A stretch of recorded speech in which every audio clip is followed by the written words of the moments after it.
Not even for guaranteed inspiration? Anyone? Anyone? Um, Okay. I can do it. Wait, did you just say yes, Kara? Yeah, I can Kara. do it. Kara. I mean, it wasn't like there was actually too much craziness. I mean, we basically started where um, Nathan came walking back into the room where the rest of us were located after killing or banishing the dragon, or banishing the dragon and killing the eating the other creature through the portal. Um, Eyes glowing and looking very different, and walked up to Rowan and basically was like, hand these to him, and handed Rowan some bullets that like appeared in the hand. Um, and then walked over and basically helped kind of lift Nina up, as Rowan also helped heal Nina, who was very, very bloody at that point. I think you were at like 1 HP at that time. And then Rowan kind of looked over at Nathan and was like, "What's going on?" Because it was definitely not him. Um, but it was basically that, if I confirmed this right, that it was like the All Father was talking through you. Um, and then we kind of all gathered back together and tried to decide which direction we want to head to try to get out, because we knew there were still creatures down in this dungeon, but we didn't quite know exactly where. Um, and we basically started backtracking a little bit, almost to go over a bridge over lava, and then was it Nina that made a decision? I know you enacted on it, or was it Shara that brought up? Was like, what about that portal thing I back think there? Chara brought it up, Okay. but I think Nina's the one who went through it first.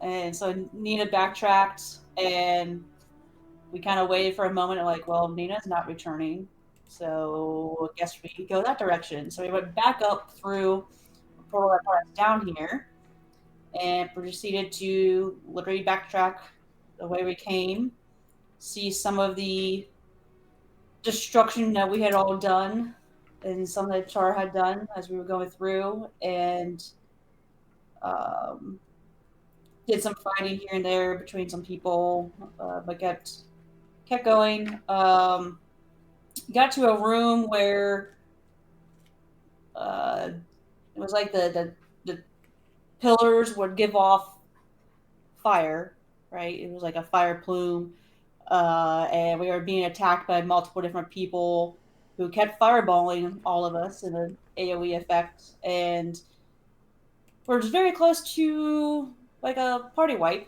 almost. It was getting a little dicey, with everyone kind of starting to go down, and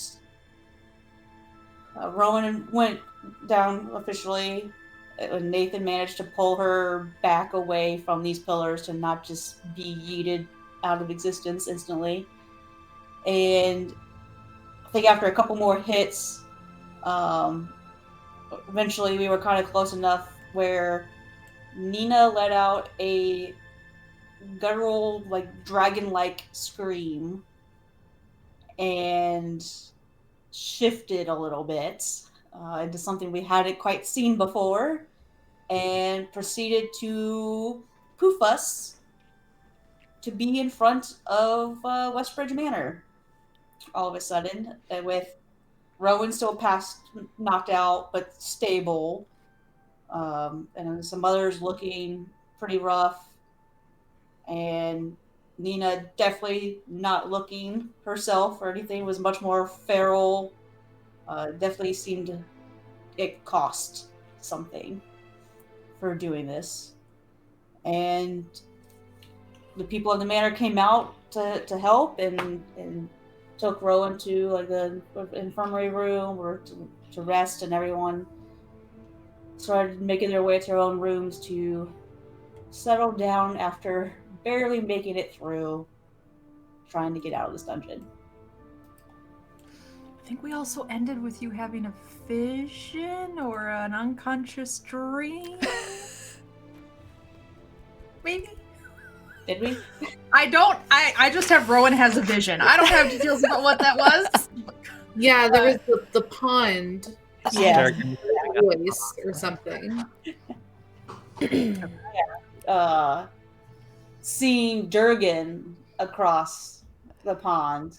Um, and that's right. And basically we stopped in the middle of that you like were explaining it, like you see a familiar pond and you see a familiar person. uh, And, yep. well done. Well done. Yes. All right. Heroic inspiration to you. Okay, let me change it to this and this. And then we'll jump right back into this. Opening up.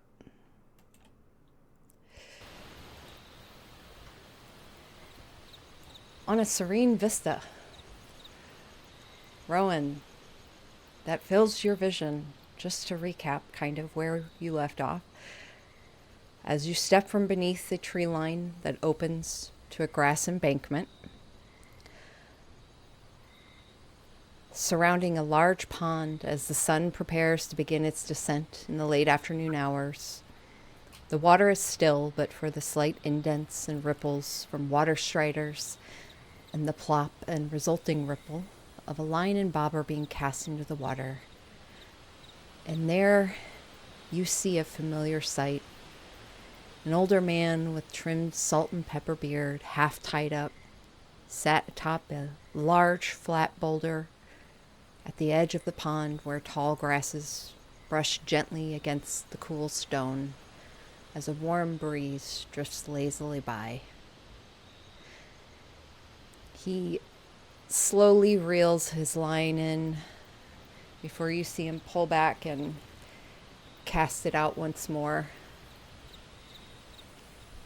Instead of the simple fisherman's clothes you had seen him in previously, when you'd last stood before this pond, you see he wears the armor of the well-seasoned warrior you had met on the road. You hear the slight twisting, tugging of a line being slowly drawn in. I approve of your choice for a meeting ground.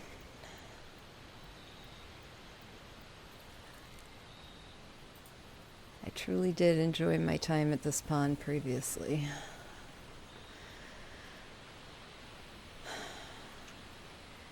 Perhaps I'll add it to the Hollow's Heart when I return and build it. The sound of night crickets and frogs swell before softening once more, calling for that dusk of the day.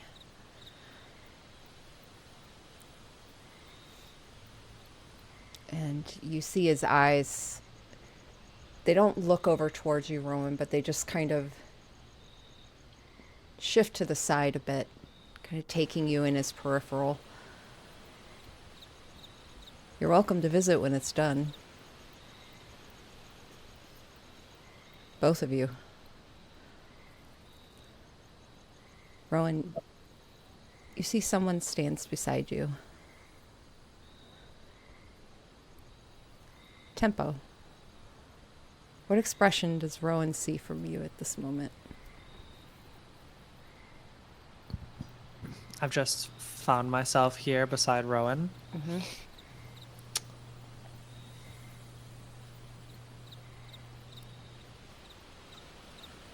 I think just surprise. I'd be confused.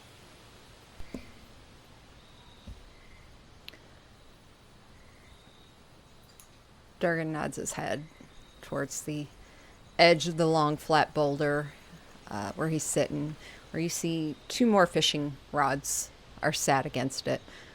One of them child-sized. Join me?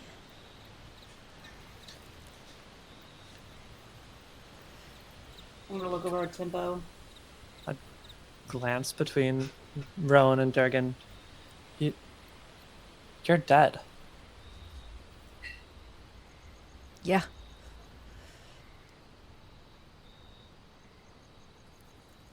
So what is this?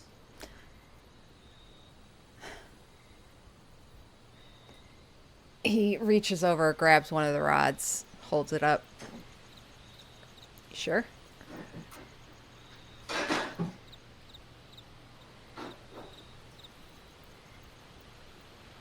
All right.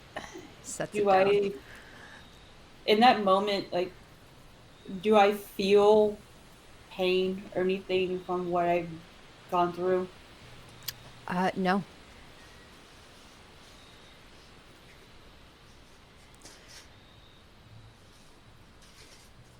It was magnificent, you know. He kind of turns and looks back at the two of you finally. Those orange eyes. More beautiful and imaginative than anything the gods could piece together. I was its architect. You know what that feels like? Create something so near to perfection that the gods envy it. Sorry, my internet cut out for a second, and I think I missed something.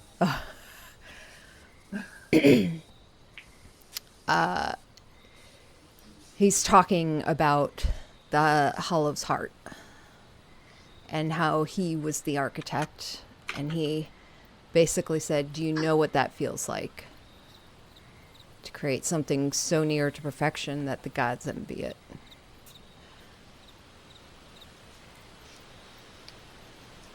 A utopia so rivaled in beauty that even a goddess could find it a desirable and comfortable realm to live.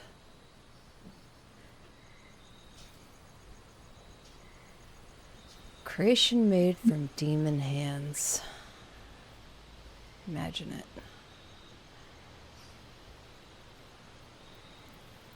He draws the line in, casts it back out again.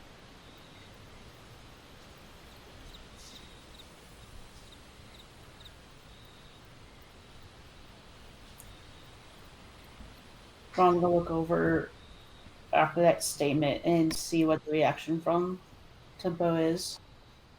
Really created by demon hands. Still just confusion.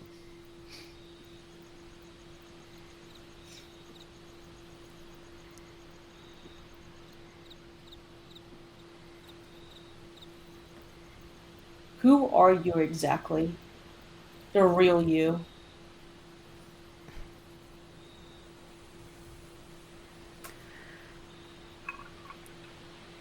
Still haven't figured that one out. Who do you want me to be, Rowan?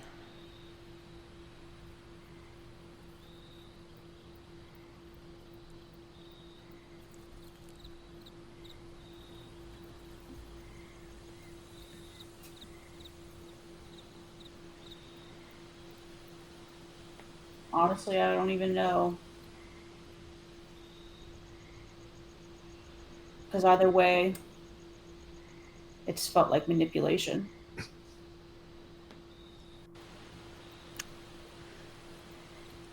Yeah, that's fair.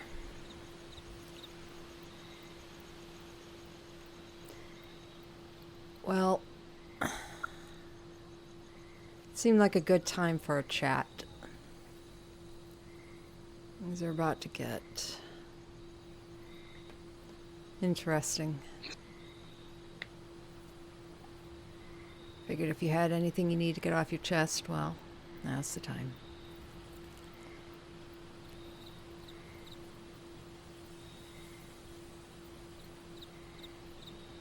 Why is it us both now?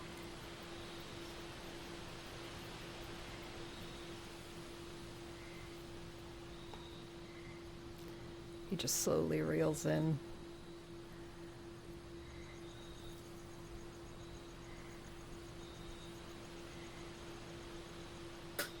It's both now. You've had more What is this? A vision? A dream? With him?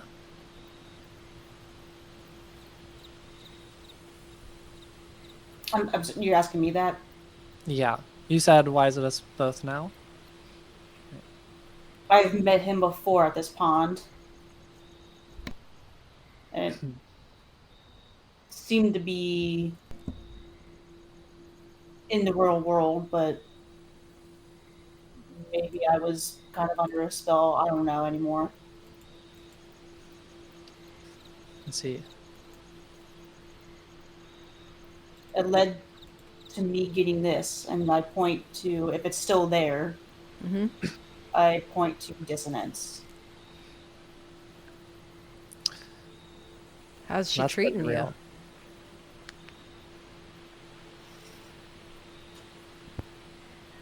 It was rocky at first, I guess you could say. But this is a interesting blade.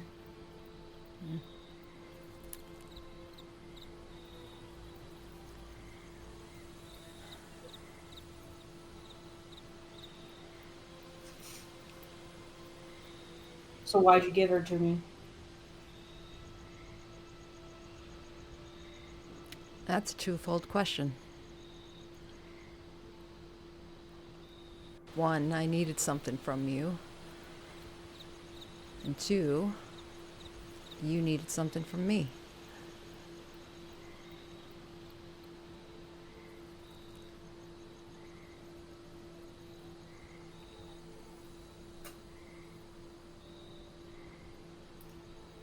Why did you need anything from me? Ah, Rowan.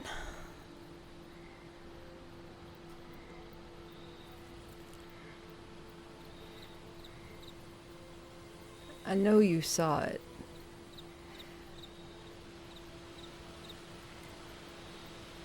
Surely you figured it out by now.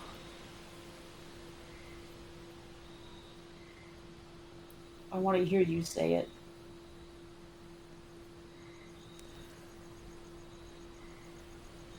What, that I used your hammer to kill Melandra? Used it to gain access to the celestial realm? Yeah. Yes, I did.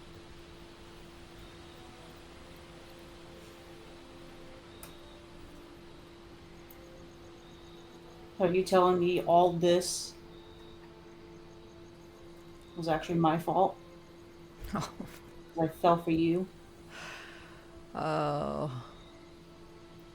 He looks at you, Tempo. You see what I'm dealing with here? Absolute martyr. Not everything's your fault. As much as you want it to be. Some things are out of your control.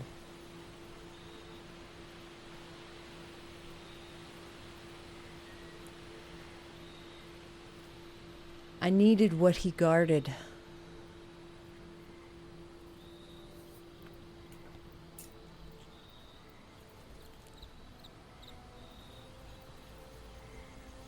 Draws the line in, casts it out again.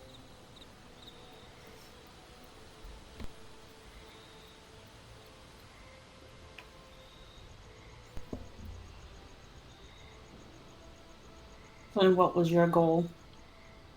If it was already perfect?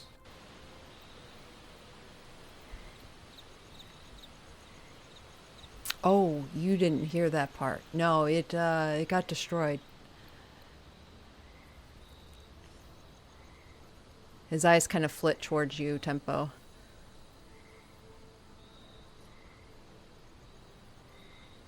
I know what it's like to lose your home.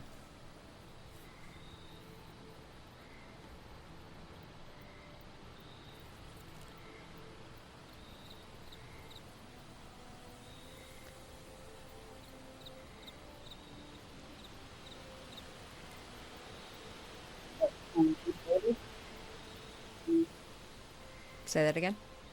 So what, you're trying to rebuild it? You lost? Yeah. You're gone? Of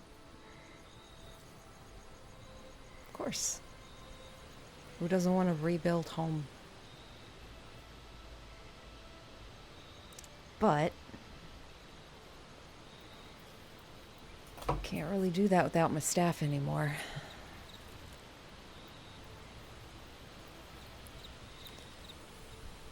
You know,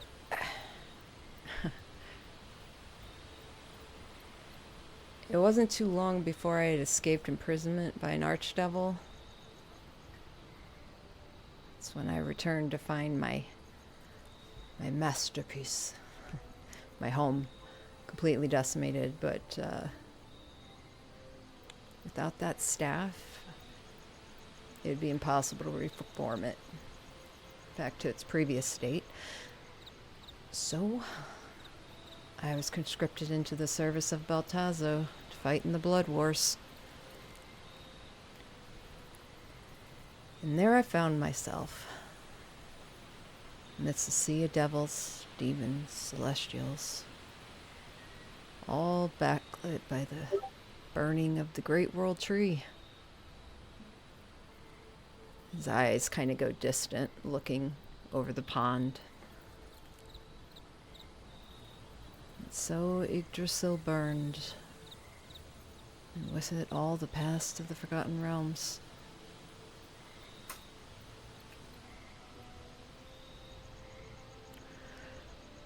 An opportunity arose and I took it. Killed my commander, deserted my post unseen. While the Blood Wars eventually found their way back to Avernus, I stayed behind.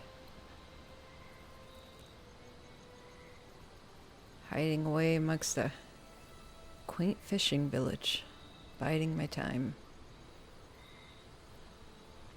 And then I started hearing whispers of an East Guardian woman living alone on the edges of Baskir. They called her Stormcrow. Natural-born oracle. He looks down at you, Tempo. Rumor had it she had taken a lover from amongst one of the men within the village. A young fisherman, name of Durgan Thorleaf. Eyes lift back to you, Rowan. Daddy.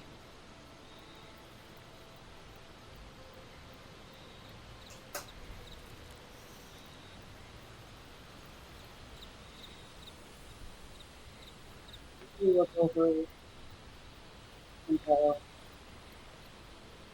you are throwing that into You are underwater. Yeah. I don't know. Try just being a little bit louder. Maybe your mic will pick it up. Oh, sorry. Oh yeah, Is there it that goes. sound better? Okay. Yep. Tempo, if you look over, you'll see that Ro is standing like fist clenched with a very set jaw. Honestly, from the beginning of him talking, but especially at that last statement.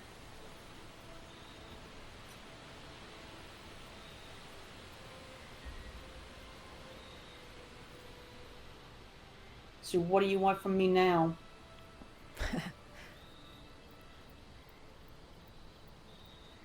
Again, missing the point. Brought you here to square things away.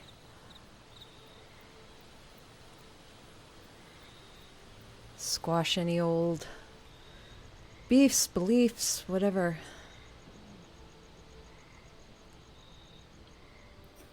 Square things? Yeah, why not?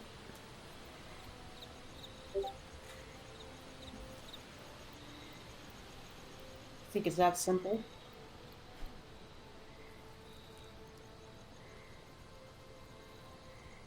It's only as difficult as you make it, Rowan.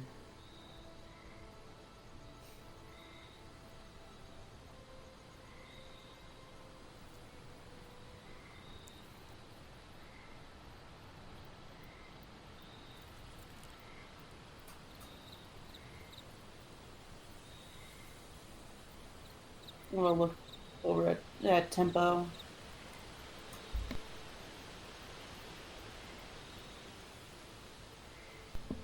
Do you have anything you want to ask? And she kind of says it with a little bit of a snap to it. Tempo looks like she is struggling to process what's going on.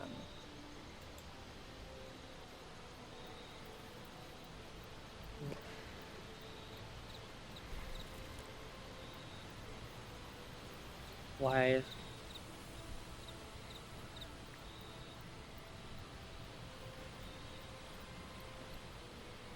Why did you help me? We helped each Why am I other. here?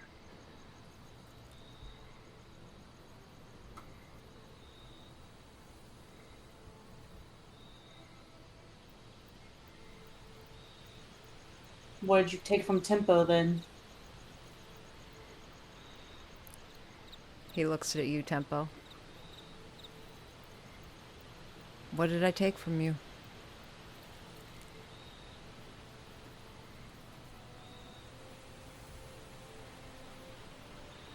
Did I not deliver on what I promised you? Revenge on those that destroyed your home? He looks back That's what over you the want. pond.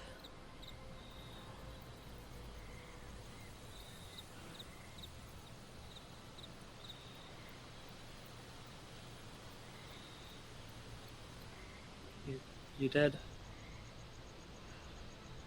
A delight I have yet to engage in myself. One day.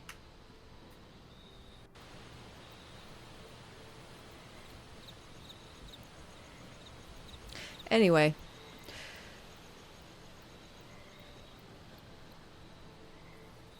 No, that doesn't answer the question. which What question? did he take? Tempo.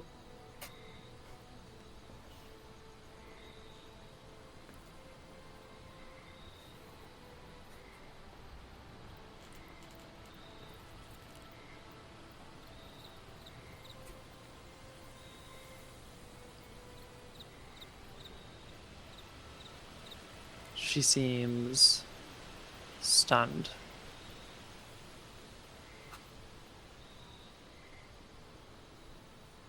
Unable to reach for words.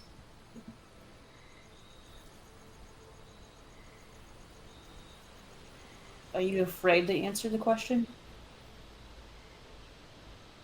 Or do you not know?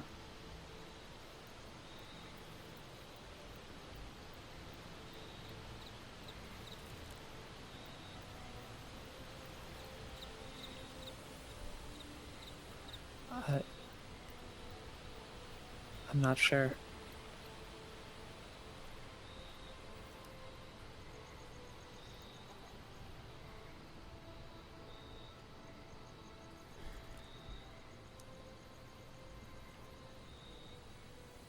You're sitting there manipulating us right now, aren't you?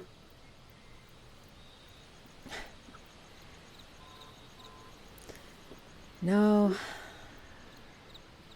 No, I don't have need to. You forget, I brought you here.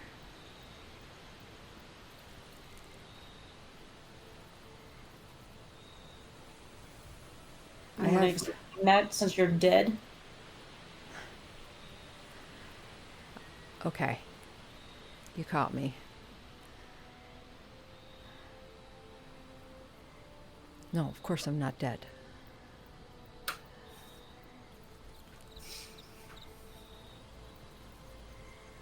That was the lie. Yeah. I needed you to think I was. So you'd stop chasing the wrong goddamn thing.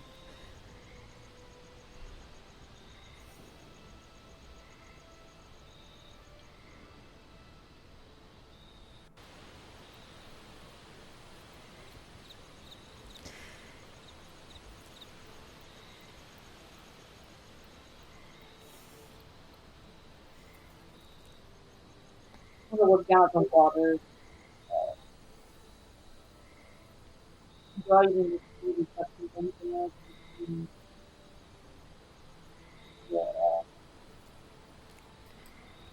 Might need to say that again. It was a little underwatery. I don't know why it's acting up. Is that better? Yeah. All right.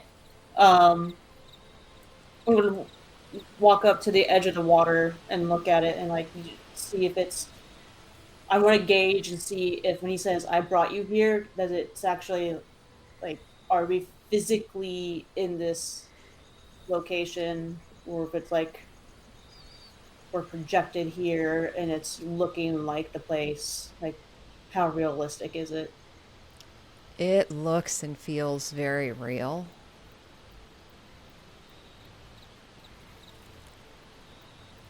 You can make me a. I'd say insight or arcana.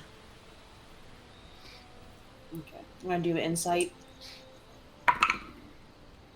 Ooh, that is a 27. Ooh. You Now don't. you insight him. Now you insight. No, I'm just- You don't remember the pond feeling this perfect before. You don't recall seeing this much beauty in it the last times you've visited it. Your mind has always been heavy with grief, guilt, shame every time you have visited this pond. And as you stand here now, it just has a serene sense of peace. And to you, that feels a bit too dreamlike.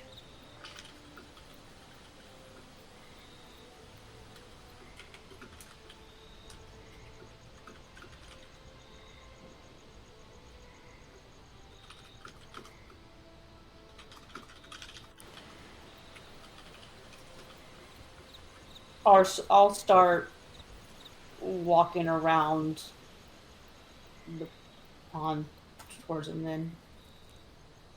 Towards him.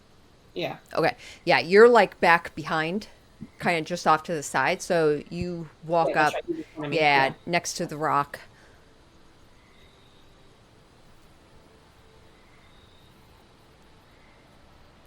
I'll reach for one of the fishing rods. The child The larger sized one one. or the adult? Yeah, the adult one. Okay. You grab the adult sized one. You know how to use that? You ever fished before? I'm Let's just just start kidding. the shit. Sure.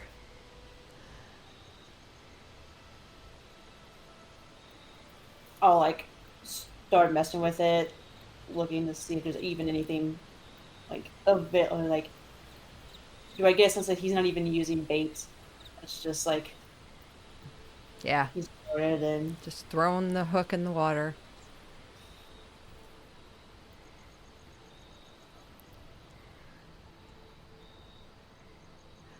I didn't say I was any good at this. I may have lived in the village for a while, but doesn't mean I have to be good at everything I do.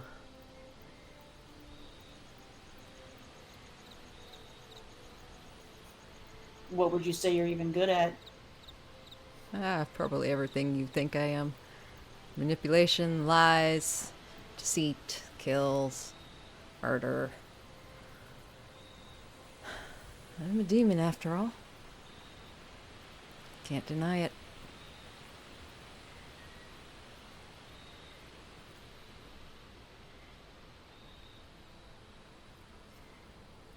So you just wearing a skin right now? Oh. Yeah, you like it? This is, after all, your father's.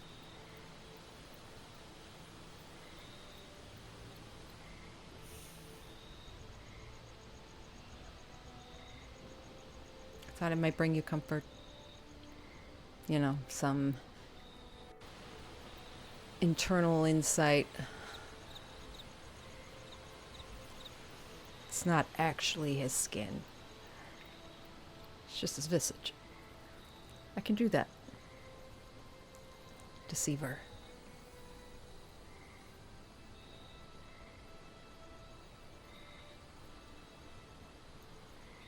Where the poles were at and stuff, like how far from him am I? You're like 5 feet.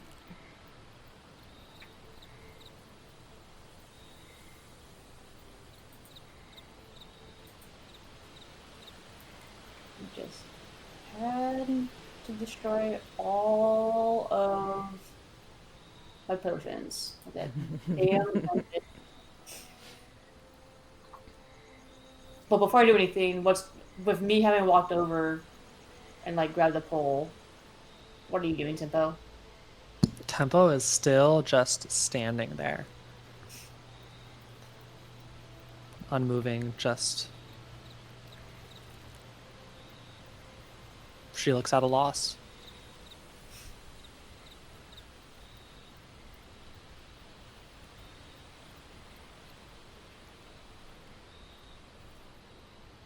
Look, before you start getting those crazy thoughts in your head, I didn't kill your father.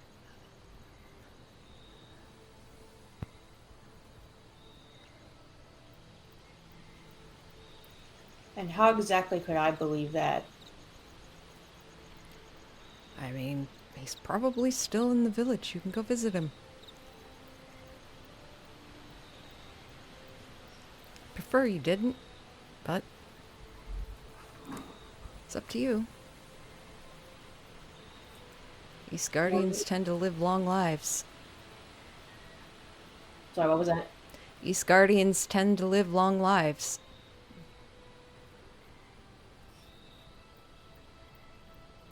And why would you care if I went and found them? I need you here.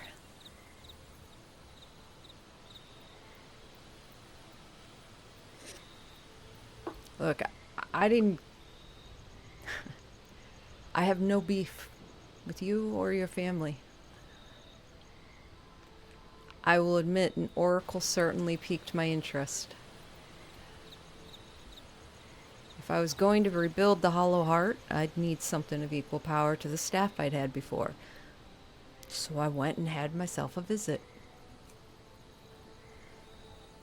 hoping I could glean some insight as to where to find such an item. She saw through it, of course.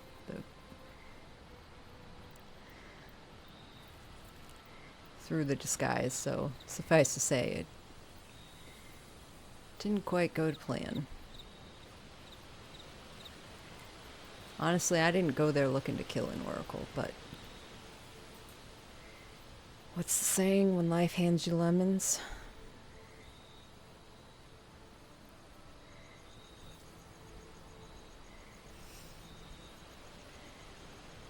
Impressive woman, your mother.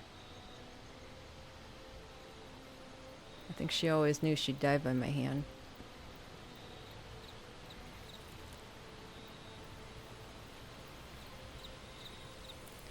I've had a lot of time to plan. Thanks to your mom.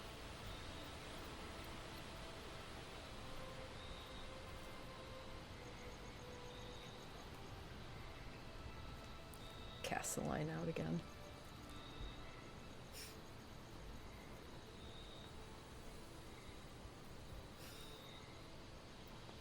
Around this point, Tempo will slowly walk over and wordlessly pick up the rod Mm-hmm.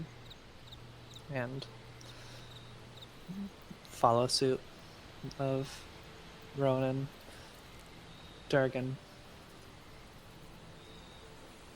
Has Tempo ever fished before? Yeah, she's fished in brooks and streams mostly.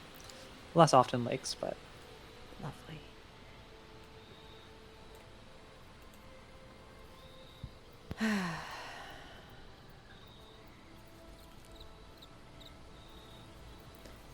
No burning questions.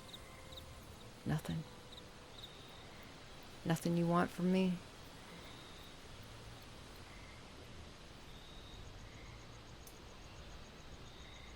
What is it that you want from me this time? I already told you. I want you to stay and finish what you need to do here. Other than that, right now, here, this is for you.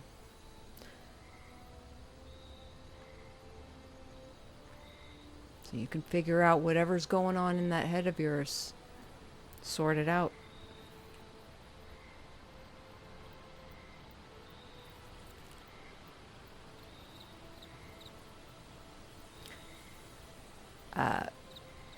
Rowan, you feel a warmth start to trickle down your cheek and forehead. And you see Durgan kind of eyes look and then catch on you. Before he starts to reel his line in. And Tempo, as your eyes kind of catch on Rowan, who touches against this warmth, you see blood trickling down from her hairline and from her eyes.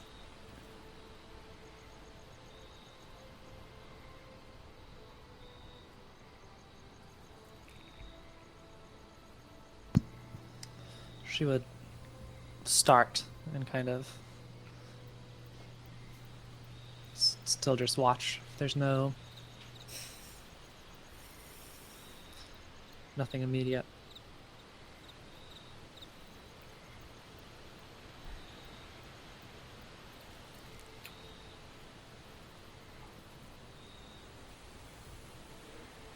Do I feel, you said it's just warmth, but do I feel pain Mm-mm. at all? No, you pull your fingers back though, and you see blood. A steady trickle from both eyes and from your hairline.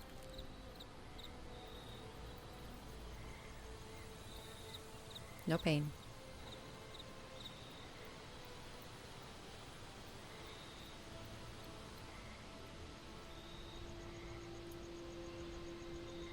Or like after I like wipe it and like, I'm assuming this goes against the plan you want for me to finish. That's not me. Looks like the repercussions are starting to take effect. He reaches a hand forward, and you see him magically pull like a globule of water from the pond and pulls it towards you, and with the swipe of his fingers, the water forms quickly into this just slightly shifting oval shape with the mirrored surface before you. And Rowan, you see in the reflection where pale yellow eyes once looked back at you now reside two hollow cavities of just burning light,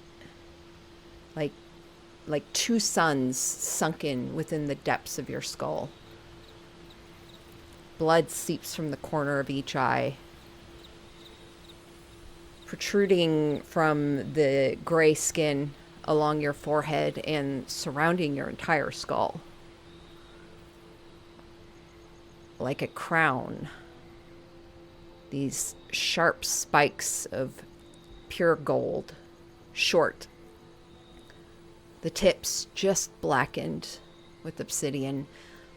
Blood slowly trickles from the open wounds that you feel no pain from.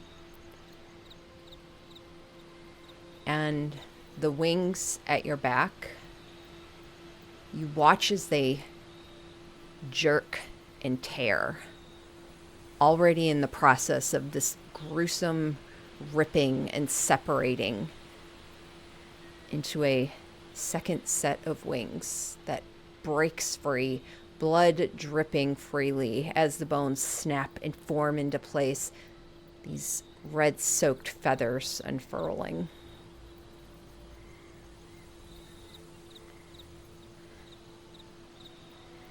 He lets go of the water and it splashes to the ground in front of you. Now, if I had to guess, he pulls back and casts his line once more. Do you know, Rowan, the power that goes into shaping a world into existence? Much less a multiverse. An act considered so holy and divine by the gods that the very words spoken to bring about the dawn of creation were considered a language unto itself. Now, these same words that spawned the primordials to rise and wage war against them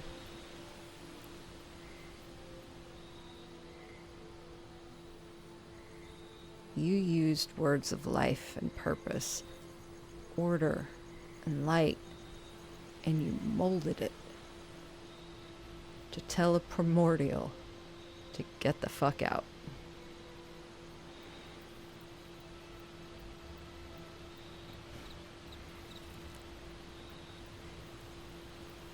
You think that wouldn't change you?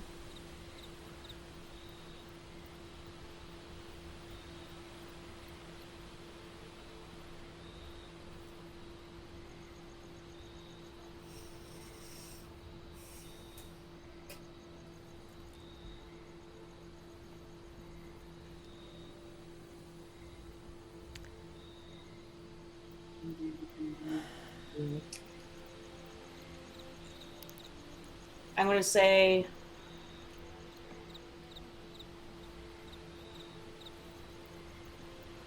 you're right. I have changed. And I'm going to drop the fishing line. Mm-hmm.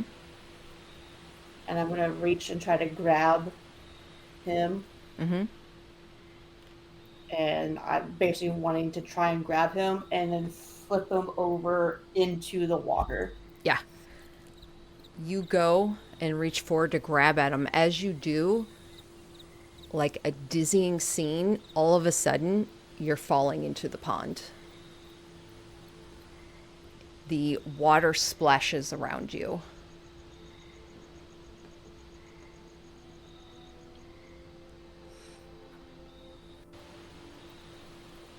As you kind of stand back up and you look back at him sitting on the rock.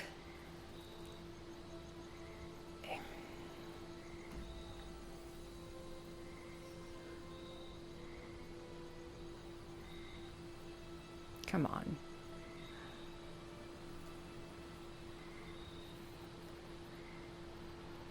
Look, Rowan, you don't have to believe me. Hell, you don't even have to like me. But I think you owe it to your mother to at least consider, even if just for a moment, why a woman who foresaw her own death would just let it happen.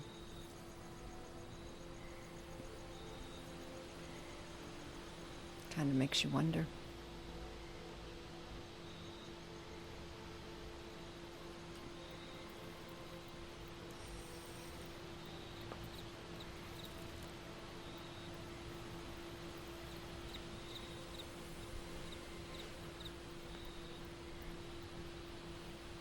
See, I don't think I have to. I don't have to say anything out loud for this.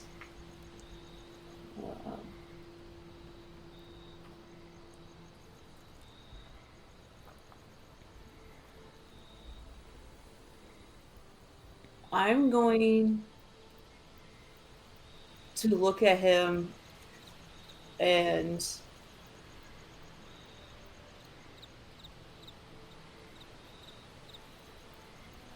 I'm gonna. It's not even a cast. I'm just going to think about everything with the chalice Mm-hmm. and all that, and then hearing like, you know, his words were, that's interesting, whatever, to think about that she knew and let it happen, and I'm gonna use that and be like, that is interesting, uh, of like, maybe that's why I'm here, and even in this moment, um, I'm gonna cast divine intervention Mm-hmm. or use divine intervention. Mm-hmm. Um, and basically, I don't think it's doesn't actually need request or use aid. So I have to roll below a 14. And it says the DM chooses the nature of the intervention. Um, but good. Uh,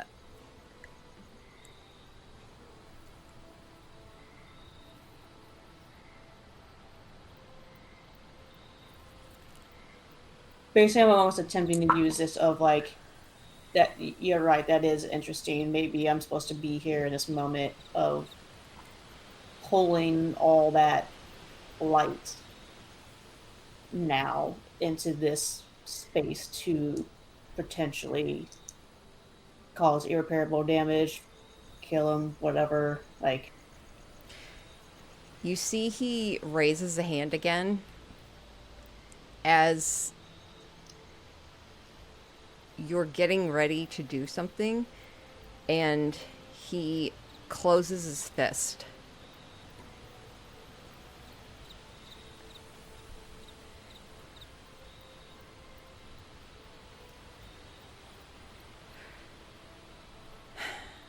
Well, I gotta be honest.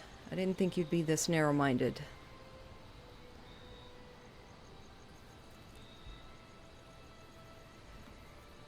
Alright, I'm gonna make this fast. I control the narrative here.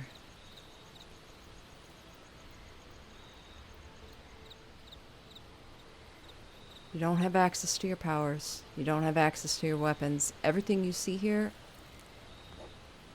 it's a dream. It's a meeting ground.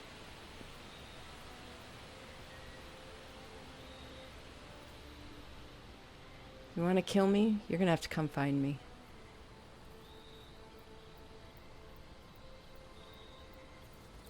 But before you go,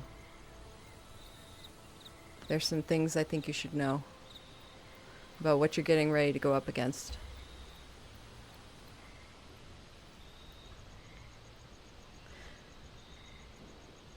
And he sets down the fishing pole. And he turns and like swings his legs around on the rock and kind of rests his hands in his lap. Theirsdune is not simply defined as a being of evil. His particular brand of evil, it transcends law and chaos. It's reflecting a primal nature so ancient it's traced back to the early days of the Great Wheel.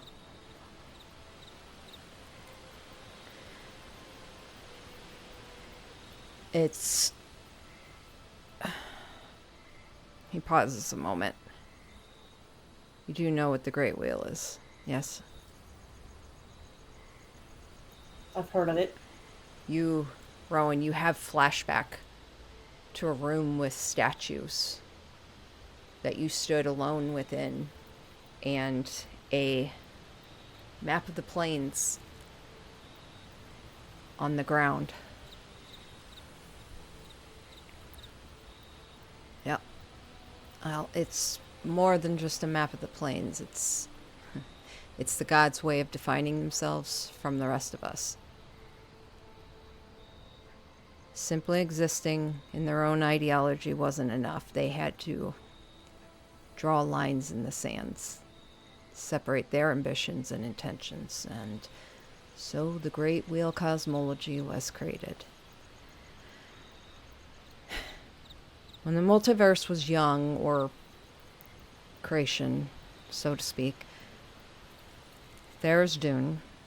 Yeah, I'm saying the name. Don't follow my example once you get back into the real world. But he was a power-hungry deity who wasn't too happy with the idea of sharing the multiverse with other gods. So, for a long time, he searched for something that would give him an edge against them. And he found it. A living gate. A portal. Connected to the multiverse with the far realm. What's the far realm? Glad you asked. Plane of madness, situated very far from the rest of us. Bad place to go. Anyway, there's Dune peered through the gate, learning terrible secrets that changed him forever. Among them, the weapon he was searching for. A seed of chaos from a dead universe. Shard. Pure evil. Created by Oberiths, which if you don't know what those are, again, bad news. It corrupted him in an instance, driving him to madness, but even in his madness, there's Dune recognized that his fellow gods would turn on him before he could fully seize the power that Oberiths promised him. So instead, Mad God traveled to the farthest reaches of the cosmos, planting the seed of evil in a primordial expanse of the churning elemental chaos, which he hoped to seize as his own. This seed eventually grew into the abyss. Home sweet home. Although the act gained him great power, the other gods of the multiverse temporarily put aside their differences in order to imprison him. They chained him away in the Void Harrow and then shattered the gate into 333 shards, dispersed across the multiverse. Now, and he kind of shifts forward a bit. There's Dune's reaches far. But where madness and evil resides, so too do the whispers of the Chain God. He has spent the past few eons and ages living in his own madness, unraveling the world around him over and over and over again in the Void Harrow. And in the moments when his eye sees beyond his prison, he whispers and calls to those who would hear him. He conspires. And wherever the eye of There's Dune is drawn, so too is corruption.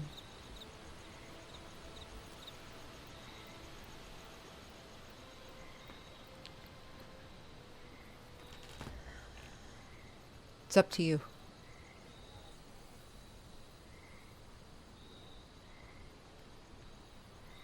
You can come find me. You can hunt me down. You can kill me.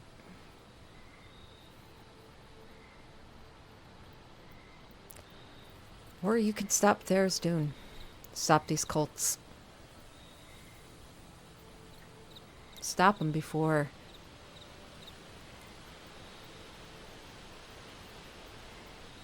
the rise of Shothragott and the Herald releases him.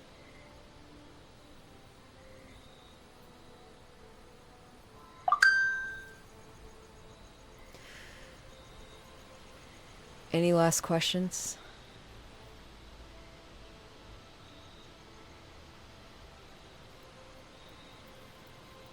Either of you?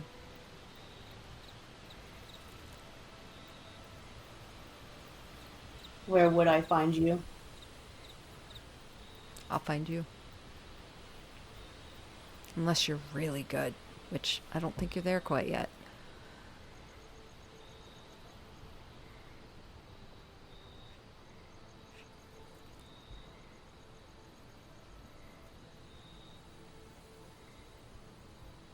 I'm gonna look over at Tempo on the shore. She doesn't seem to have anything to say.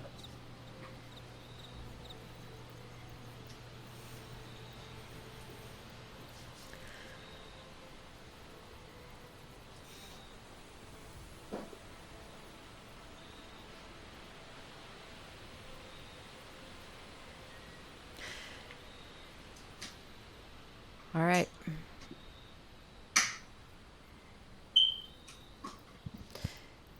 Just remember something for me, Rowan.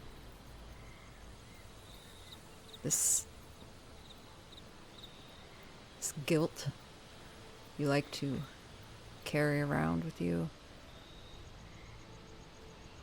Gods, deities, demons, and devils. They're not constrained by that guilt. That comes with neutrality. Trust me. The gods may put on a good show of caring, but at the end of the day, they would throw you under a carriage so fast if they thought their sovereignty was about to be challenged.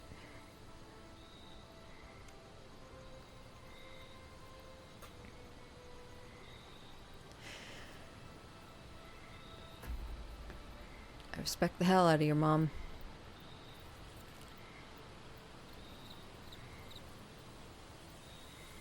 Maybe that's why I've gone easy on you.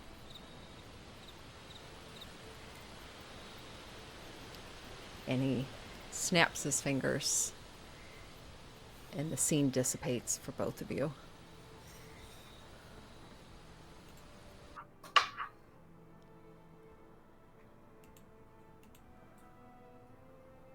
Everyone wakes up the next morning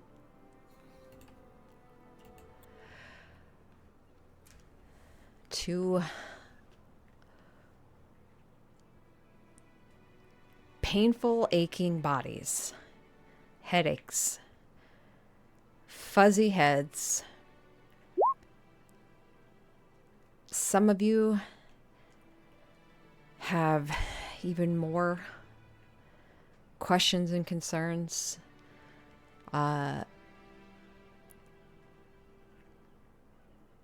The previous night's activities were a success, and yet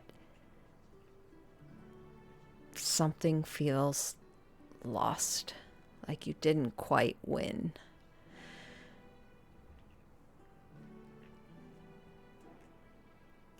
So, at the start of the day, as you all start to awaken, get yourselves together, wash up,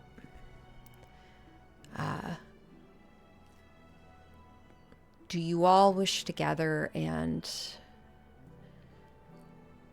talk, or do each of you have kind of anyone have anything immediate that they would be doing first thing in the morning? Tempo would immediately find Rowan. Yeah, that's what I was going to say for Nina as well. Yeah, I was gonna ask if I would even like wake up in the morning, or if it's gonna take longer for Rowan, since I was like down. Yeah. I mean, everyone has taken a long rest and probably then some, to be honest. I would say probably it's a good, probably about 11-ish, as you all got back in the very wee early hours of the morning. And you all, well, Tempo, as you are marching directly towards Rowan's room, you see Nina standing at the door, about ready to knock. I'd let her. Yeah, I don't even know if she knocks so much as just opens it and walks in. Yeah, you open the door, Rowan. You are like dead asleep, and you hear your door open. You don't know how much time has passed between the end of whatever the vision dream was and between now. But you wake up, yesterday was rough. All of you are feeling pretty rough. But you have gotten a long rest. I think Nina not only still looks different, but she is dressed in very simple clothes and has the back slashed out of like the dress she's wearing because she has wings hanging off her back now that are not comfortable yet. But she takes the seat and she goes, "Glad you're awake. We were worried there for a little bit. You wouldn't stop bleeding." Do I recognize the room at all? Or I'll just ask, where am I? I think it should be your room. I mean, we're back in the manor, Maybe right? the infirmary, though, kind of. We're at the manor. I don't think the manor has an infirmary. Yeah, you probably would have been brought to your room, even through, like, this may seem unfamiliar at first just because of everything you guys have gone through. So, as you kind of start to blink and look around you, and it takes you a moment, you do recognize this as your room in the manor.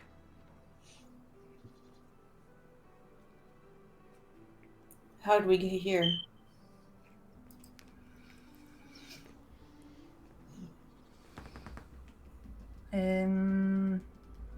I teleported us. I finally like look over and make um um eye contact. Finally, kind of like more focusing on you. Um, what the hell happened with you? What is this? I'm not sure yet. I think it's safe to say that shit went south back at the fire cult, so I'm still figuring it out. We're back safe. That's the important thing. We're all here. Everyone made it out. Everyone made it out. Kind of looked to Tempo. We maybe didn't finish what we started, but we're alive. We can fight another day. And you see Rowan look over at you, Tempo, with a look in her eyes that's kind of questioning, unspoken, like, were you seeing your reaction?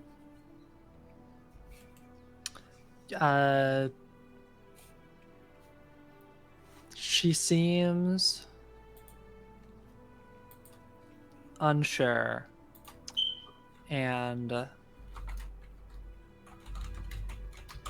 she seems unsure of the reality of what's happened, and is kind of looking for confirmation or recognition or affirmation in your eyes of this thing that has happened.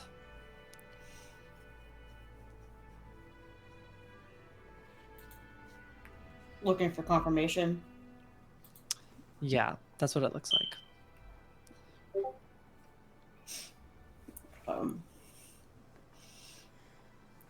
She tries to sit up in bed,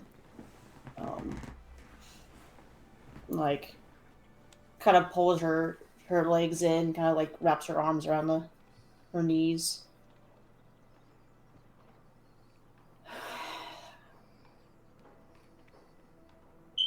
Nina, Yeah. Durgan is a deceiver.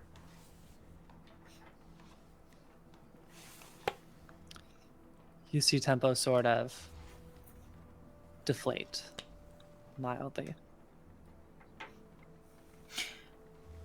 I am not surprised, but how do you know this for sure now? We dreamed. I was there. I didn't think we'd be so lucky to get off with that being a bad dream, but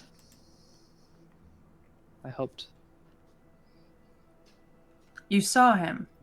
So then he's alive, and what we witnessed was just an illusion. Yep. And you hear like that dripped with Yeah. anger and yeah. So what did he want? Wait, should we get the others? Nathan's around Chara too. We probably should, but I know you've had your doubts earlier than most of us.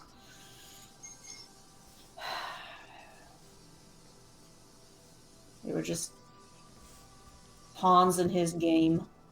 It's like he was mocking us. Yeah, I think they all do that. Everyone with a little bit more omniscience than the rest of us. All right, I'm gonna, and I just kind of tap my temple, and we'll cast message to both Nathan and Chara separately.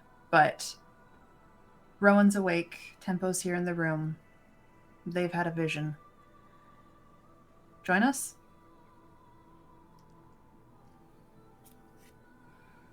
And it's more of a question than a demand. So yeah.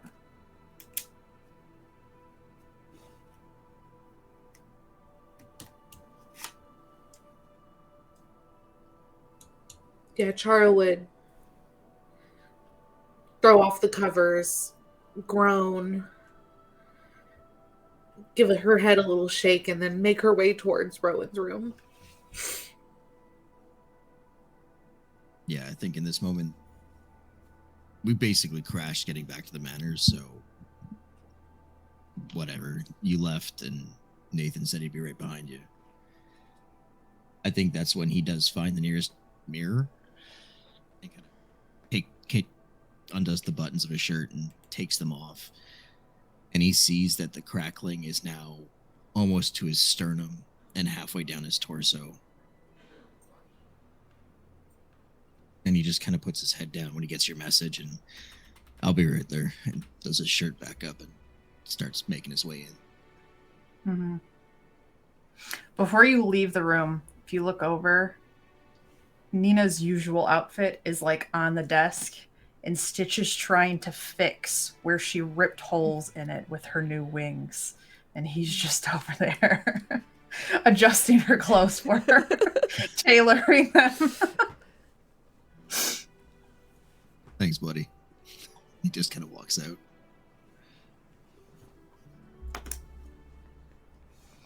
All right, they're on their way. Well, first, you guys, are you hungry? Breakfast? I mean, can bring something up.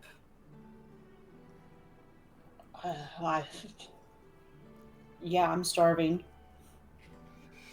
The door kicks inward, slams open before it slams back closed, and you just hear some cursing on the other side before the doorknob jiggles and then it opens again. God damn fucking door. And you see Pell walking backwards, pulling a cart that just like jangles with the sound of like plates, ceramics, foods and such, as she's pulling this cart. And behind the cart as it comes in, you see the little form of Click pushing the back of it, All right, breakfast is served. You all need to eat. You all look like shit. Here. And she, like, pulls the cart over towards the table. All right, you know what to do with this, right? You all still have your faculties about you and everything? Are you asking if we know how to eat? Yeah, I think we can manage. great. She looks over at Click. I told you. And she takes Click's hand, and they both... Click kind of skips a bit as he starts out the door, and Pell kind of walks with them as they exit out. A moment later, Chara and Nathan, the two of you, find Rowan's room and a cart with a full spread of food on both levels. There's so much crap on this cart. Like, not just... It looks like two different people organized it. Someone who knows what breakfast foods are, and someone who has a love for sweets and a lot of weird things. And it's just a conglomeration of all of that. I kind of help make Rowan a plate really quick and hand it to her before taking one for myself.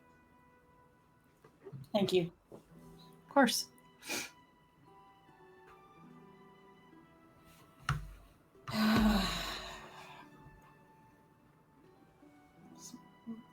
I take Good it. morning. Morning? Or is it morning? Yeah. It's getting close to lunchtime.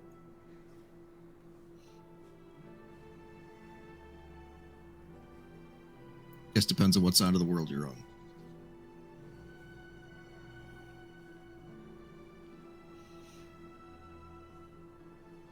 Are you okay, Nathan?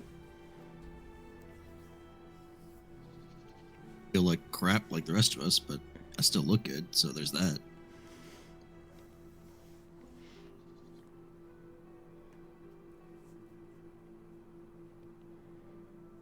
How are you holding up?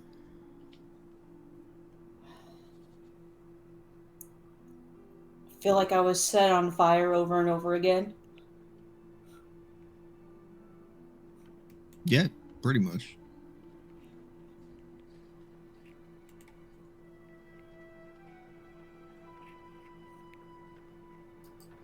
At least you didn't go into the lava. And I like take a sip of coffee. That hurt like a motherfucker. Hmm. But I thought heat was your thing. Oh, it is, but not that much. Well, kind of look down at my arms, and I've got this like vitiligo pattern of scales now everywhere. Maybe a little more so now.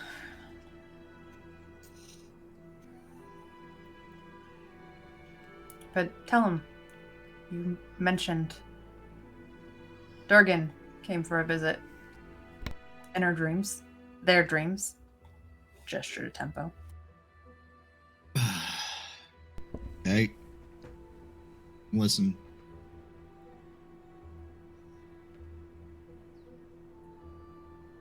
DM, do you have a fan going on in your office?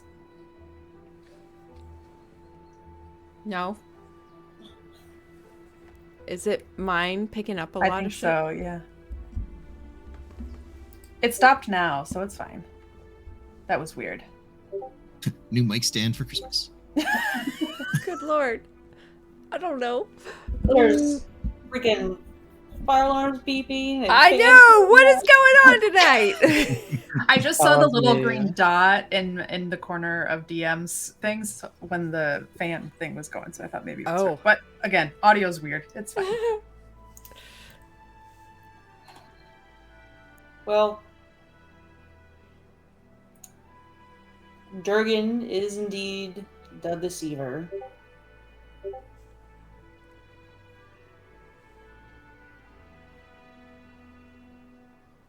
Okay.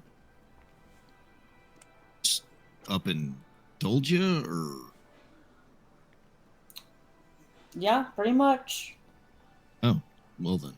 Um, all right. And talk to us like we So were. I had to pause, but us like separately, same time, like was it a dream? Were you pulled somewhere? We were both there. It was a dream, I guess. Um, Where's there? interesting. Just a dream? Anywhere? The pond. A goddamn pond again. Of course. I think you mentioned that it like a pond back home, or No, in town. We're on oh, the outskirts of town. Red Larch, right? Of Red Larch, yes. Sorry. oh, okay. I was about to leave for a second. Okay. No, Red Larch. Um, I both of you though. you want to explain? There's a little bit of some tense to that.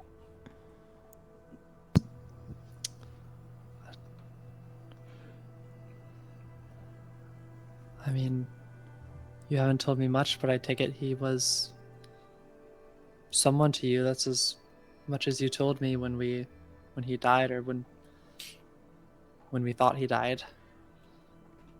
And he was there for me when my village was destroyed. But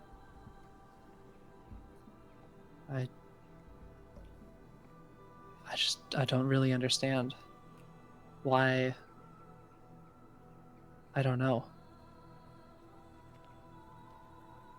So immediate question that comes to my mind. I don't know if it was discussed in your vision, dream, derision, whatever.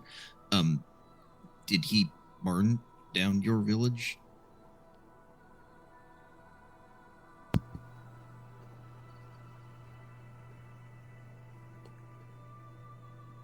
And you see her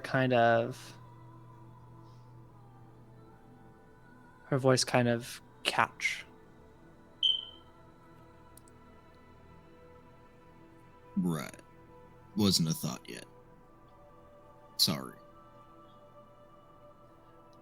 No, I thought it. I couldn't bear asking. Still sorry. That's my bad. I'm a little open mouth today. Um yeah. Okay, sorry, continue what the shit happened. Yeah, so he just called you to tell you what we suspected was true? I mean, great. Confirmation. Received. What else did he want? We need to finish the job. To free threat? Hmm? Mm-hmm. Hmm? The chained one? To free the chained one?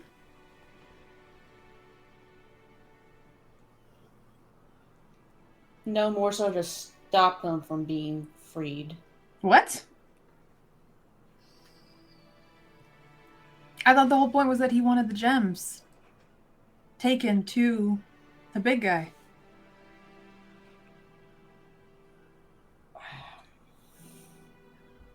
And then you proceed to talk about just how bad he is. And I mean, why be why be a sidekick when you can be the main attraction? So long as the big guy stays chained.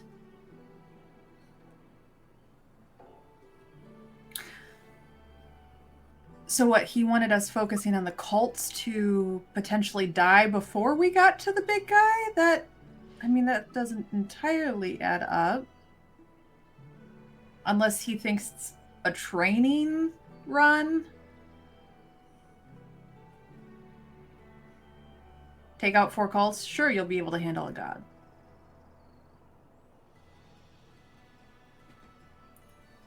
Were you able to figure out at all what he wants at the end of all this? I Rowan feel like looks that would over at answer some Tempo. questions. He talked about his home, this beautiful place, and wanting to rebuild it. That place that Renwick mentioned, the Hollow Heart? Yeah. It's the one. He created it.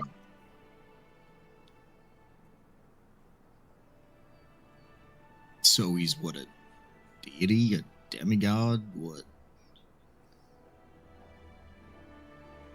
I think he's just a demon, but He called himself a demon. Just Oh. a demon that happened to be perfect in making a perfect world. That explains a lot, actually. Yeah. Renwick just called it his lair of the abyss, the Hollow Heart. It was his domain, right? He made it with some fancy thing that he lost. His staff, you mentioned. Yeah. He can't rebuild without it.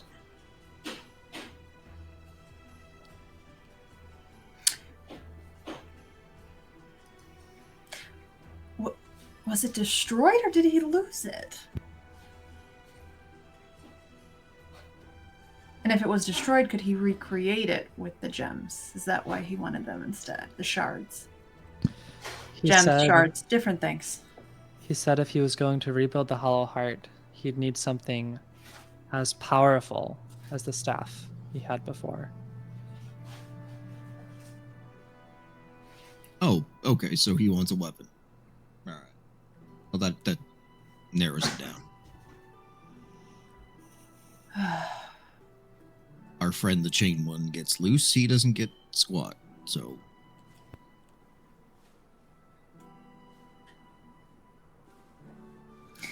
But does rebuilding seem like what he wanted? Was that his holdup? Who the fuck knows? You're like, probably taken aback that it's like... Yeah. Well, dying really puts the ants in your pants.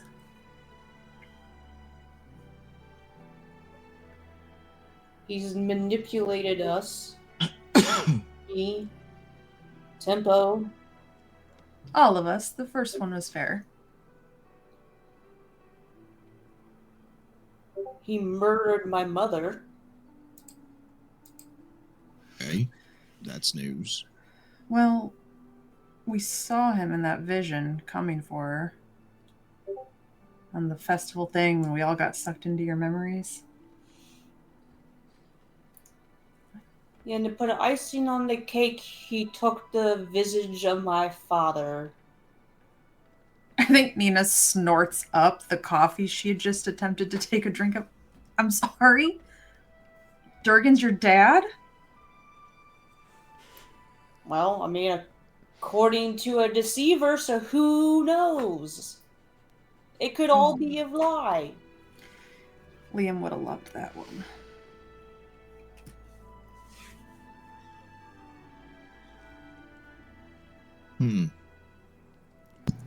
What does he have to gain from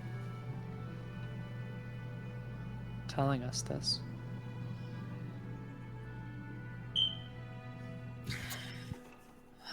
It might just be to keep us focused.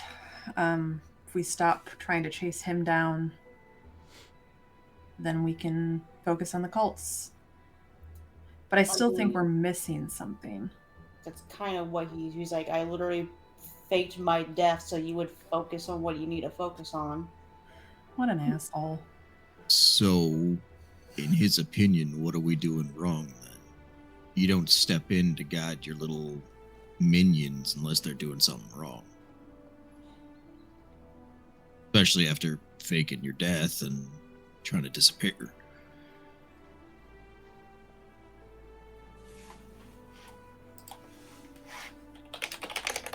And then you kept being like, let's clear the air and I'll answer questions you may have and don't be mad at me.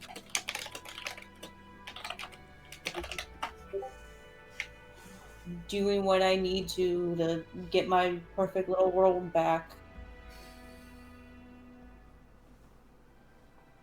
Which, DM, before I go too far with questioning, would Nathan have any knowledge of the Hollow's Heart at all? Roll me a history check.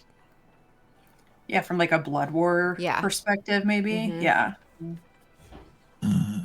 Okay. Well, Because you that's have a actually not bad. lot of your memories back, but there's still some. 18. Okay, that's actually not bad. Yeah, you've heard of the Hollow's Heart. You've heard of some of the known levels of the abyss. You know, every celestial has learned all the 9 levels of the 9 hells. Right. Levels of the abyss, that's another story. Those go on for a long ways. But Yeah. some of them were pretty significant, especially one so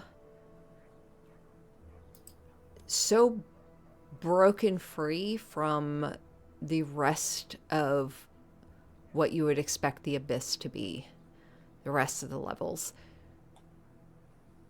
The Hollow's Heart was a veritable paradise, literally perfection to its core. And for a demon lord, a being of chaotic evil, to have created such a thing considered perfection, there's something there. It is definitely kind of this legend, you know, that Okay. you've heard talk So he about. won't ask a bunch of questions. So what the shit?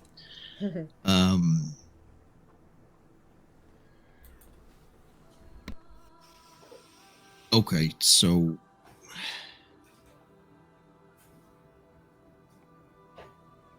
I guess what questions did you ask? If he was trying to clear the air, as you so put it, with as much disdain as you have in your voice.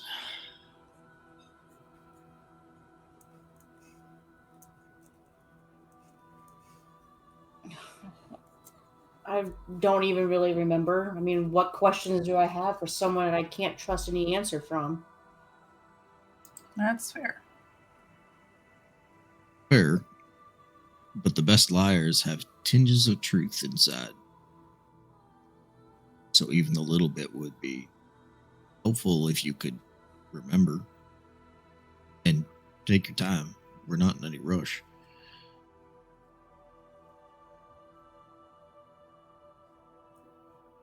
Quite honestly, I was a little bit focused on the fact that Timbo kind of just, what happened? He froze. He had nothing to say. I I didn't know what to say.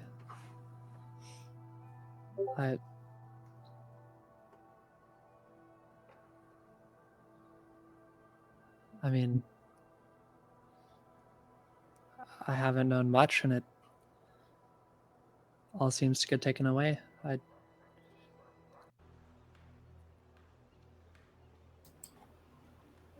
Durgan was the one who found you after what happened to your home, right?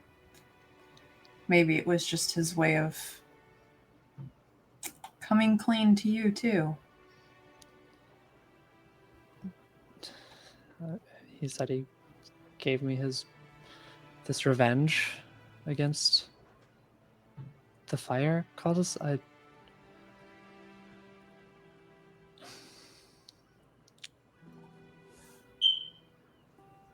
think Nathan puts his hand out and, hey, breathe. Take your time. You're safe here.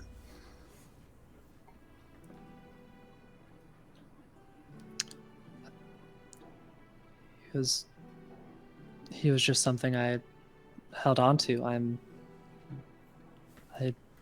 didn't want to believe what I was seeing.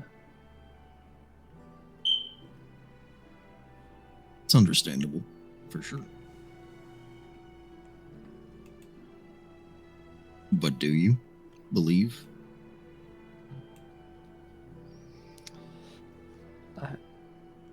I do. I can't. It seems true. He lied to me. He wanted something from me. He seems to have gotten it. And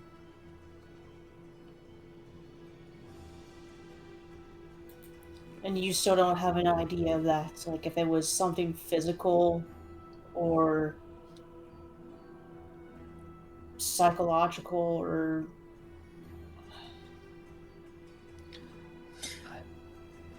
I don't want to think that he destroyed my home, but it's what I was thinking and couldn't bear to ask.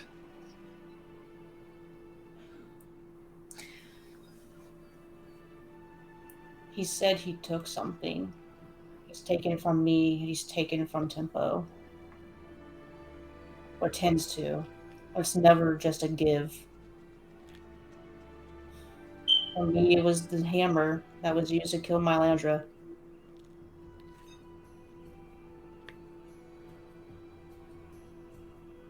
Oh, when he gave you your sword and took it? He took it. Whew. He needed it. Was there anything like that for you, Tempo? Where he gave you something in exchange, or you helped him with like a spirit or something? No. I mean, it could have just been your revenge was the gift, and in exchange, you make sure to take them out because he wants us to take them out. Isn't that what you just said? Yeah. Possible.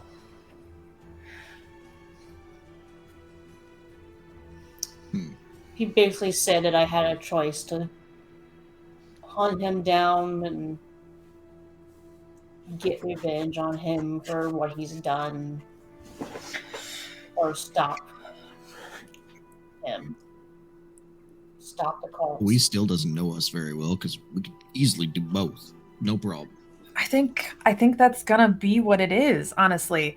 I don't think we can stop this path we're already on, but if whatever he needs, whether it's the gems, whether it's keeping the chained one in its place, he's gonna be there at the end because he wants something, whether we know what it is or not.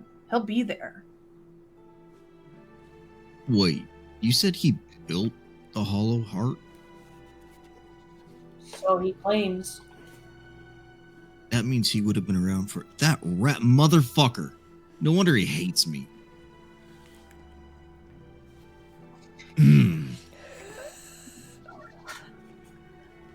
You want to share with the class, or?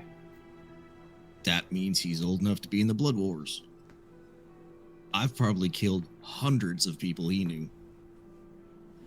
And he's probably done the same. Yeah, that would check out. Oh, that son of a bitch. He was right there too. Well, I definitely was feeling exactly what you're just feeling and try to grab him. I was ready to drown him in that damn pond, but That would have been he fun had to see. control over it. He also mentioned this Shathragot, that Chara's spirits and someone in the water cult. Yeah, that's herald to the chained one. Yeah, that's like the person that comes before We've heard it. Liza's Seems just to- slow getting her notes together. I think he called it a herald, some kind of precursor that the cults are trying to Mm-hmm. bring. Yeah, Temple, you're the one that's probably heard the least of it. The party has heard of Shothrgot a couple times now. I think the first time was probably from the Dark Lady, the Shadow Dragon. It was actually Aoife and Yarrick. They Oh. mentioned it to Liam back in September of 2022. Oh man, not cool. You didn't have to drop that. That's so long ago. But yeah, Chara's heard about them, I think, in the Packbreaker episode. Definitely the dragon. The dragon's the one who gave us the huge long ass prophecy. Yeah. Um, Yeah. And just so you know, Tempo, because I'm sure you all would probably join your notes together on what you know. Nervarim, the shadow dragon, specifically told you the prophecy that in the last days the sleep of 50,000 years shall end when the herald appears, blotting out the sun, all its awesome glory. Its shuddering bulk shall sound the trumpets of destiny, those clarion calls to bring forth he who waits, the dark god, the wrongly held. The 333 jewels that contain the dread master shall shatter, and the world shall tremble, wailing and clawing, begging their petty gods for escape from the wondrous return of the Unraveler, whose appearance shall set to right all wrongs, restore all balance, and reduce the abomination of creation to its primal primitive state. Rejoice, for the end is at hand.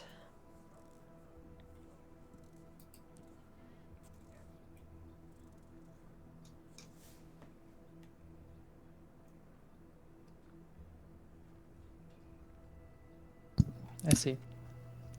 It wasn't familiar. sorry, there's a lot of names, but I think that was the first one we were given. That kind of started us down this whole path of there being a big guy as opposed to just the cults.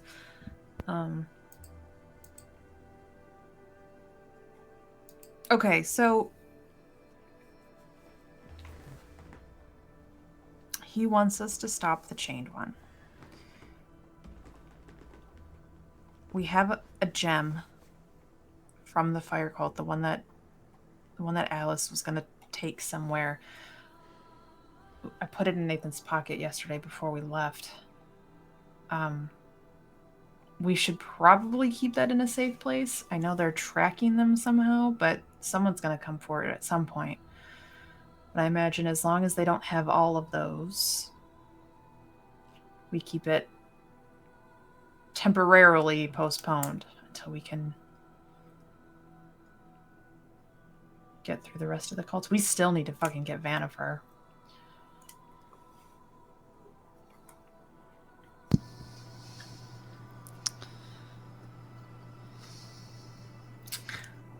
I think at the mention of that, Nina feels this frustration with like the invisible exchange that had happened there at the end. You guys kind of watch as her eyes shift into like these vertical reptilian slits, and she kind of inadvertently casts the invisibility for a second before it just dissipates when her eyes change back, and she goes, well, that's fucking new.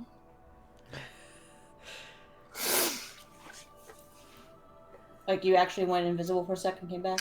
No, she sees invisibility. Oh, season. Okay. Yeah. Yeah, Nathan is very just watching. Mm-hmm. Do you know what's happening? Is this like a deal with the hag again, or is this different? What? No. I died. I've got dragon blood in me. I don't know.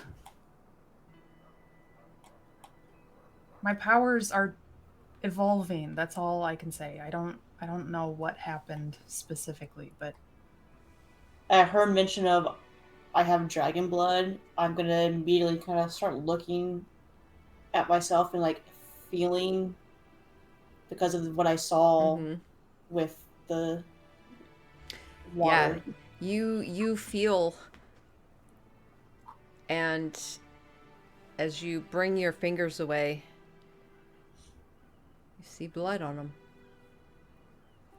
The rest of you don't see any of this. I'm still bleeding. no. You're fine. You look fine. You don't see this. How about you describe what you're seeing and what you know, but currently it's just you. Holding up your hand. I look back down at my hand. What do you want to see? Oh, you motherfucking D-man. Does Rowan want to see? Or does she want to see normal? She wants to see normal. You look at your fingers once again. There's nothing there.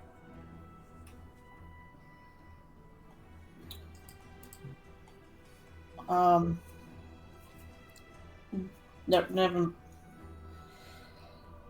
I think I took a harder hit than I thought.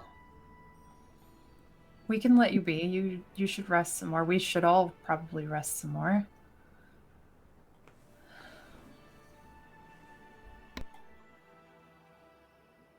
Yeah, ugh. I definitely feel like this is one of those days where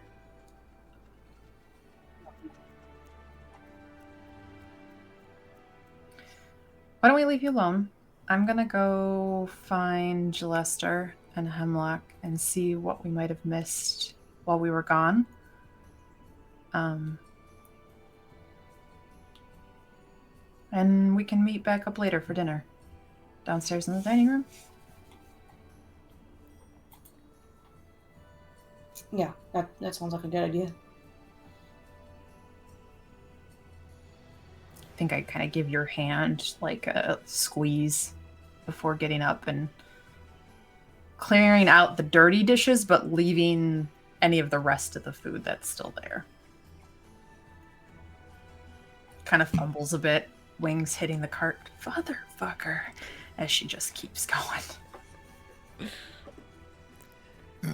Get some rest, and yeah, if you need anything, just do what we can. I mean, same to you. I'm pretty upright, so I'll be all right. But thanks. You too, Tempo. Please reach out. Sure.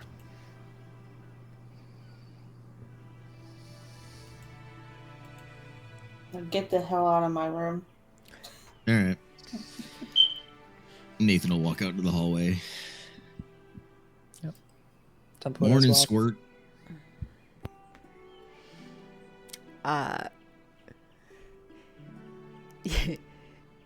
You hear a voice coming from down the hallway, like yelling down the hallway. Morning! Yeah, figured you were at the door listening. Kind of walks away. Back towards the room.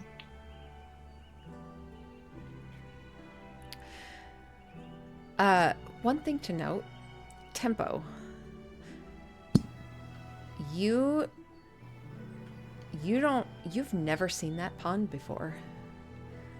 This was a totally new area that you had ever been to.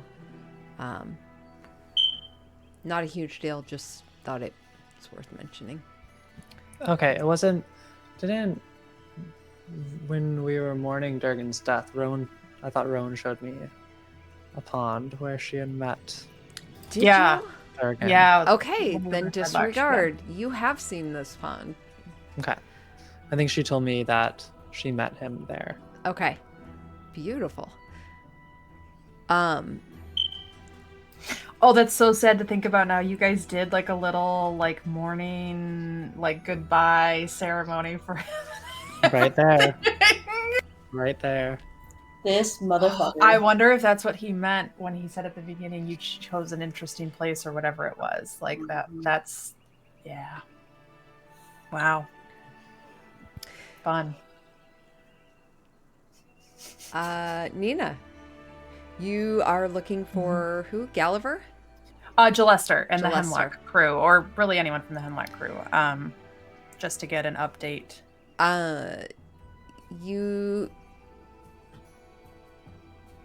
You probably find Jalester. He is off downstairs in one of the side lobby rooms.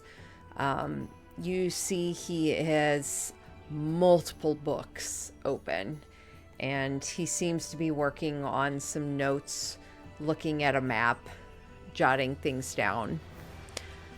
Looks like he's jotting down specifically some numbers and such.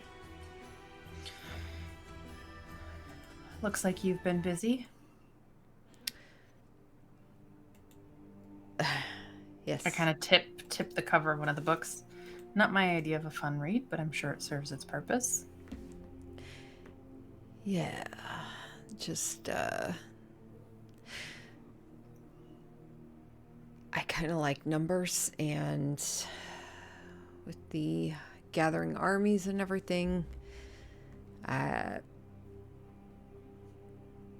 the one that puts in all the, it takes a lot to amount of you're the food you're maths gonna guy. need, that kind of stuff. Yeah. Yeah. Okay. So we First off, how are you all doing? You We're all tired. looked really haggard when you came in last night. Yeah, Imix, the fire portal deity, they were rough, but C pulls a journal over and kind of starts jotting notes.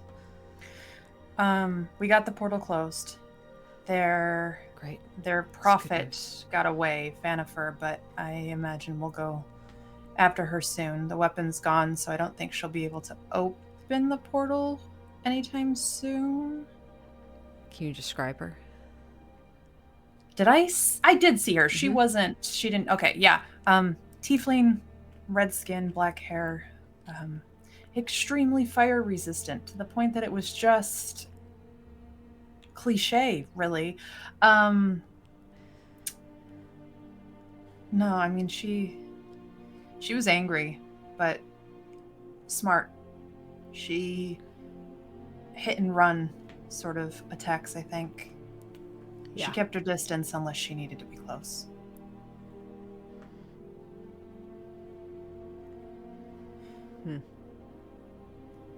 We didn't do a very good job of clearing out the temple before getting down there. We kind of steamrolled our way through, and it bit us in the ass on the way back. Well, lesson learned. Exactly. Lesson learned.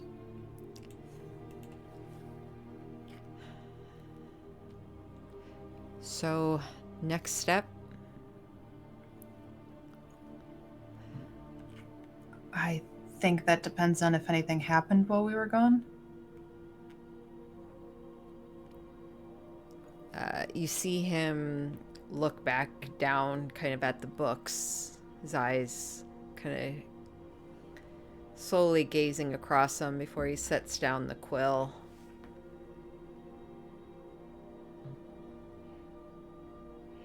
Yeah, we got a missive, an alert. there was... Well, there was a...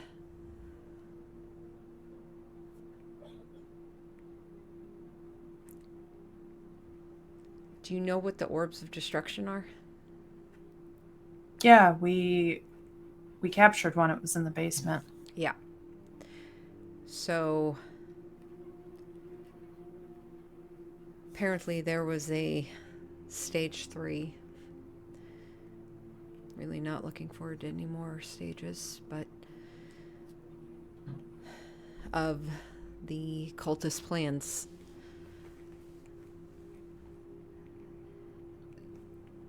Okay. They distributed these orbs throughout Toril and beyond, and we got warning that they were all set to go off at the same time. Fortunately, the warning came in enough time that we were able to find enough of them.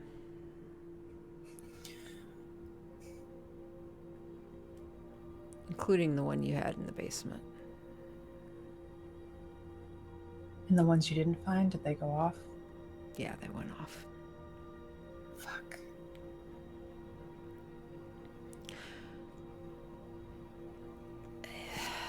Look, a lot of people died.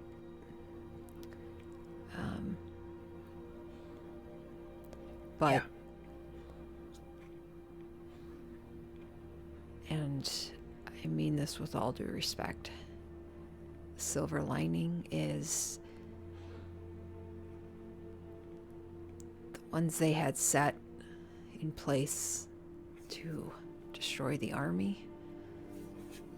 Currently just north of Golden Fields. They found them all. They were able to get rid of them. So help is still coming. So a lot of people died, but the silver lining is that a lot of people also lived. Yeah. A lot more than... Okay. Okay, so that's news. I don't think that would change what we're doing then, which I don't think the team has decided on. But our plan was the cults first, and I don't know that that's changed. So I will let you know if it does. I appreciate that. Chara has the sending stone now, by the way. So if you don't hear from me, it's probably because she forgot. I'll try to get it back.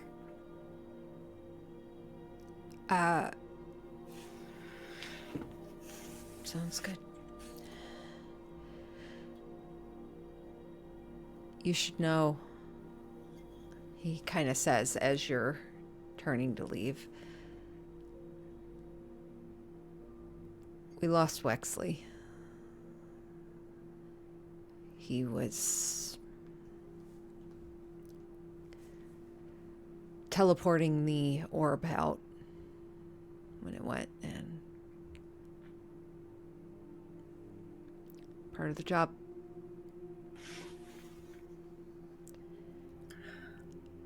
I'm sorry. I'm sorry for your loss. Have you done anything for him?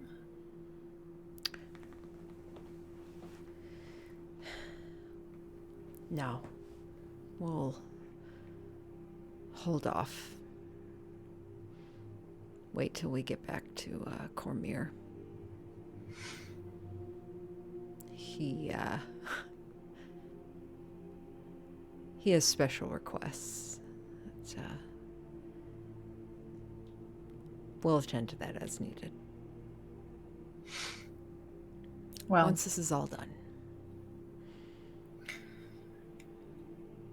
I know we fully intend to see this through to the end, but if there's anything in the last 24 hours that I've learned, just don't rely on time. So maybe at least say something. A toast over dinner until you get back to Cormyr. Don't wait. And she kind of just pats the threshold as she walks away.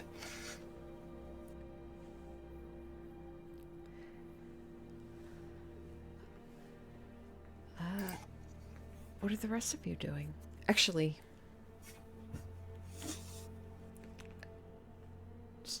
let's start with you, Tempo. Anything that in particular that you wanted to do?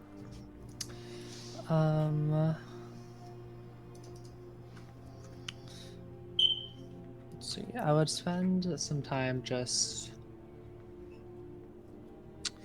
One thing I would do, there were some things I got from the horde in the fire cult. I thought you said whore. Sorry. Keep Horde. going.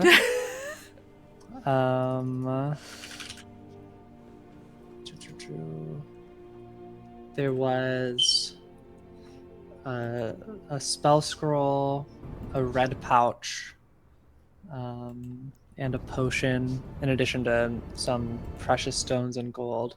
So I would get a tally of what was from there, and I'm pretty sure I can identify things. Can I identify things? I cannot identify things. I would have to find someone to help identify things.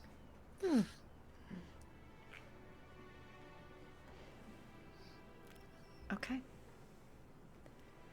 All right. Well, Nathan, as you are heading out,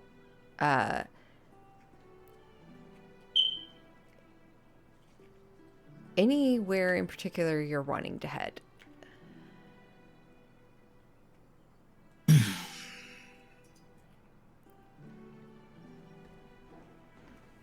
I think to start, he would stop, well, kind of look around and find Nina, just to let you know, like, I'm gonna head into town and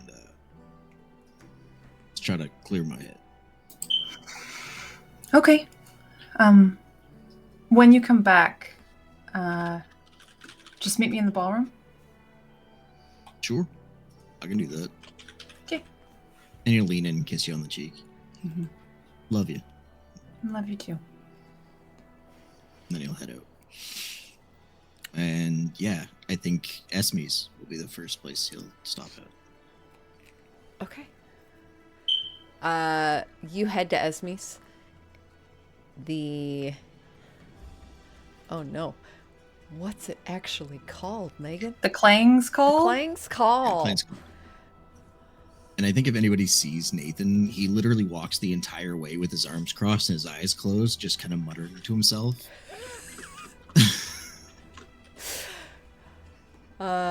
Yeah, you head into the Clang's Call, and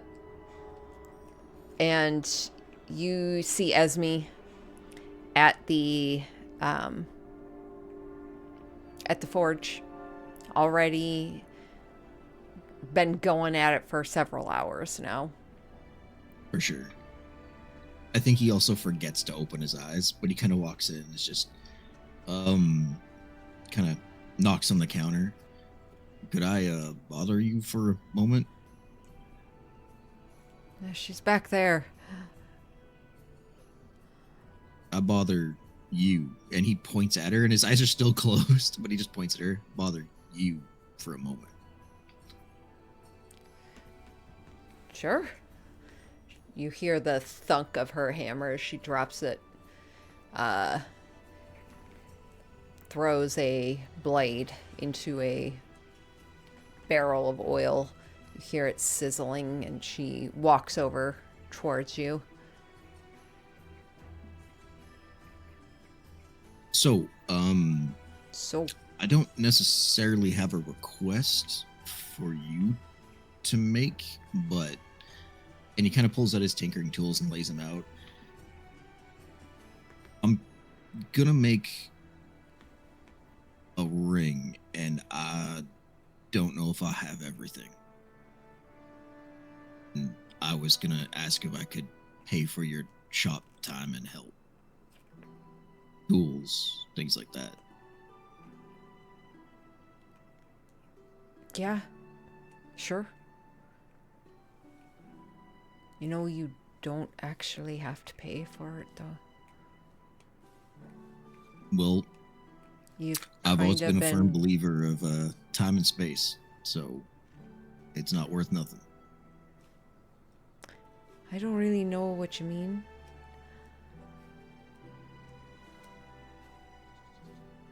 Helpful, but okay. The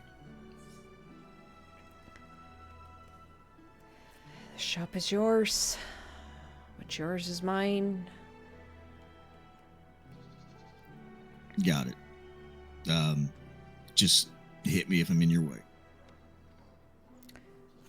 Will do. Also, and she kind of leans in toward you.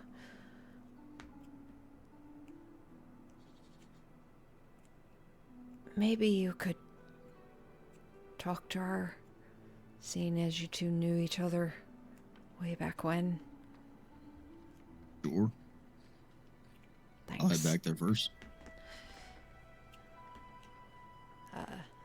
She walks back over to the forge.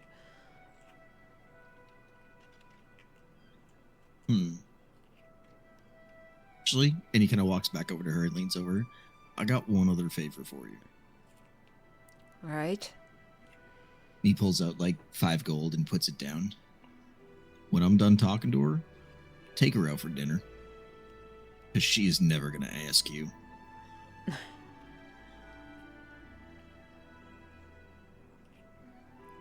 You see, she just kind of looks at it oddly for a long moment. You think that's all she needs? Just some food? You. And your presence, I think, is what she needs. Huh. And I think you need it too. Anyways, that's my intervening. I'm gonna go talk to her now. And he'll walk around to where her place usually is. Yeah, you walk around this now double stacked line of crates and boxes. You see your gnomish friend,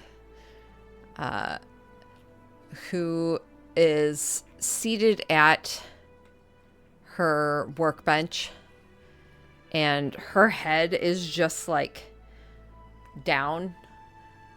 She looks asleep.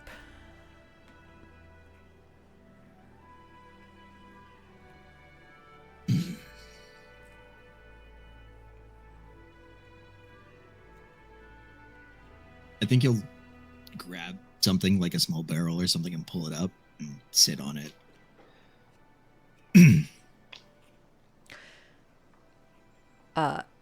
Yeah, as you kind of drag it up and sit down, you see her face is kind of turned, and you see like these uncharacteristic dark circles that kind of shade the bags beneath her eyes. Her green and purple hair that's like normally pulled up in 2 perfect messy buns are just kind of now drooping and misshapen. Her normally like ruddy freckled cheeks are slightly pale, smudged, and her workbench is just in shambles.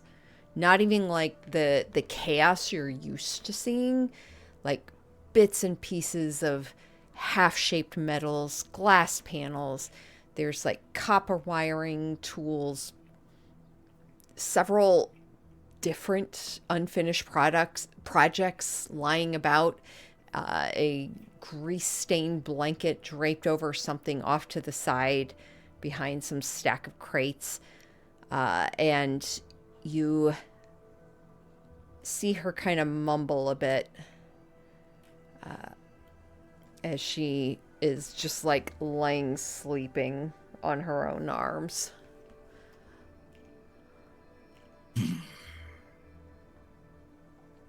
He'll reach up and kind of like gently pat her on the back to try to wake her up. But at the same time, use all of his Lea's hands to remove a condition.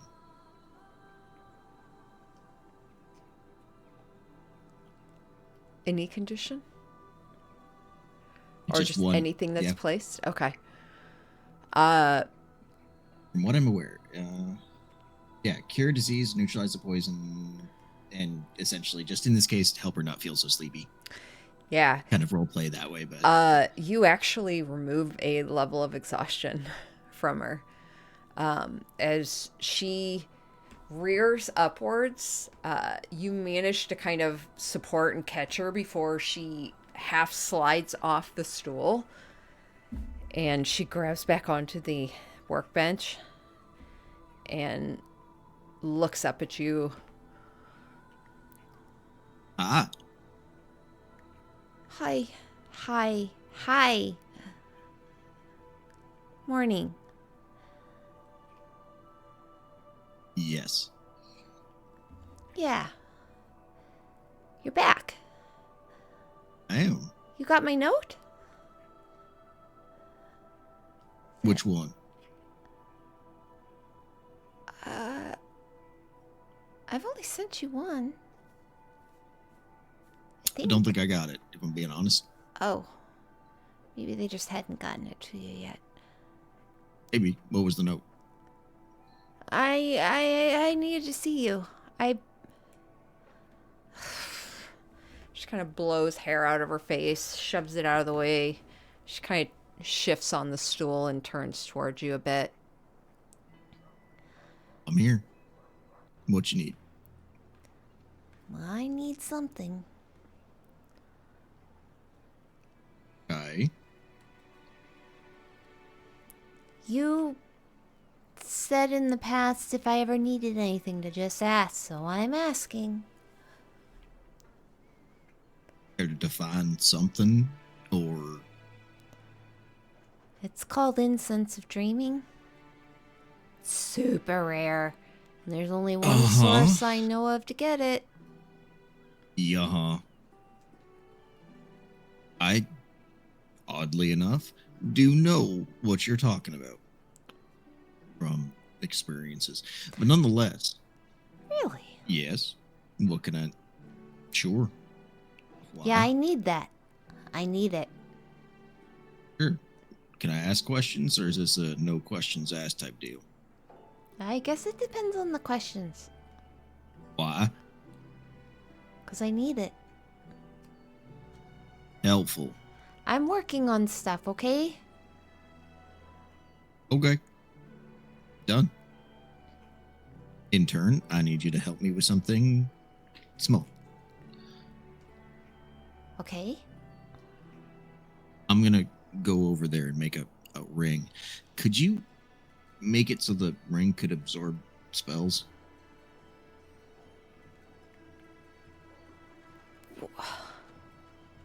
Yeah. If not, that's totally fine. I mean, No, I can do don't it. wanna I can anything do that's it. beyond your abilities or anything, but Oh my god. Of course I can do it. perfect. It'll take me a little bit to make it, so yeah. Okay, I will need the incense before I can help you. Okay. Happen to have a lead on where to get it? 'Cause last time I saw it was a traveling band of Yeah. performers. Yeah, Andra, great thing, man. The whatever, great thing. Yep. Yeah.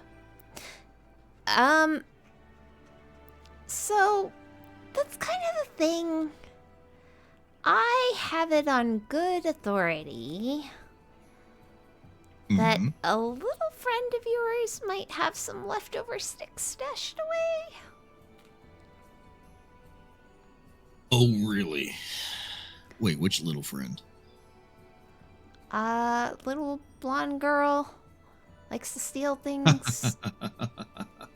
Oh, shit. All right, Yeah. done. Great. I can do that. I got one more thing on pretty good authority for information for you two. Okay. You might want to go get changed and ready and cleaned up slightly. You have a date. And he'll stand up and turn around and walk out. What the fuck? Kind of see her sniff at herself, and you head around, and you see Esme, who kind of directs you to different like bowls and barrels where different metals are kept and things like that. And she would kind of direct you towards anything you needed, help you out. For sure. Would you like a roll for that, or I would. You've got tinkering. just on my tinkerer tools? Yeah. Go ahead and add your proficiency to it with a d20 roll then. That's going to be a 22. Nice. Yeah, I would say the metal forms nicely. You can absolutely choose whatever form you wish. And This needs more. I go back to the manor anyways. Esme, you okay if I leave this here to cool off? I'll be right back. you should leave it here. It needs to definitely cool off. I'll keep an eye on it. Perfect. Thank you. Yeah, and he turns around and starts heading back to the manor. Okay. Rowan. What you doing? What you doing? Honestly, I think after eating, she probably snacks a little more on the food that was left behind. And like that feeling of when it's digesting and you start to get tired and stuff, that I feel like she probably honestly goes and lays back down. With everything that just how hard she was fighting at the end, like, and kind of like not even realizing how far she was pushing herself with all that, and then going down, and then dealing with that vision. I think she passes out. Yeah, you kind of sitting on the edge of your bed for a moment before just kind of looking around the room, feeling that fuzziness, that need to just lie back down. And your eyes kind of pass over, and they glance past a mirror across the way, and you see that visage of blood, burning eyes, bloody, broken forewings.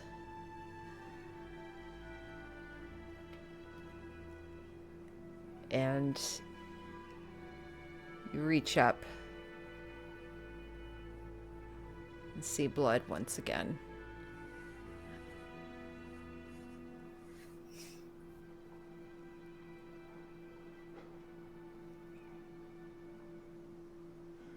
Well, of course she can't fall asleep right away then. Then she's like, probably was, yeah, it was like just about the doze off, and so like starts rubbing her eyes a little, and then looking at the mirror a few times, and it's still there. Yeah, you now have like smudges of blood kind of just pressed over your face now.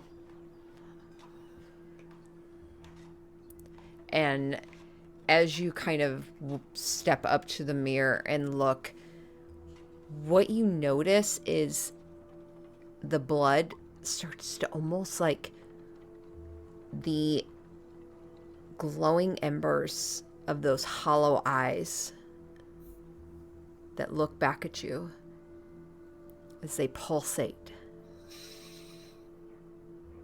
With each pulsation, you see the blood kind of boil a little bit and start to burn away. And also with each pulsation, you see almost like a golden X-ray. You see this like sudden, you can't even say it's like your skull. It's like a golden mask beneath that just briefly you can see it with the pulsation of your eyes.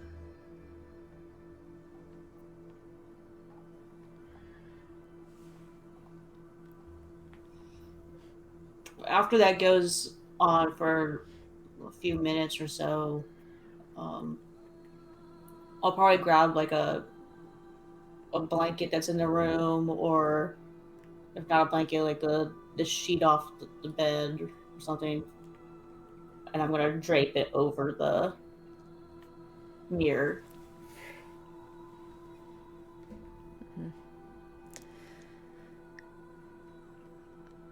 Draping it over the mirror, you feel that sense of fullness and lethargy start to take you again. And head back towards your bed. Fall back on it. Probably staring at the ceiling, thinking for a good long while before sleep eventually pulls you under once again. Yeah. Nina. I think after Nathan left, she goes back up to the room. Does it have a balcony? I can't remember the map. Some of them do, some of them don't. No? I don't think there's balconies. Not on the rooms. Okay. But I think there is one off the back of the house, off like a study or something, right? Let's look here. Because I remember Liam or I climbed out there on the roof once, maybe.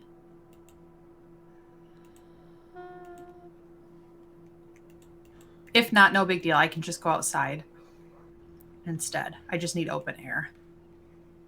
Yeah, there's a couple of gardens and such. Okay. Actually, no, I lied. Outside Gulliver's office. Oh, okay. Yeah, I'm not gonna go. I don't want Gulliver to see me. So I will just go find myself in probably the most open garden. I need some space. Like 15 feet around me. But she goes out there, and after Rowan's asked, you know, is this a deal with the hag? What's happening? I think Nina's just trying to do some introspection and see if she has any more answers for herself, because all she can remember is panicking down in that temple and thinking to herself, like, I can't let my friends die. I've watched them all die in that memory that we relived in Nathan's. I watched them all turn into aberrations, and then I had to kill all of them, and then I was still left alone. And I think that was the panic for her that made her magic surge, and she wants to understand, is that fundamentally wrong with her? Was that a good thing? So she sits down and tries to, in the same way that her dad used to teach her, like, start small and work your way up, like learning how to stretch the threads of the weave that she knows are there, and then see how things have changed. And so she kind of runs through some of her cantrips and some of the easy spells, and then starts to see what else has changed. She hits, that see invisibility again, and feels her eyes kind of flicker with that, I think it's called like a nictating eyelid that keeps things out. And, just susses out her own magic and wants to to insight herself essentially for answers there. Yeah, absolutely. I would like you to actually roll me an insight. Okay.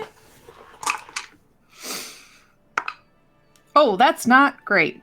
Oh, but I add a +7 to it, so that makes it a 13. 13.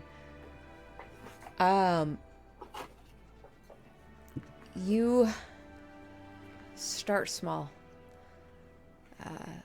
Basic lessons. Things you remember from a time of comfort and peace. And then that comfort and peace shifts to another family, other parents, a sister. And then it shifts to twin boys, siblings, triplets. No, you had more than that. Then it shifts to something else.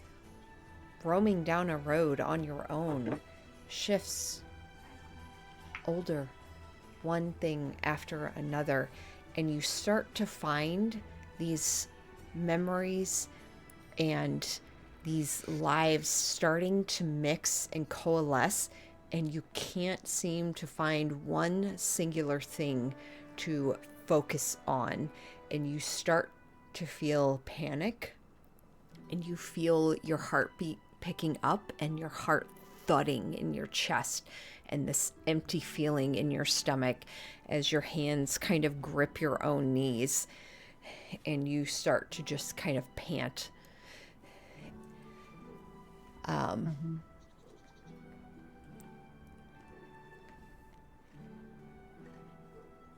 By the end of this, you kind of blink. You're not sure how much time has passed, but you feel sweat. Your hair's kind of lank against your face, and you feel a new kind of, yesterday was rough to begin with. You feel a renewed sense of just tired. Mm-hmm.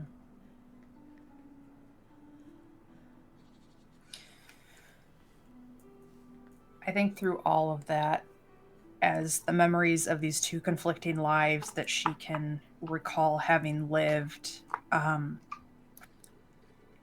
she can't be sure of either one of those. But then for a second, a memory of Nathan, like picking her up after the pact breaker, like when she broke things with the hag, kind of flits through her mind. And then he becomes like the consistent thread that's like, okay, I don't know what behind was real, but I know that these things happened. And so she kind of just follows them, as even tired as she is. Like that's what helps to bring her back down to like a place of calm. And she kind of like shakes back. She's also, half of her hair's gone. Like the long ass braid that she used to have completely melted in the lava. So she's got like these like tendrils that she's braided and clipped like little things to, but she's got like this pixie cut going on in the back. Because she just lost all of her hair falling back first into the lava.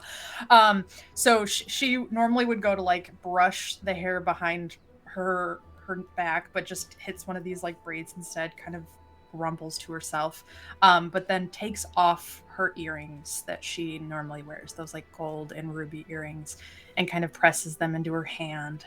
And she is going to spend some time. She'll probably use things just like burning hands. Like this is why she wants space. Her spells are not small and pointed like Chara's heat metal. They are big and loud, but she is going to craft those earrings into 2 little rings as well. Rubies will be kind of cast aside. She'll just pocket those.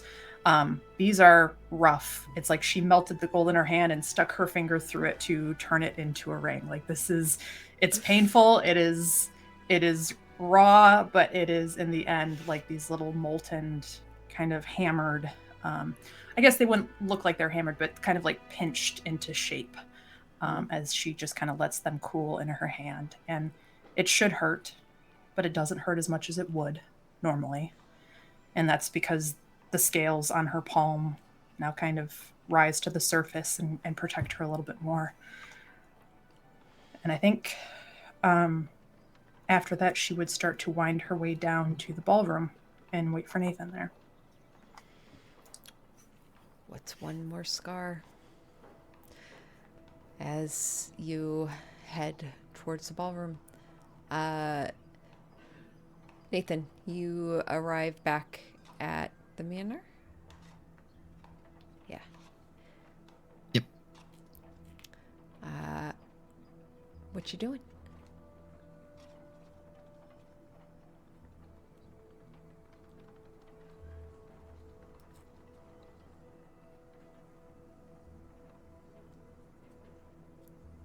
I think the ballroom's the main first room when you walk in, correct? Yeah. Yeah, so if he walks in and sees Nina there, he'll go straight to her first. Timeline-wise, do you think I'm still outside? How long was he at the Kling's call? He was probably there for a bit, probably Okay. an hour or two. Okay. Yeah, that's fair then. I think she is at the piano. If I remember on the map, there was a piano there. Yep, at the end. And it's not great, but she is managing to type out a little ditty. And if Nathan hears it, it sounds familiar.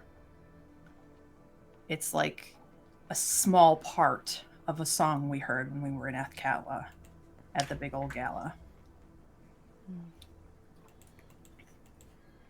I think he'd walk up behind you and kind of he'd lean over your shoulder and sounds familiar. You're back.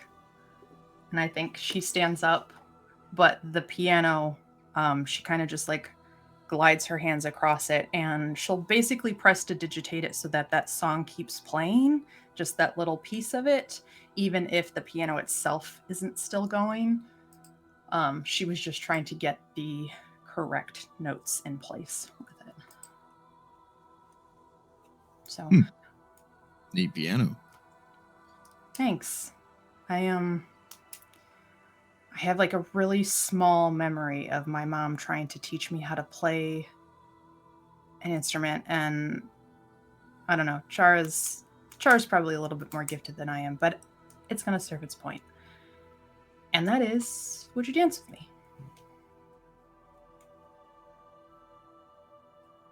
Absolutely, yes. She kind of takes his hand, leads him out into the ballroom, starts spinning around. I don't have a lot of regrets, but not getting to dance with you in Athkatla, that's probably top of the list.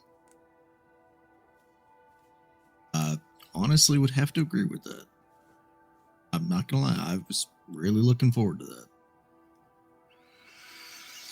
It's always tomorrow, right? I try not to let it be, but yeah, sometimes. Oh, you're better about it than I am. I've always, and she kind of one of the hand that's on your shoulder kind of comes down and touches the amulet that she had Kippen make for you. I always try to buy more time. And I think after last night, I'm realizing that that's maybe not a fair ask. I don't know. It feels kind of cruel to ask you to keep coming back to me through all that violence. And to be fair, I don't think I can promise to still be there through it all either. All things considered. So I was wondering if we might make other promises to each other rather than future stuff. Maybe we just promise to make the most of the time we already have. And I think she kind of stops dancing, reaches into her pocket, and pulls out the rings that she made. I don't want to wait for what's next. I want this now, if you want it to.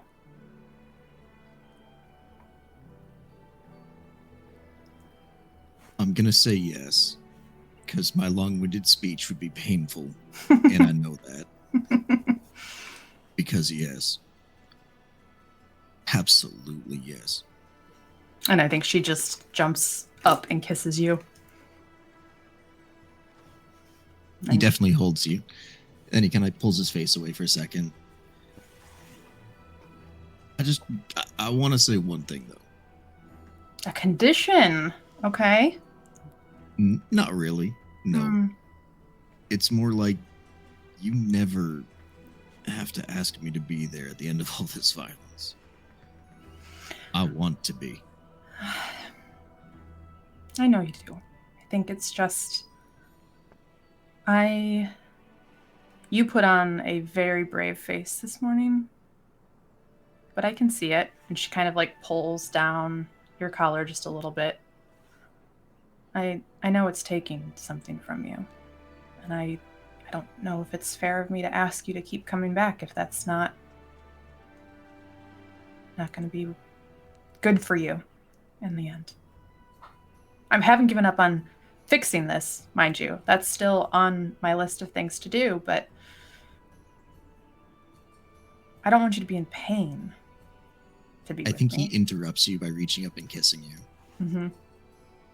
And pulls you away. As long as these lips still work at the end, I don't care. Well, it's not as pretty as the bracelet you made me, but it'll have to do. She kind of slides one on your finger. And maybe something happy we can celebrate with everyone. I don't know if Rowan is technically qualified to perform a ceremony or not, but no. I'm sure she is. This is this is all I need. It doesn't have to be anything special. Well, we'll at least include our friends. Yeah. And I'm sorry about the brave face. I just feel more and more broken every day, and it scares me. Me too. But You just two look broken cooler things. every day. I don't know what you're talking about. I feel so tired. I don't know if what I did yesterday. I mean, I don't regret that by any means. I'm glad we're here, but I don't know if I should keep pushing myself sometimes. But I also don't think I can stop. In that, we're in the same book and on the same page. Yeah. Makes you who you are, sweetheart. And Nina, I fucking love who you are. Well, I think you're the first person to ever say that to me in a way that I actually believe. And that's how I know that this is my future, however long that future is meant to be. It'll be all of eternity, I can guarantee that. Just might not be this body, might not be this time, but it'll be there. Okay. And the piano kind of is. That's kind of all I remember of the song. I got distracted, but it's there. I think he kisses you again and pulls back. Well, let's go find a new one then. Agreed. I do have a couple of things I gotta do still. But let's definitely find a new song. Okay. I actually could use a nap. And I'm going to ask Pell if I can borrow her help in practicing something. So. You hear that, Squirt? She needs your help. You hear from the balcony up above. You guys are so gross. I can literally hear you from up here, like the sucking sounds. It's disgusting. There's children up here, you know. Yeah, huh? So it clicks back there too, huh? I'm here. Yep. So come on down here, Pell. We have a couple questions for you. Oh, that doesn't sound good. I mean, I just wanted you to go invisible and to have me try to find you, but... All right, that questions? doesn't sound too bad. I'm coming down.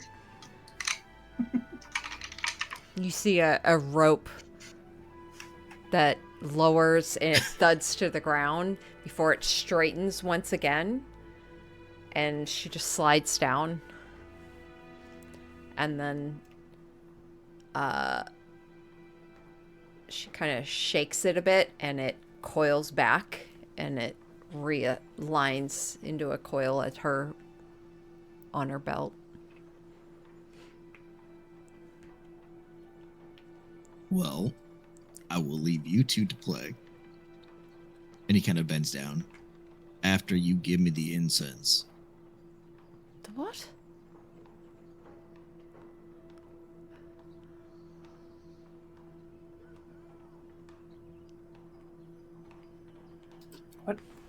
What She instance? crosses her arms.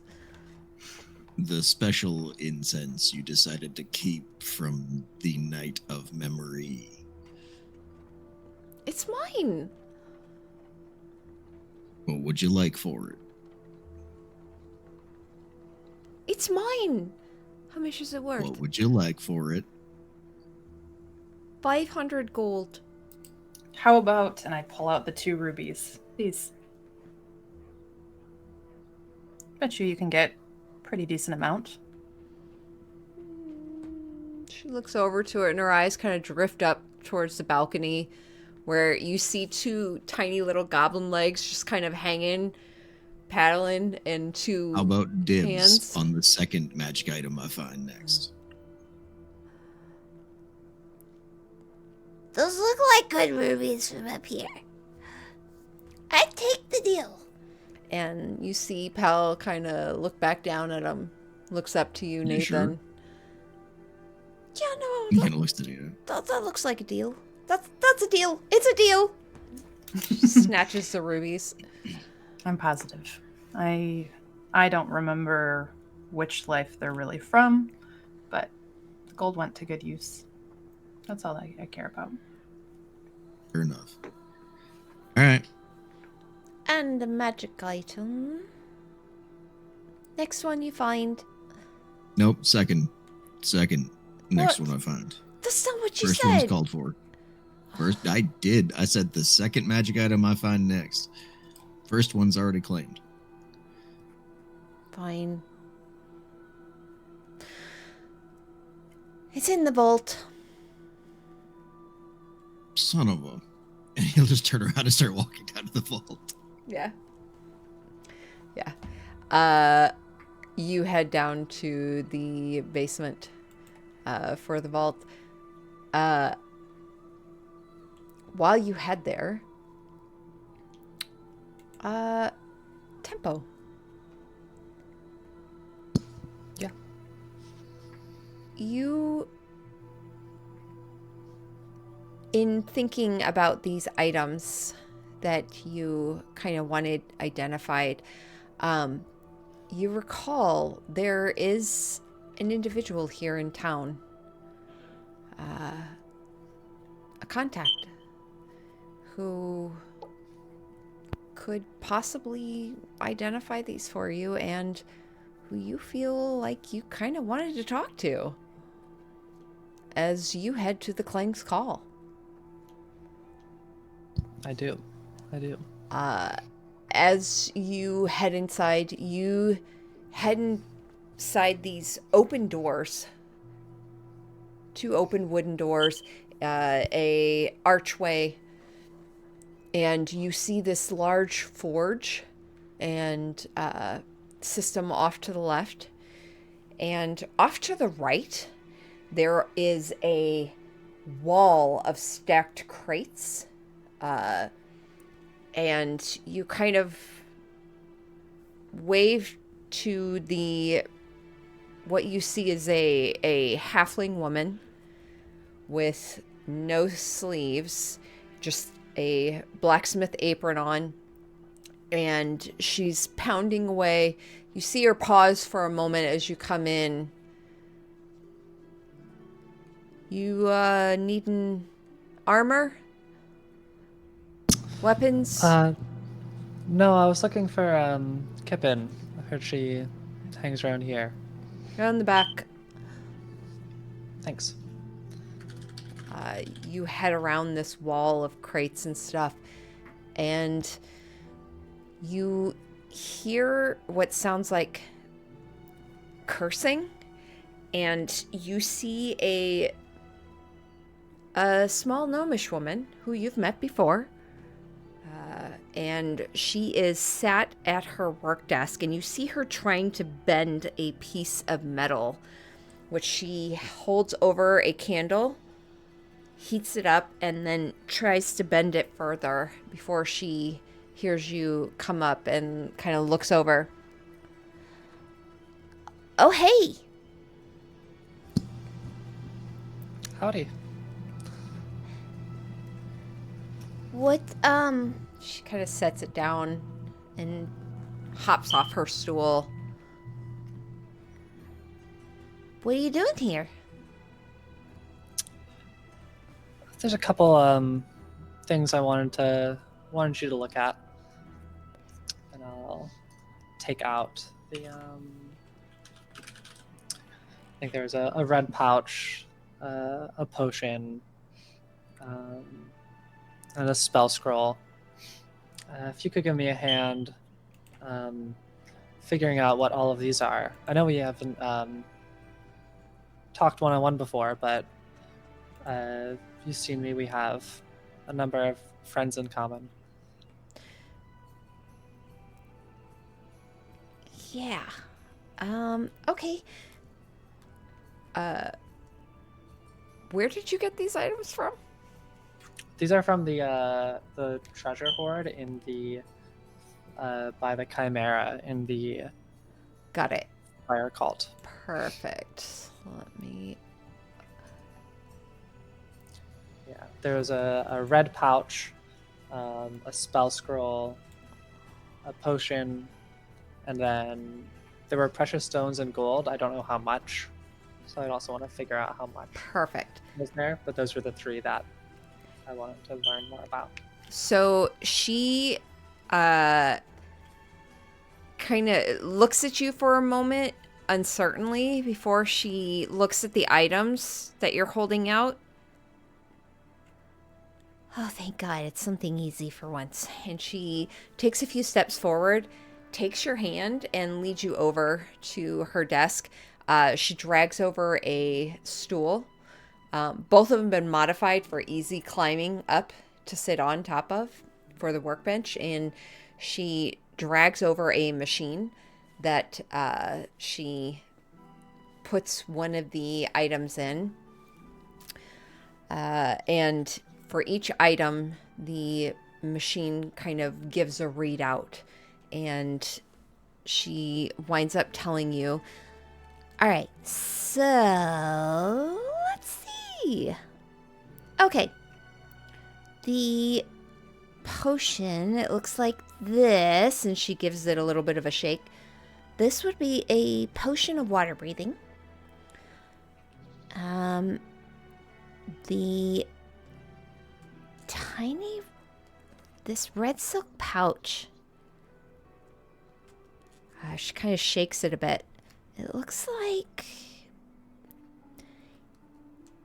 looks like this might be some dust of disappearance. Have you heard of that before? Presumably, I have. Okay. Have I? And then... what was the last thing? There was a spell scroll.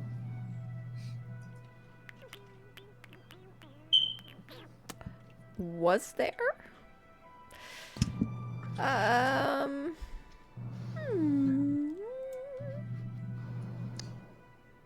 Oh, Ran down. I think that might not have been in the trove. That might have been I think that was in Venifer's chambers. Benefit's Yes. chambers. Because that was where you found 750 gold, a potion of speed, and a spell Yes. scroll. Yep. I don't have a barrier. I don't have a dividing line between where I wrote those down. So. You found a spell scroll of Wall of Sand.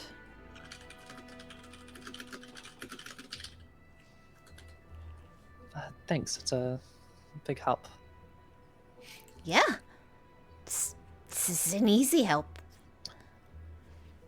Just have some questions. I mean, I've seen you around, but are you from here? Do you have family?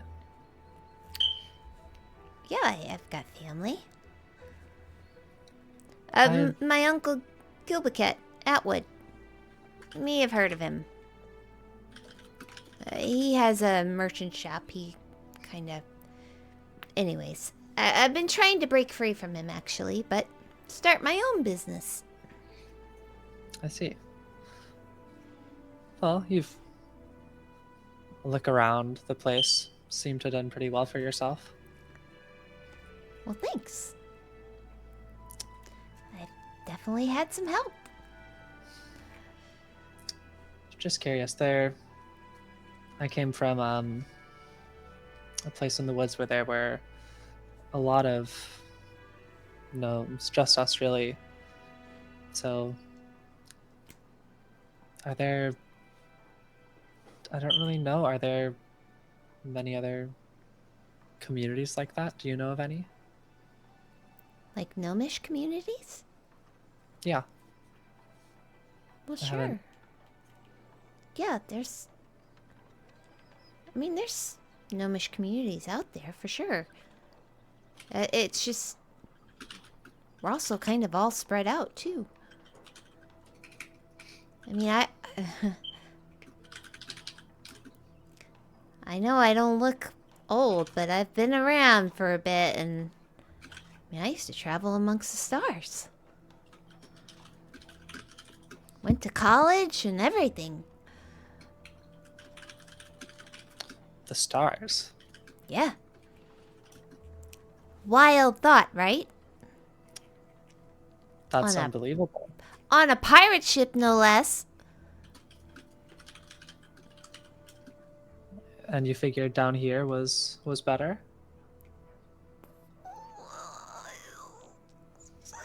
It's just, things have a way of happening, and it kind of wound up here. Just kind of fell into some things and really haven't left since.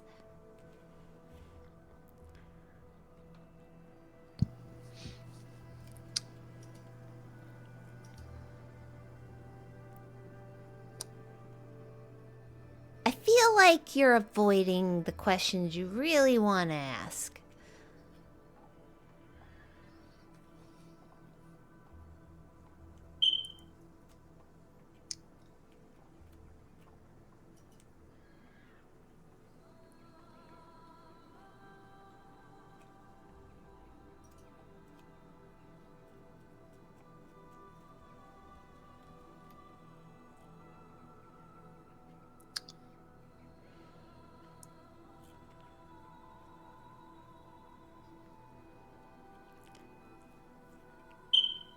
You don't have to be afraid, you know. We're all in it together.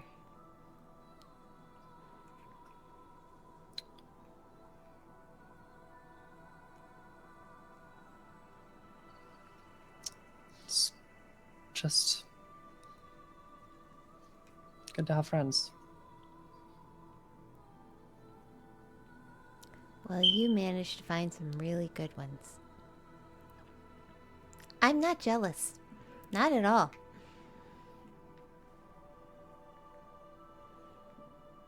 Why is that? Well, no, that's sarcasm. Of course I'm jealous. You get to have all the adventure. I'm stuck here doing fuck all.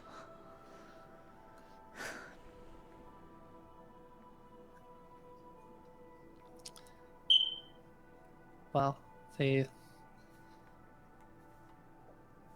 people seem to come to you for help pretty often. seen Nathan wander over here a number of times. Yeah, I know. Everyone comes here wanting things from good old Kippen. She's got all the time in the world to dedicate to other people. What do you want? What do I want? What do you want? Roll me an insight. Yeah. Gosh. I have to find a d20 now.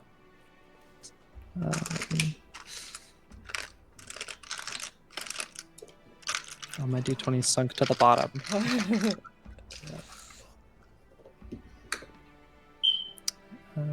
Insight.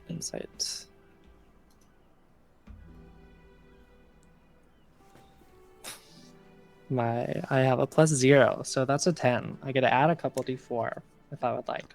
So I'll do that. I get to add 2. I got 2 1. 12. You see someone who looks drawn out and tired. And that's probably the majority of what you get from that.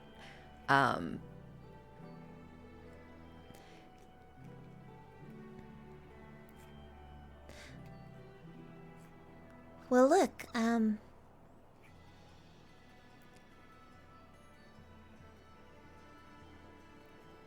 if you need anything, you know you can come ask me, right? I know I give everyone shit about, being so important and stuff, but, some things take priority. Sure, but you haven't answered my question. What do you want?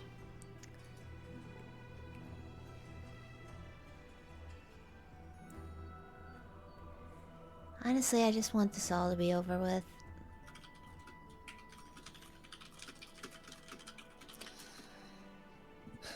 Same here.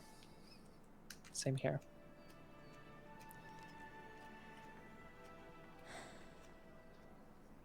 Have you talked to him lately? No. Well,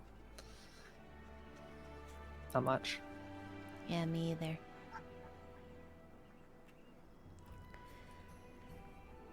Alright. What are you wanting out of all of this? Same thing as you, sister. Yeah. Alright. Well, you know where to find me. I'll be here. Slaving away. Good luck. Thanks. I'd say you'll know where to find me, but I don't know where I'll be. So,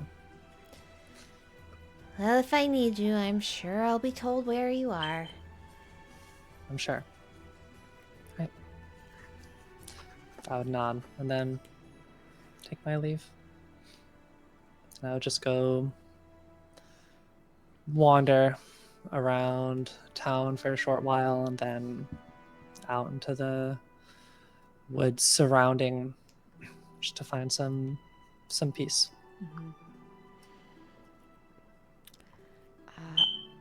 Okay. How about we take a 10-minute break? 'Cause I gotta pee. So we'll take a 10-minute break and come back to it and jump right back in.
Okay.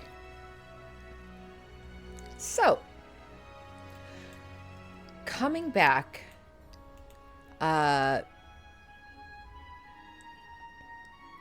Westbridge. Several of you have had some interactions, have done some things that you wanted to do. Rowan currently sleeping off a lot of baggage, a lot of thoughts, a lot of exhaustion, and Nina and Nathan, you all have kind of separated, having had a moment of intimacy, of pure just preciousness, and each of you kind of, Nina, you feeling still this fatigue, also kind of weighing you down, of just this uncertainty of there's something there. You can't quite identify it, but there's just something that's not right. You've kind of pushed it to the back of your mind a bit with this moment that you've had with Nathan, choosing to focus on forward, the future. And, you know what? I'll deal with this later. And you deal with the next thing in front of you, which is, I need a fucking nap. And you head upstairs to take one. And Nathan, you are heading down to the dungeon below, to the treasure room. Tempo, you, having identified your objects at the Clang's Call, having had a conversation with Kippen, walking away from the Clang's Call, what are your thoughts? Did you get what you wanted from there? Yeah, I would say so. Yeah. Heading back, you probably drift somewhere to the south, down along the long road, before you eventually find a stream that you kind of head along and find just a beautiful kind of grove of these pine trees. They have left just beds of browned needles in this cold weather, and you kind of walk between the cusp of them, and you see a old stump that's been turned upright, and you kind of set yourself upon it and just take in the peacefulness of this grove of pine trees. You passed a very cozy kind of hut that looks like it's not been attended to in a while. A cottage, almost. And you feel just the coldness of the air and the chill of winter. And yet, it feels renewing. It kind of makes you feel alive a bit. It's not flame, it's not choking smoke and heat. It is cool. It is refreshing. And it is peace. This you recall.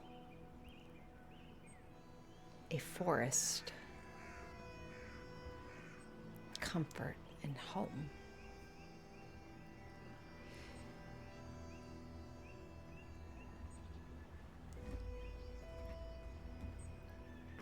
Nathan,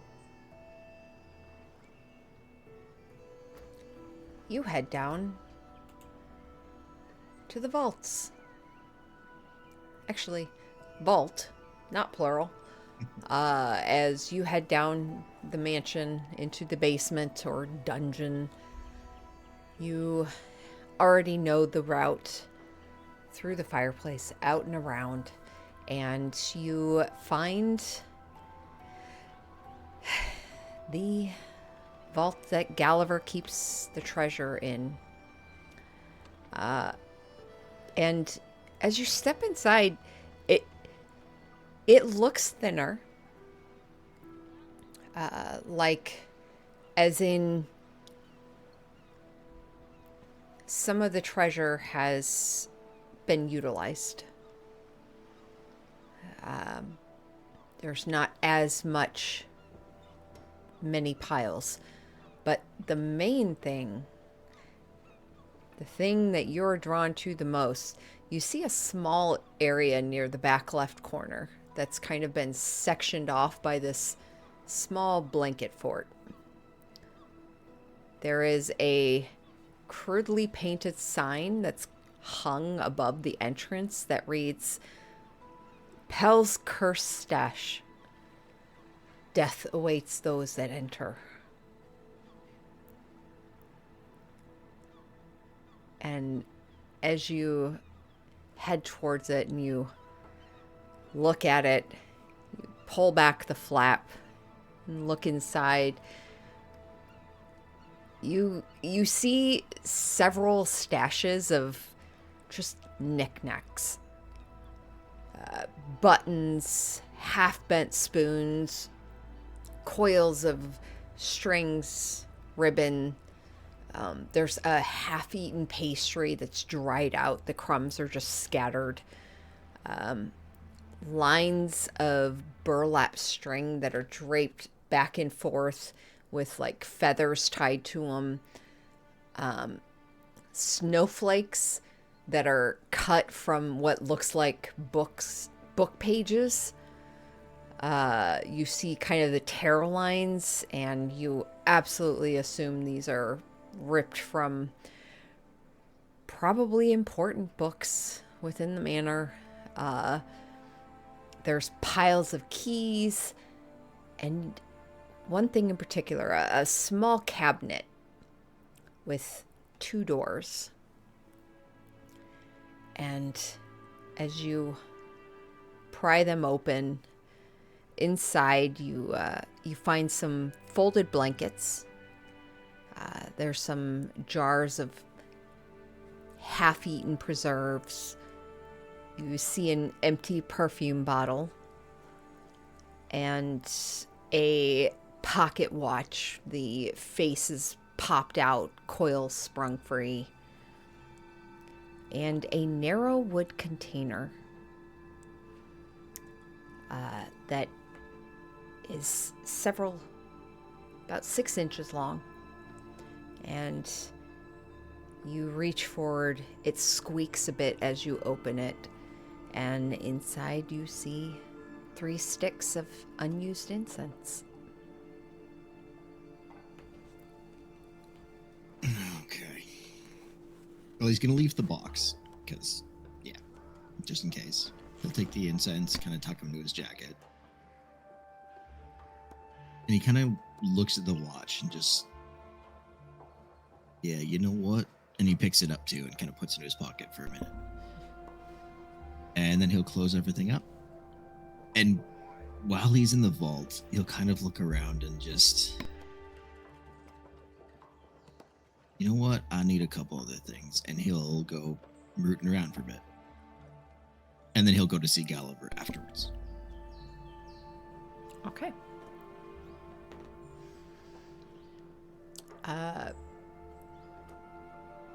Anything you're looking for in particular, or before? Yes. Okay. If you want to DM me, you can, or if you want to Sure. say aloud. I'll do Perfect. that. All right. There, I'll throw it in the private. Perfect. And then, as you head to Gulliver,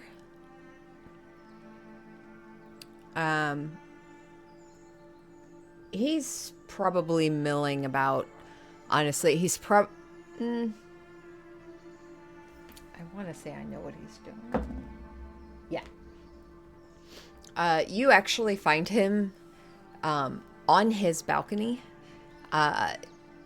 He's standing there with a small shot glass in his hand, and you see him sat in a lounge chair looking out at the forest that expands behind the manor. I think he'll approach and kind of like knock on the frame to the balcony lightly.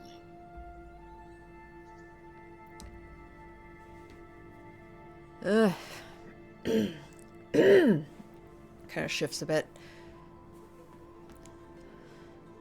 You want some? He gestures to a bottle on the table, another shot glass tray of them. On one condition. You let me drink it with a friend. And he just sits down. Not the owner of the manor, but a friend. And he holds out a glass. You see he looks confused for a moment, kind of looking about, waiting for someone else to come through the door before he starts to catch on. And you see him kind of look down at the glass in his hand for a moment.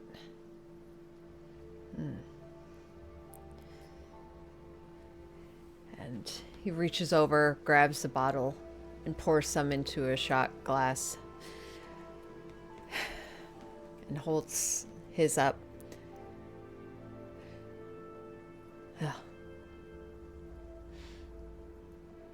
To new beginnings. Lessons learned from way too much years past. And he clicks his glass. Indeed. He knocks it back. Nathan does the same.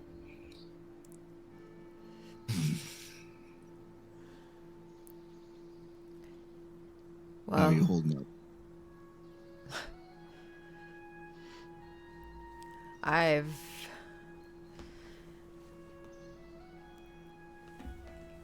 honestly not been on the front lines like you all have. I've spent the majority of my day trying to plan a festival in 2.5 days time. I know it doesn't sound like much, but it's so much. Like, normally you would spend months planning these things in advance, and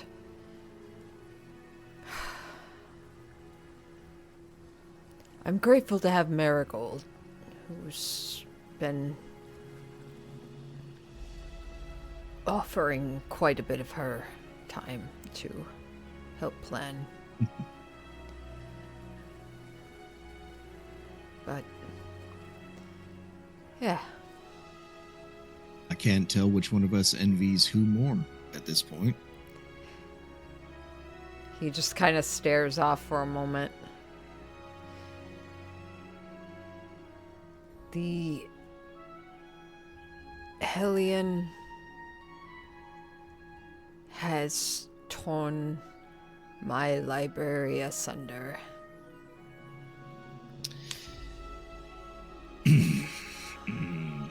Yeah. Yeah. Yeah, I'll go talk to her about that. Because, yeah, she's gonna have to replace those. There's no replacing them. There's magic. Maybe it'll mend well. something. I mean, if that's the case, I would appreciate it. They're basically the historical accounts of Westbridge. There's no copies of them. Granted. Yeah, I'll take responsibility for that.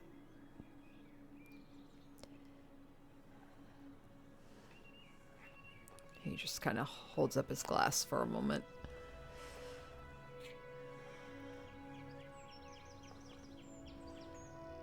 Any wants or wishes while I'm here?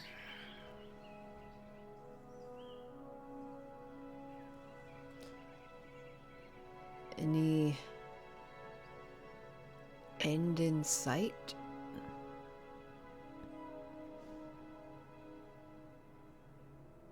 I guess that's how far ahead you can see. I hate to say it, but there's always an end in sight, but it's always the beginning to something else.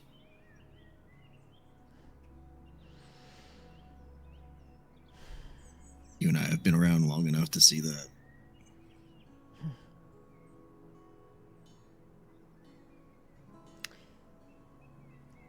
You much longer than me. Sadly, yeah. But you got lots of time left, so I won't worry too much about it.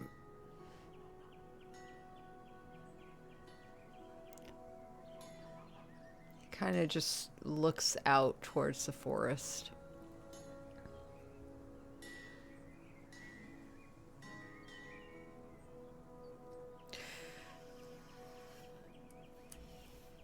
Well, Westbridge is... It's been my home. I know we didn't exactly get off on the right foot.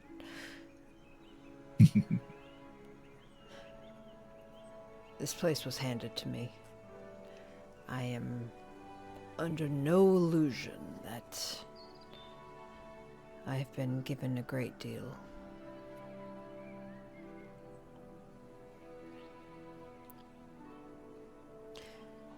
This has always been my home.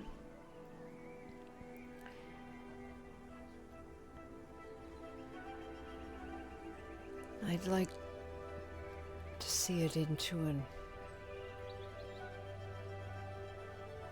I'd like to see it into the next era.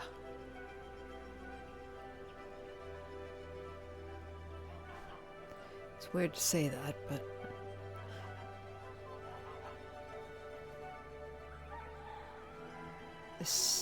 all of this, it just feels defining. And I don't say that as one that's... I don't say that out of emotions of an old man, but...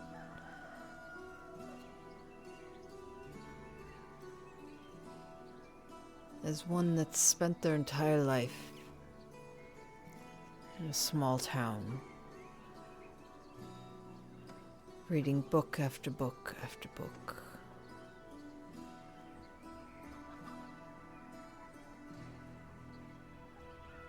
What you're all doing is important.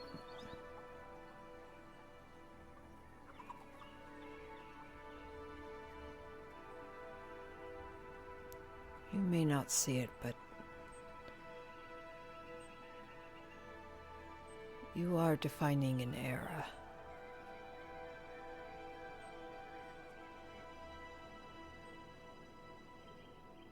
Sadly, I do see it.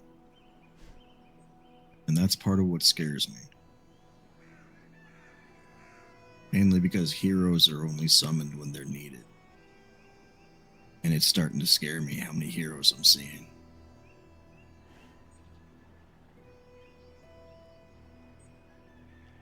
But, that being said, what we're doing is important. But when we're done, those who are here to hold up the rest, they are also very important. You will be needed heavily. No less than I am.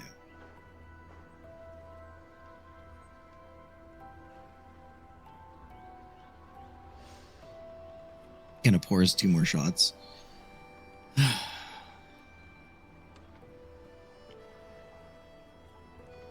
I promise I will give all my strength for that new era.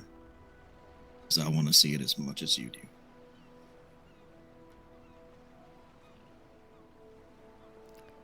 I guess my question to you is who are you gonna hand it to when you're done?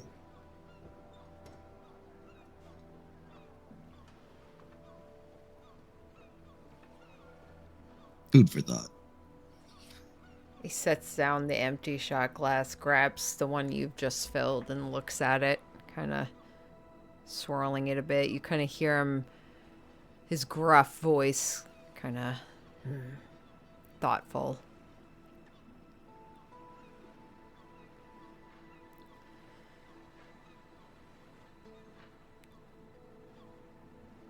To home and hearth.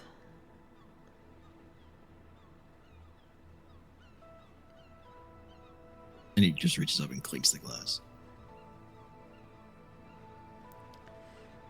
I might be creating a little bit of my own, by the way, but Nina just asked me to marry her. And he takes the shot and puts it down. You.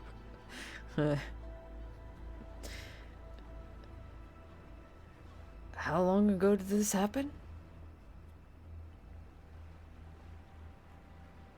Like minutes, Fuck. half an hour tops, maybe. Well, I Said suppose yes that's immediately one because more obviously. bet I've lost. Oh, there was a bet. Pool. Everyone already knew Nina was going to be the one to ask it, but when it was going to happen was...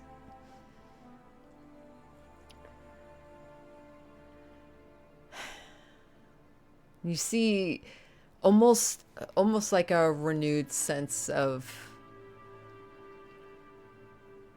just youngness kind of come over him a bit.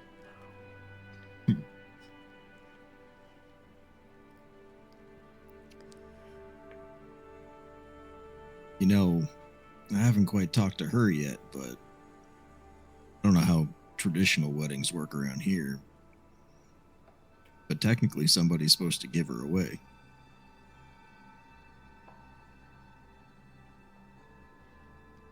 I'm sure I could find someone. Who's closest? You are one dense old man, I'll give you that.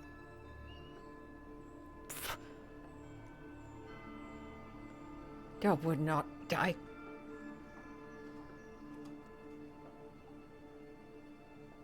Again, something to think about. See what she says, but you've been in our corner since the beginning, almost.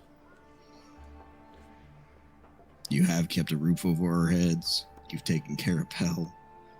You've done your best to turn everything around in this town. You've put up with our... Can't even say anything other than antics since we've gotten here. The support's been nice. And I meant it when I said friend.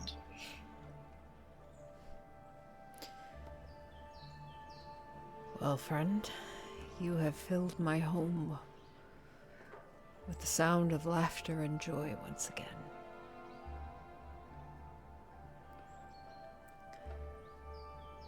That is no amount of gold could pay for something that precious.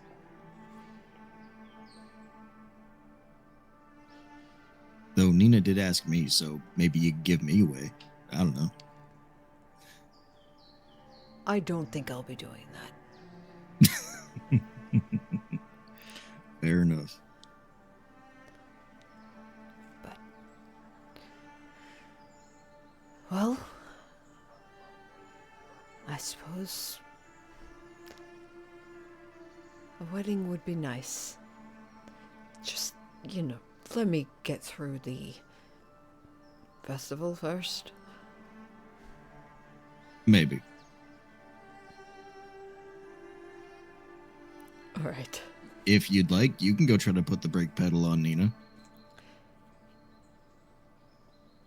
He just reaches over, grabs the bottle, and pours another 2 glasses. Congratulations. Yep. Thank you. Got a couple more people to share this with, but... lastly, and he kind of pulls out a cloth where he wrapped everything he found in the vault that he would like, and kind of puts it down. What would you like for all of this? He kind of leans forward and looks at it. My guess is about 500 gold, give or take, but you let me know if you want more. I genuinely don't. 500 gold for a broken pocket watch. Oh, not the watch. Private chat.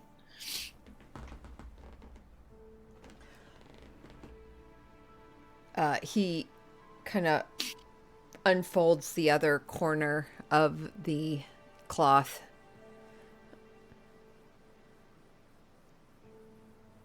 The watch I'm going to fix and put back.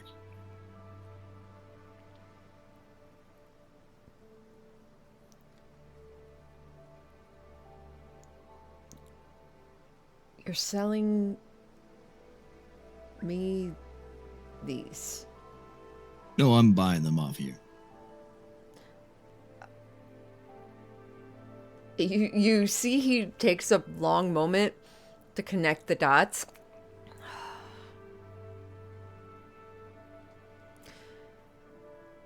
That's where they went. Wait, what? Sure. Yeah. They're not getting any use in a case. Well, they weren't. Fair enough. I'll make sure to fill the vault back up. It's the least I can do when we're all done here.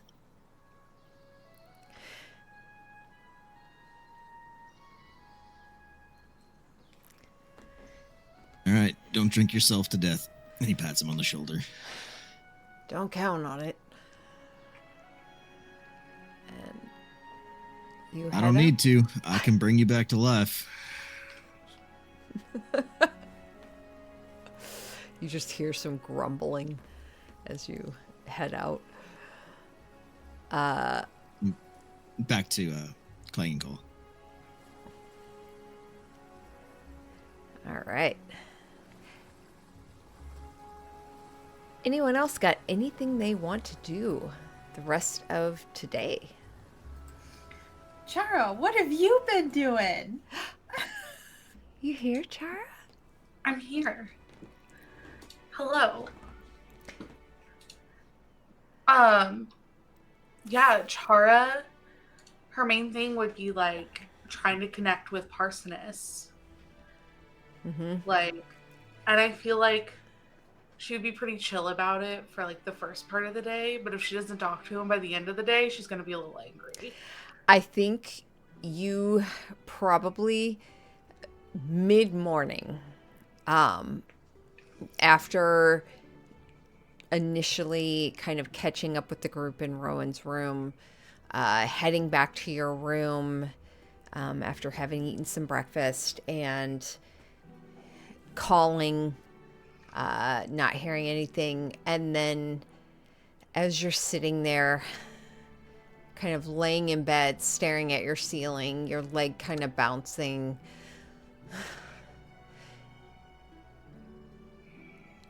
Hello? Are you there, darling? Char would like let out a sigh and just be like, yes, I'm here.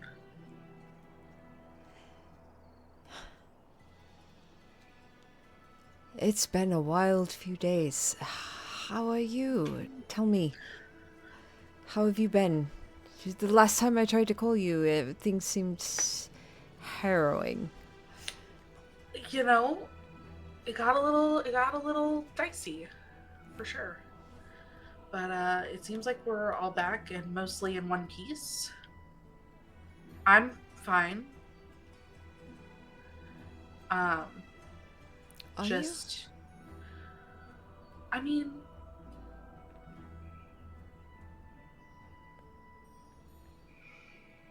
that was an incredibly long pause.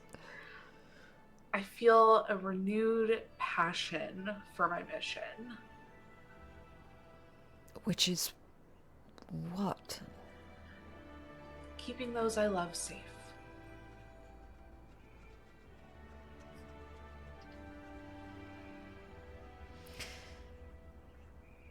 That's good.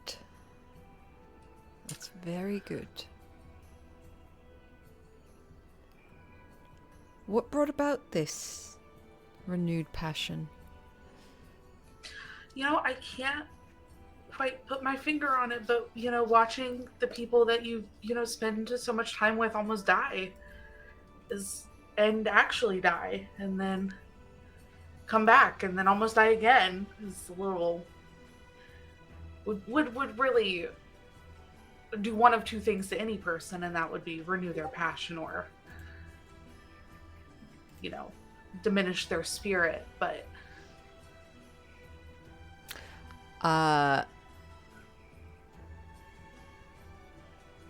he's gonna roll insight on that. If you are trying to, you can choose to either roll deception or persuasion. yeah, I don't think she's trying to lie. I think that it's more maybe even trying to convince herself a little bit. Uh-huh. To be fair, I rolled a 29. Yeah, he rolled a 15. He's like like a roll. Like, you kind of hear him on the other end just Well,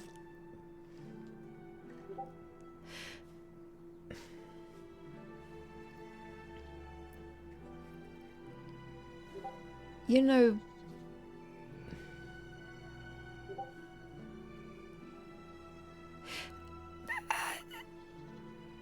I don't really know what to say to that, honestly. where are you? Well, we've just taken off. We're actually headed towards you. We were initially headed towards Desserin Valley. That was the last we heard from Ruby, but last time we were able to connect with her, she said she was headed back towards Westbridge, so... Well, we're here and safe for now, and I can't wait for you to be back here. There's a bit of a pause.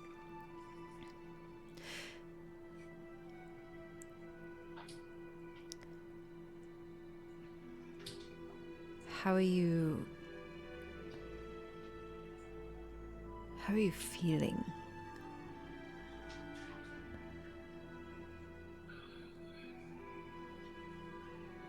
You know, with everything inside you. I guess Sorry, I that was feel terribly crass. I know. All new for me. New for you as same. well. Never done that before. Yeah. But things, I think they feel fine. I think if Ruby's coming to find me, that's a good sign. That's good. I assume I feel fine. I mean,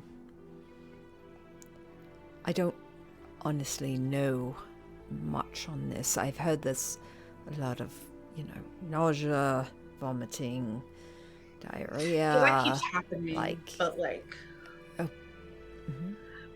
but I feel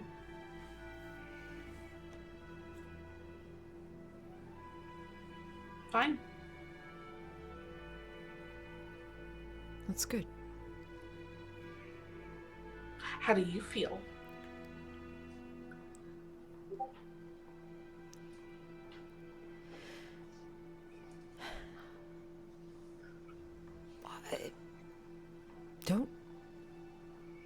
I feel I'm good. I'm good. I don't really think I have much of a say in all of this, to be honest.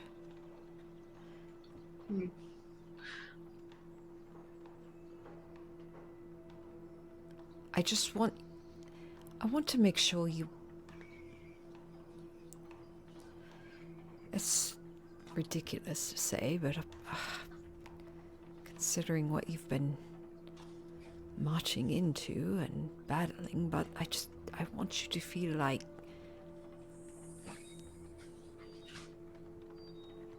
you have a safe place to land.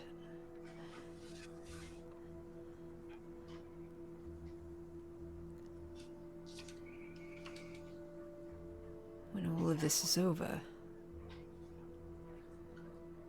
And it will be over.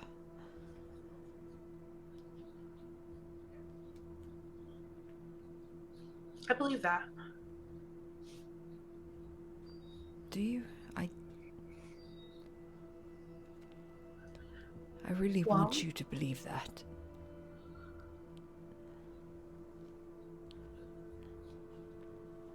I don't make many promises, and I don't think I've made any promises to you. And if I did, I just need you to know that I promise this will be over.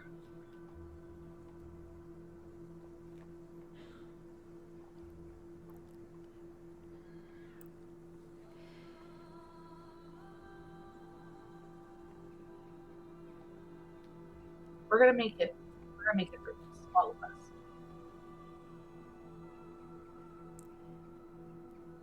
Well, I did not mean for this to turn into a motivational speech for me, but I appreciate it.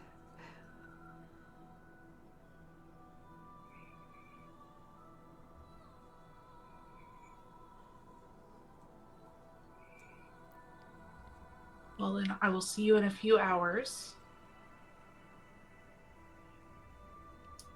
And we'll be here.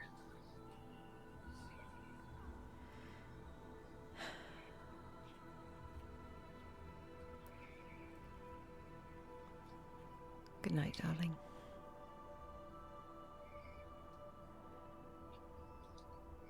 Good night, Princess.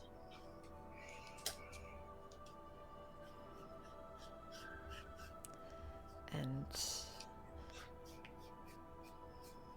you don't hear like a connection disconnecting.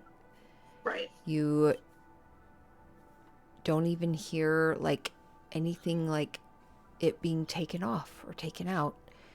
In fact, if anything, you probably just very, very faintly, especially with your passive, just feel an ongoing kind of tentative watch, a listening, a wait. Someone who is so ready to answer the other end. Almost like you can hear him breathing, kind of.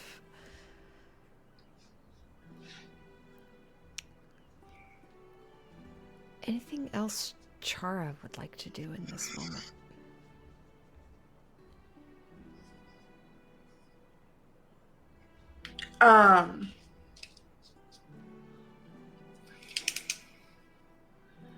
I think Chara would take a minute and like think about it and like kind of like check herself and like make sure that she does feel fine physically.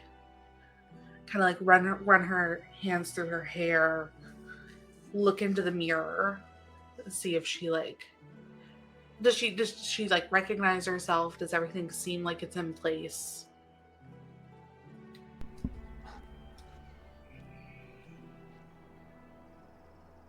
Roll me an insight.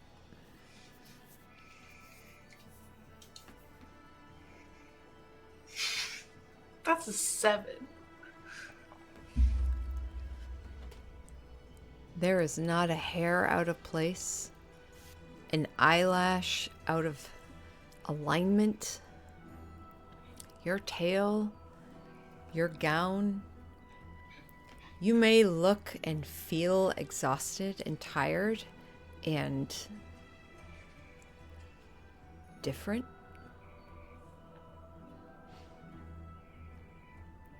But nothing has changed your outlook. And nothing will change your outlook.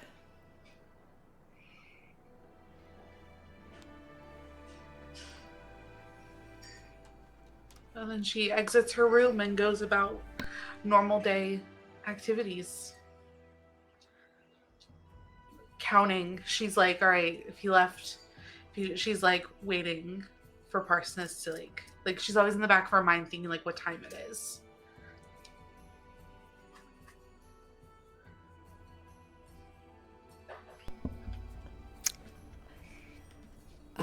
Okay. So, I think the last thing was Nathan. Where were you headed? Back to the claim call. Back to the Clank's call. Okay. With your items in hand, you head back to finish what you started at the beginning of the day. And give Kippen her incense. Yeah, you walk back around the corner and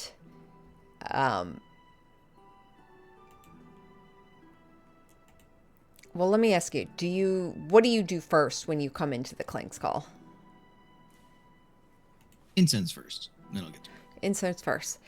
You come around the corner and you hear a clatter. That's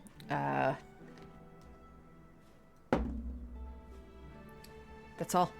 Yeah, you hear a clatter and you see Kippen suddenly appear before you. Hey! What you doing? Did you bring me what I want? Did you bring me what I asked for? For once, I asked you for something. Just once. This is like the Did. first time. Brought it. It's here. You hold him out. He like taps his pocket. What do you want? Gold for it or something? You want me to beg for it? No, I just want to make sure you're not going to do something absolutely off the books. I mean, of course I am. Should I be concerned? Like, we're going to have a town tomorrow? But it's not, I'm not using it for that.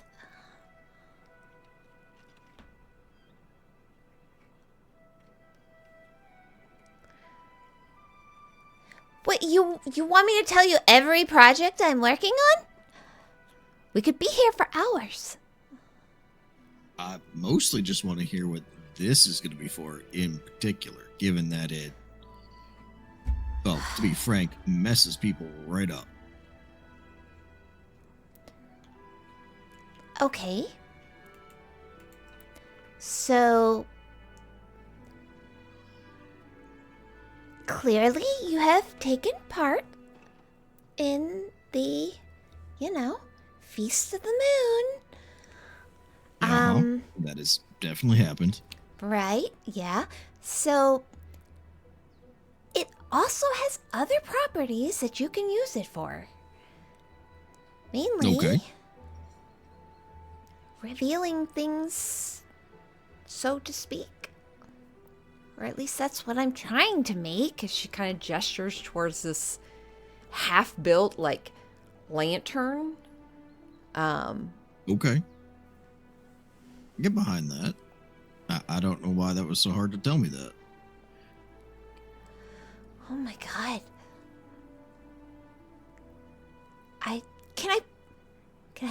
Can I please have the fucking incense?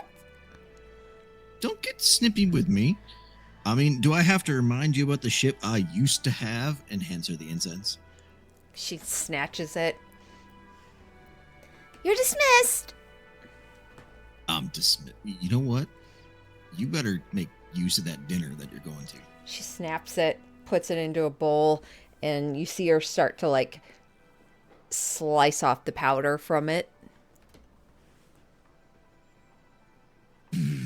He turns around and he'll go get to work.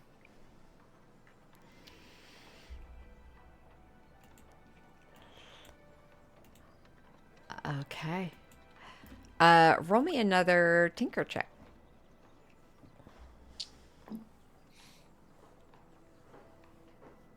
Okay, so that one's a 16. Oh, perfect. So,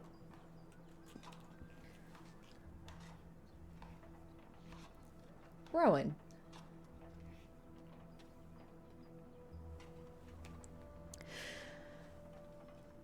Waking up from a long nap, you do feel more refreshed. Some of the fuzziness has gone away. You feel like you can actually focus and think back on all the shit that's happened within the last 24 hours.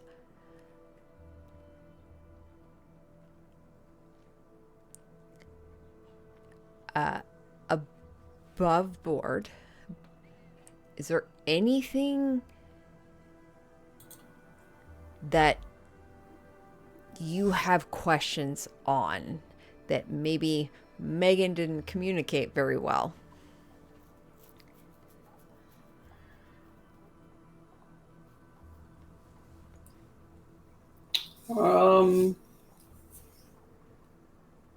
It's okay if you don't. I'm just... Not off the top of my head. Okay. I don't know if anyone else in the group was like, that didn't quite come across clear. Yeah, I mean, I don't think he actually said what his end goal was. I think it was left purposely vague. Yeah. And that would be the only real question is what does he get by us stopping this other than the gods don't win sort of thing. Yeah. But I think you, DM, left that intentionally unanswered. So everything else felt felt like a good little tied in a Okay. bow, even though that's like kind of the manipulative aspect, right, of Mhm. of him saying it. But Yeah. Okay. except Tempo. Does Tempo have anything? No, not that I think was like unclear. Okay. So, with that, Rowan, as you awake from this nap, feeling refreshed, the first thing as you kind of sit up, legs hanging over the end of the bed, and you look across at the mirror,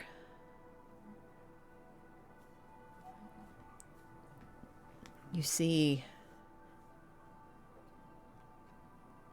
normal. Your black hair, kind of grayish pale skin.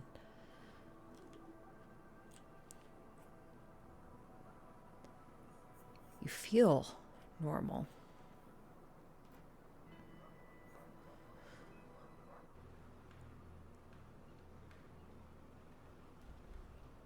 Anything Rowan wants to accomplish or do today or in her time here at Westbridge?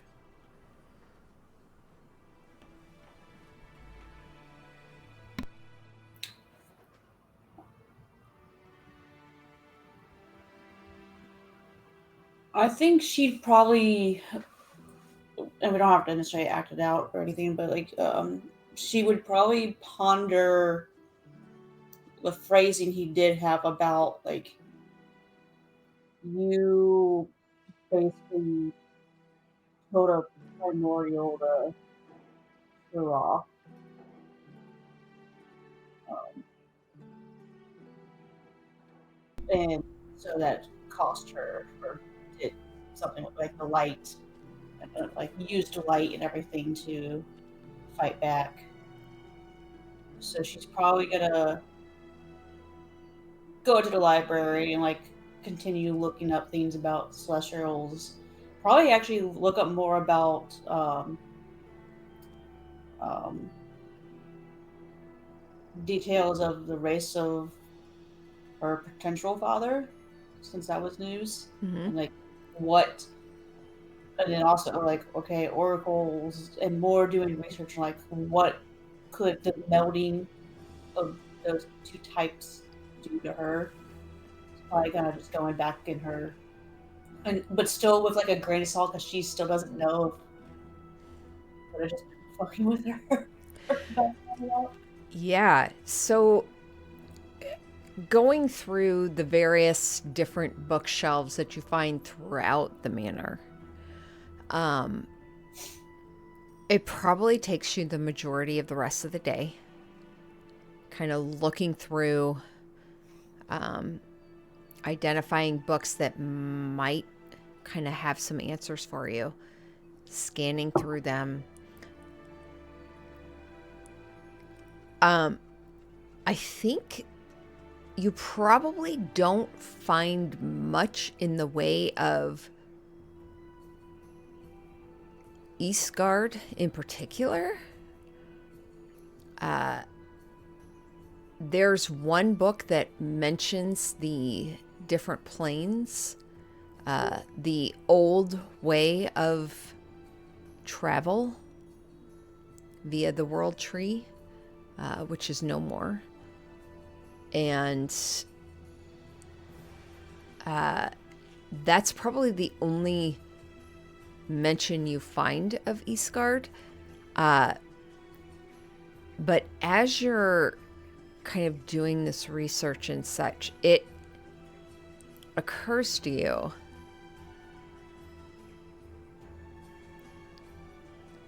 you're looking for information on the people of Isgard.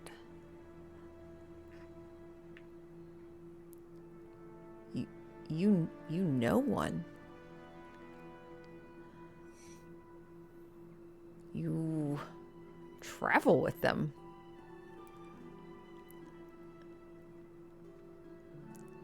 might be your best source of information. You see, I got mommy and daddy issues though. I was gonna say, Rowan, have a straightforward conversation about how she's feeling or something that's conflicting? No.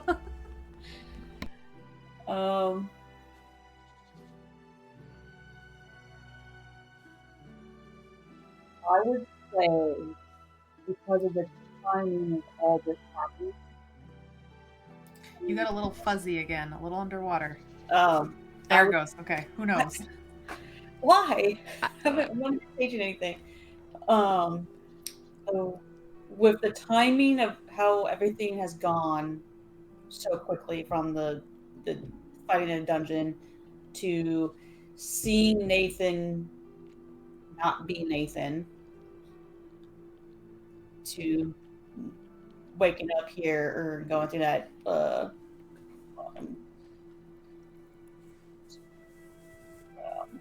thing with Durgan. I'd say she'd at least right now would stick to her own research, but no, that's like I should probably just talk to Nathan. But I don't think she's comfortable enough within 24 hours, basically, to be like, I want to approach this with him right now, because it's still kind of trying to soak in for herself, Mm-hmm. and she knows that as soon as she goes to Nathan, he's going to ask 20 questions back to her that she's not going to be ready for. So like it's that like I know I should, but I need time before I go to him. So, at the dusk, as the sun is starting to set,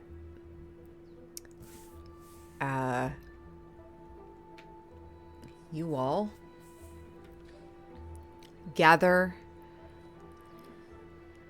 in the banquet hall. Food has been set about. You don't see Hemlock there. They seem to be out tonight. You gather they are elsewhere within the city. But everyone kind of gathers for dinner. You find there seems to be a pattern at this point between Gulliver, Pell, Click, Corbett. These individuals that have, one of them lives here, has ownership, whereas the others are all strays that have found their way here, including all of you. As this table of orphans, literally, the majority of you with no family left to speak of. You partake in dinner.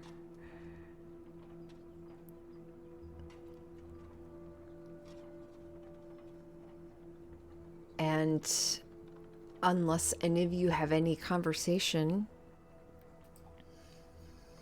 I know I would at least inform everybody about what Gillester told me about the orbs of power and what had happened in our, while we were gone.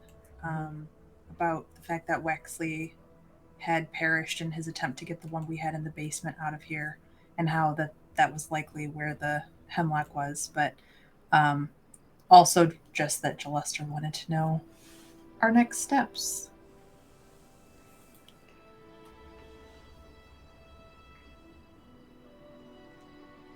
It's always about the next steps. I mean, we can hang for a couple of days. I think we need to figure out how to hide the gem, but otherwise, Nina kind of looks at Nathan, doesn't say anything, but just, yeah, we've got time. Well, I mean, anybody in the magic department know how we might be able to add or take away the tracking of the shard? What if there was a way to, like, purify the shard? Say more about that. I don't know if I have more about that. I've just been thinking, like, no, I actually, what got me thinking about it is what if when they obviously want all of these shards together, right? So they've been going through and they've been finding them. However, we haven't heard of anything as large as we did when Rowan gave it to the clerics in Waterdeep. To get Right. them. As far as we know, they're being picked up and taken to the Prime Servant, who is directly involved with the Chamber. Yeah. What if the clerics were onto something with, like, doing, and this is not my magical area of expertise, so no, I have no clue if it would work or not. But, like, what if they were onto a way to, like, purify the gems? And that's why the taking back of the gems was so catastrophic. Rowan, any thoughts on that? I mean, that's also not really my area of expertise. It's plausible. I mean, it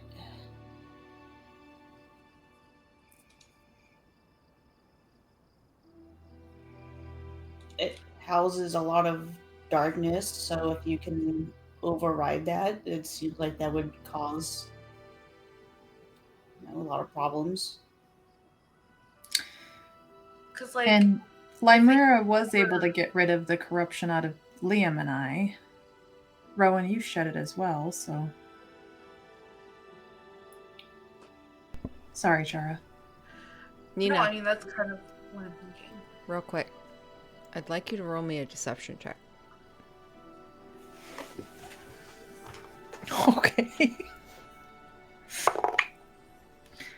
That's a 21. Against Okay. what? Against herself? Oh. Cool. Oh.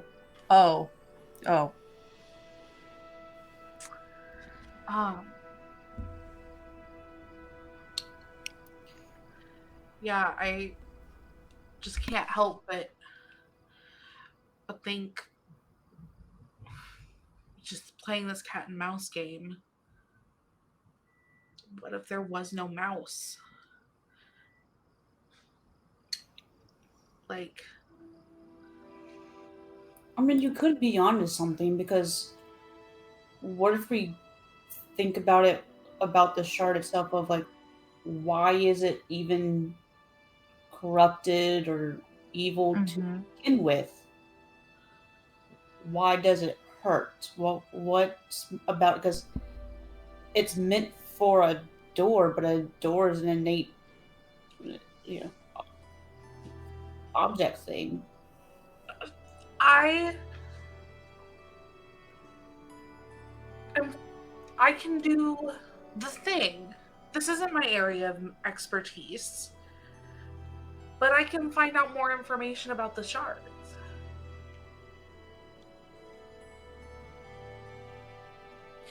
Say less.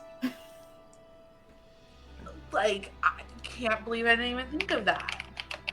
Are you talking about legend lore? I sure am.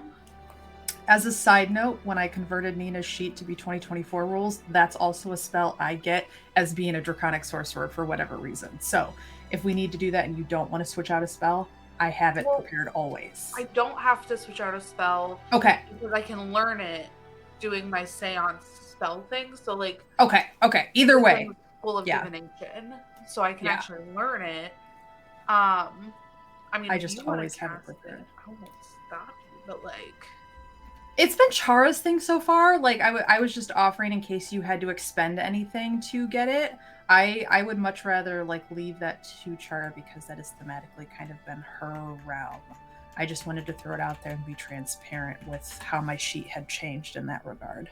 okay, that makes sense. It does cost some things, like some extra special incense. It's 250 gold 250 pieces. gold pieces. Yeah, and then another 50 gold. So as long as we have like a 300 gold worth of stuff, we should be fine. Yeah.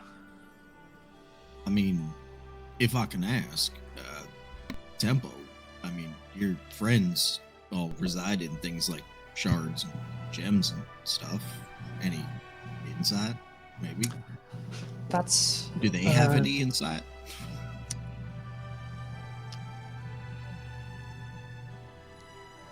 off the top of my head. They reside here. It's kind of how I keep a connection to them, but I can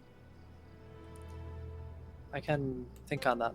I'll close my eyes. I can make a Arcana check, I guess.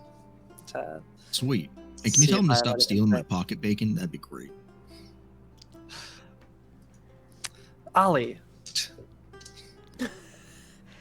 You hear a purring as this little creature kind of leaps up onto the table, rubs up against Nathan first, the tail kind of curling around before it moves forward, leaps into your lap, Tempo. Pretty good. A 29 Arcana to ascertain anything about the nature of these shards, if there's how something is being held with them, connection to something else, how they're formed, any kind of more detail I can glean. A 29 Arcana. Yeah. With everything you know that you have learned as of late, everything you've been informed by your patrons, by Durgan, by the party, your recent experiences, and especially the most recent encounter. These gems of the chained god, the 333, they were previously the gate to the Void Harrow that he was imprisoned in before it was shattered into 333 pieces.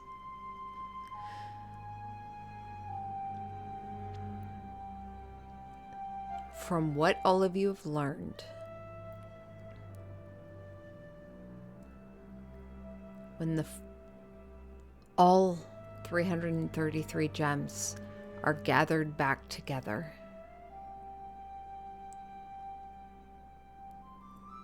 the herald shall rise.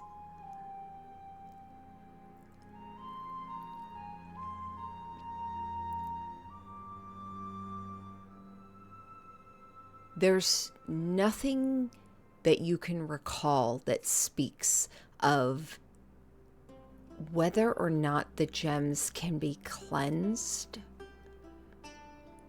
or nullified.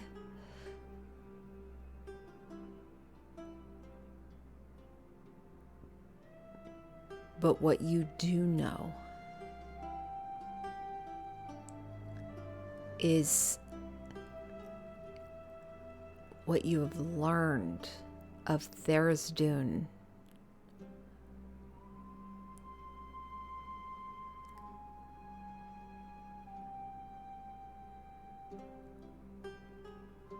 There's nothing he touches that does not corrupt completely. It may not be immediate, but eventually, all things are unmade under his eye.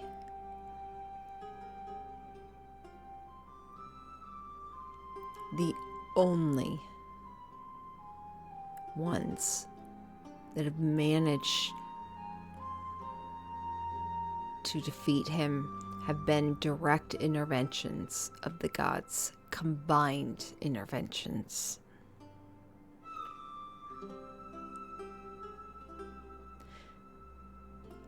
These shards, they are not of Tharizdun's making. They are made by the gods. They are the gateway to a prison.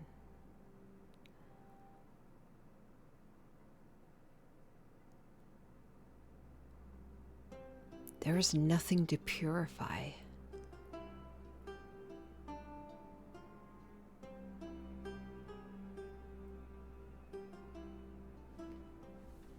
That is kind of your takeaway. Okay. Yeah, I would relate all that. These are of a divine essence, it seems. I think made by the gods, with all that I know. It may not. They were part of this gate that was shattered and combined, form a gateway to his prison, but being of the gods themselves,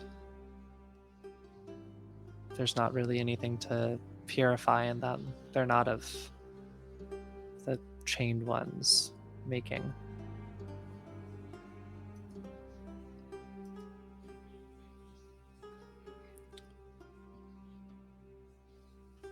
As best I can tell, at least. That makes sense. I just.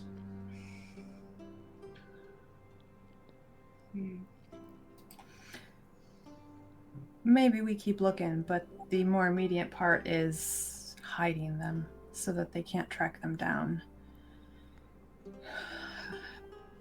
Jalester's friend, the wizard who was down at the Scar, he might know something. That big book of his.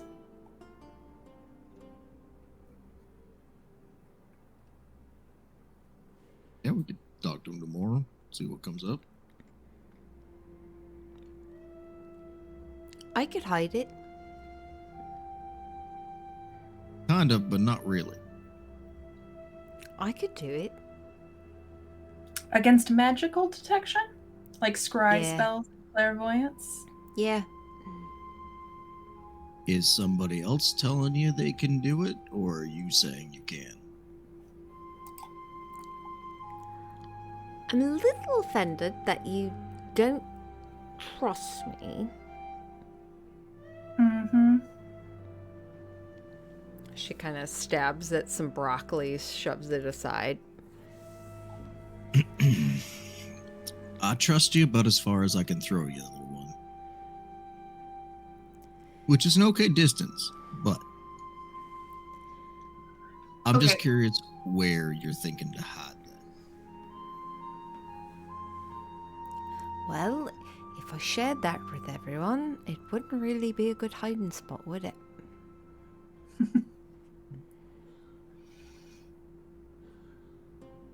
Again, true. However, if we don't know where it's being hidden, we can't confirm nor deny whether it's actually gonna work. Guess you're just gonna have to trust me. Given your magical affiliations, I have my concerns.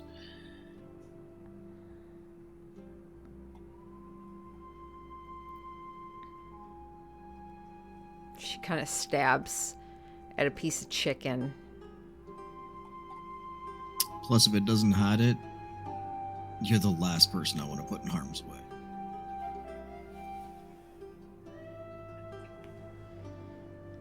Sure. I'm going to pay for that later. Do we have any way of maybe testing it?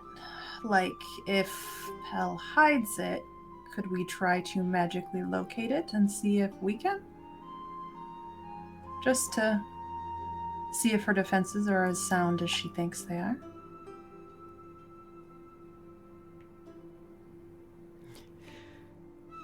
You see Pell, who's got like her fork stabbed into a piece of chicken, and is just kind of shoving it, separating the different foods.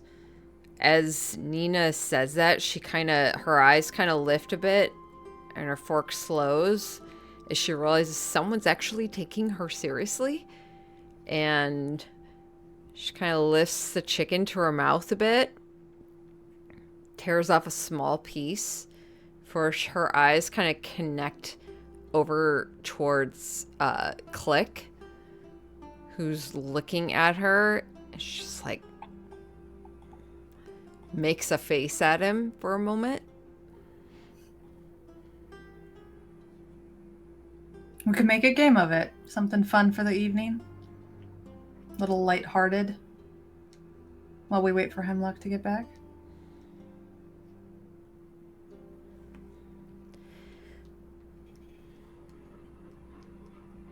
Above table. Does anybody have locate object? I don't think we do. I think I can learn locate object. Maybe. I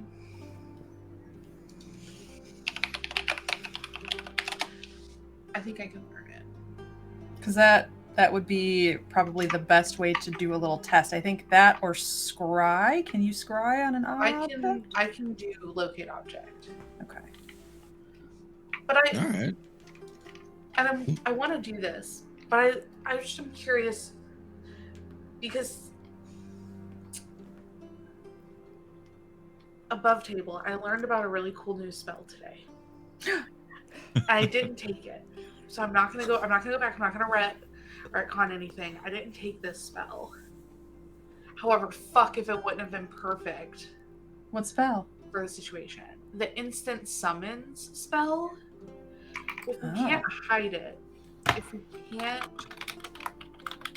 do anything, what if we could find out where they all were? Oh, that would be pretty neat. So do we know a wizard? Yeah, we have Hemlock. We have access to a wizard that we trust. Because I don't know if we trust him or not. Yeah, Hemlock's the one who's helping us with everything.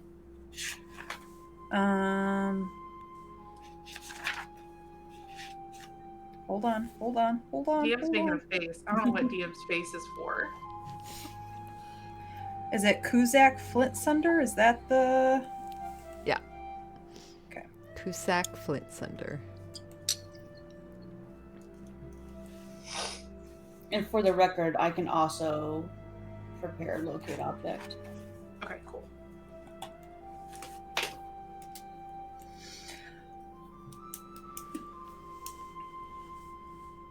Well, to start with the hiding place test, I do have an object we can try to hide and see how that goes.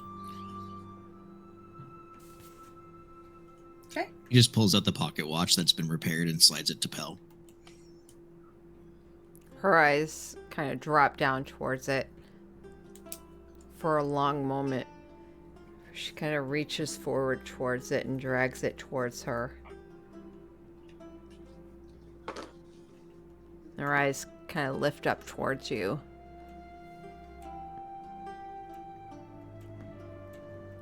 Well, don't you have some sticky fingers? I'll learn from the best.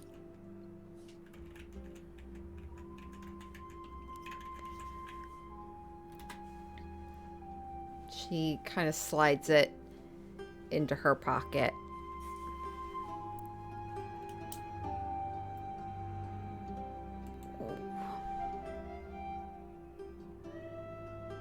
mean, I am up for any games we want to play. It's much better than Monopoly. Her eyes kind of drift towards Gulliver, who, for the moment, kind of sits back for a moment. Looks like he's ready to defend something before he just kind of clears his throat and eats a spoonful of mashed potatoes. Well, then it's settled. You will hide the pocket watch in a place that you think we can't find it using all of our resources. Magic, all of it. All of your And resources. if we find it within, say, the next 8 hours,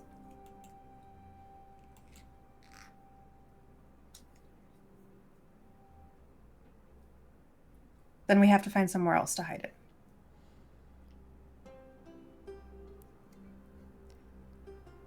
Deal. Great. Nina will kind of like lift her wine glass and like a little semi-toast to the table. And I think, Chara, you're the only one with a high enough passive perception to see she has a new ring on her finger.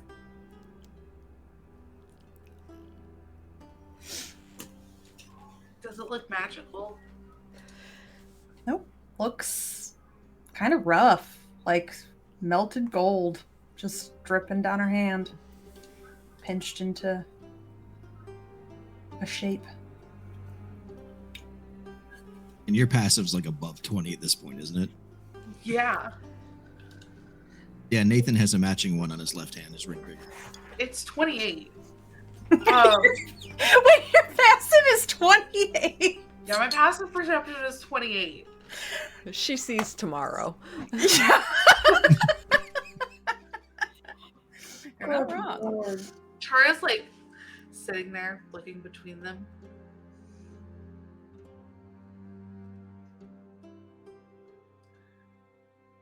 She's gonna lean back in her chair and just like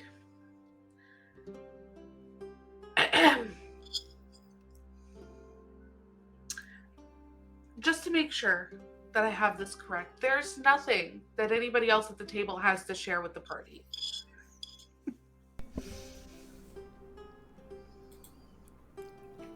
Oh, what? My mouth full. Oh yeah. Click raises his hand. Click. Click, you want to share? I found 3 dissected worms the other day. One of them, the guts were completely sucked dry. I think a bird did it. But the other 2, I ate. And I'm very sorry. It did give me some indigestion the rest of the day.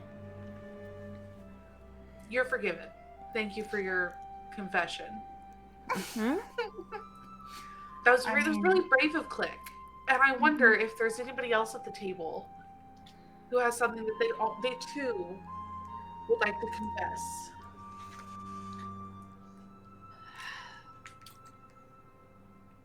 I mean, I don't know. I proposed to Nathan earlier. Does that count? Pell kind of sits up a little bit straighter. What? You were there. I didn't. All I heard was you sucking fucking face. In front of the children. To be fair, I didn't know she was up there, so. That's what you get for sneaking around and listening to people behind their backs. You hear things you don't want to hear sometimes. And it wasn't as bad as all that. Like, really, we just danced. And I proposed. We made it a little bit. So you're getting married. The two of you. Oh no. The idea. I'm gonna wake up with toads in my bed, aren't I?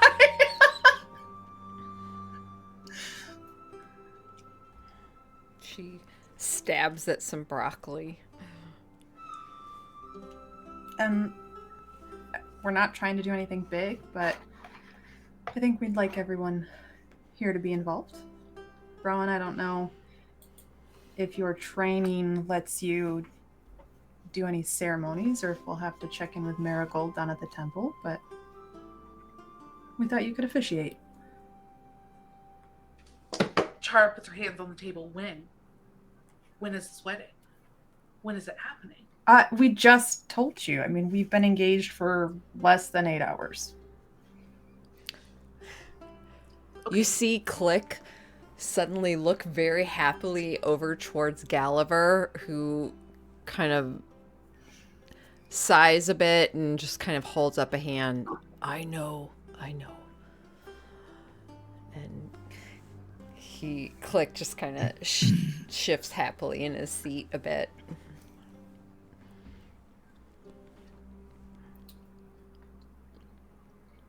I mean, I've never officiated a wedding. I mean, I guess it depends on what legalities you have. I could probably just give me 30 seconds of going onto the interwebs and I can be ready. Yeah, I mean, it doesn't. I'm not especially God-driven, so it doesn't need to be anything traditional. But say a few words. Gulliver can maybe help us with the proper paperwork, if that's required, and we'll go from there. Yeah, and don't look at me. There's a big difference between belief and actually knowing a few. So what I'm hearing is blank check, blank slate. We're not- Don't go crazy, Chara. No, small. Small, like still, like I'm not like nothing crazy, but you just want to show up and enjoy your day, or hour or two, not day. Day is too much.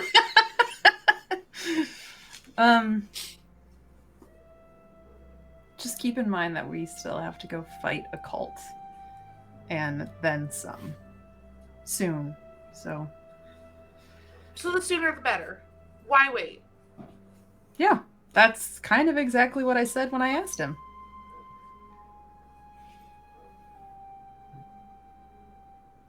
Hell, are you upset? You say that in front of like the whole table. No, I don't think I actually would. Liza's just very curious. No, Nina wouldn't call her out like that.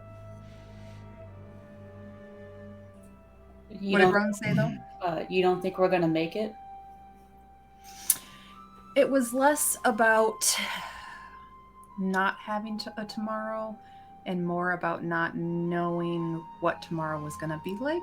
And I wanted this to be my now so that tomorrow could be even better. We're going to make it. I don't think I've ever heard you say such words of wisdom so clearly before. That's just fucking rude. I am incredibly wise and say incredibly intelligent things all the time. Mm-hmm. I need to send a message. And Chara's gonna stand up from the table and just like wander out of the room.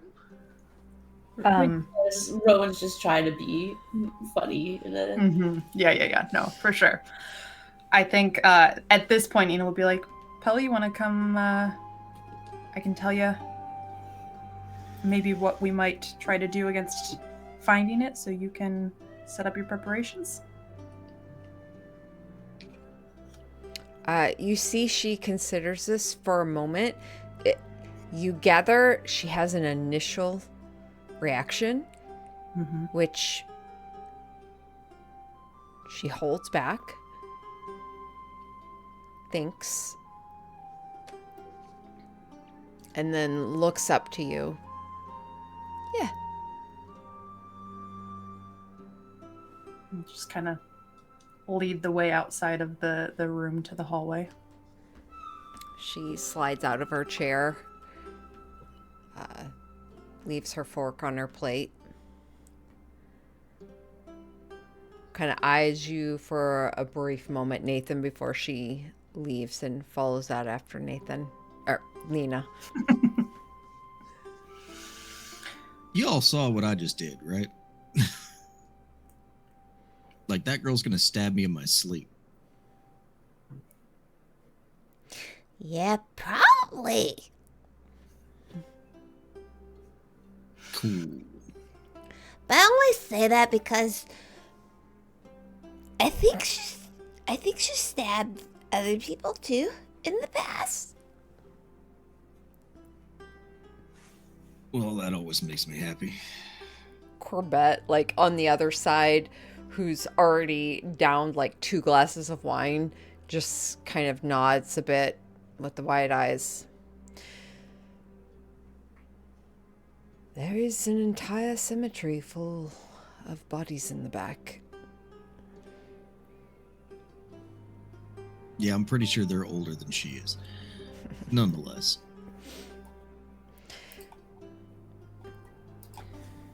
I'm more concerned about the deity that might help her do it.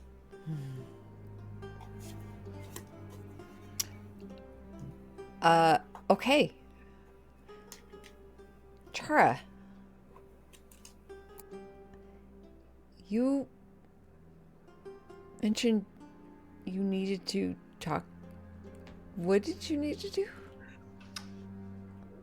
Chara has a sneaking suspicion, and it's only because she knows Nina. And mind you, I was not here for the proposal. Allie wasn't. So this is just based on my intuition. I know Nina and I know Nathan. And knowing my luck, they're going to wake us all up at dawn tomorrow and be like, all right, it's happening now.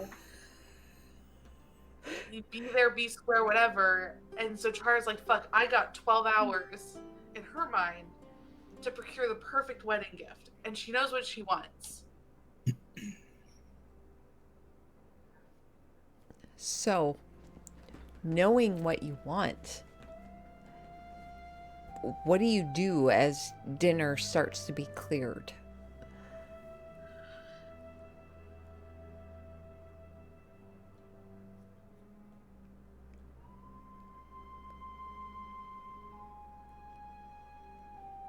I need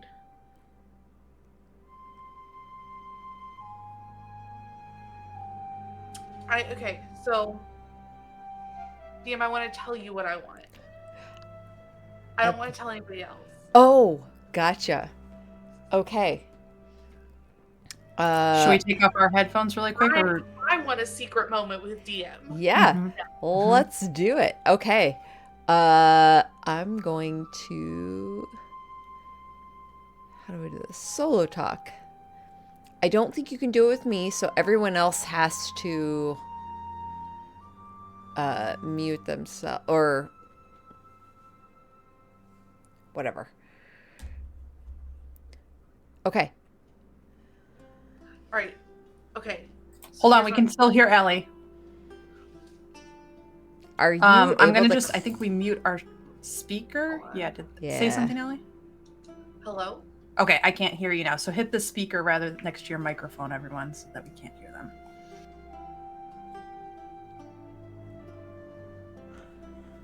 Okay. Great. Just so they can't read my lips because I Yep. totally would read my lips if it were me. Yep. But I think that the perfect wedding gift would be like, I don't know, curing Nathan's curse Mm-hmm. so that they can have forever. Forever, ever. So I want to Chara wants to find a wish. A way to recreate immortality? No, just to give him like a lifespan. Like he only has a couple of months. That's insane.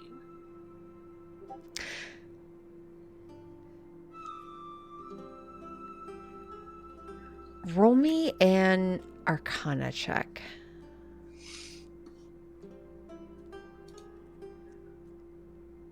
Oh fuck. There's a 13. Man, Chara,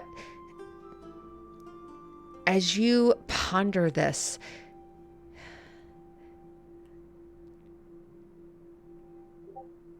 it doesn't, you know, you're from the Feywild. Curses, they don't come from devils. They don't come from demons. They don't come from the Shadowfell. They come from the Feywild. Maybe the darker corners. But no one knows curses better than those of the Feywild.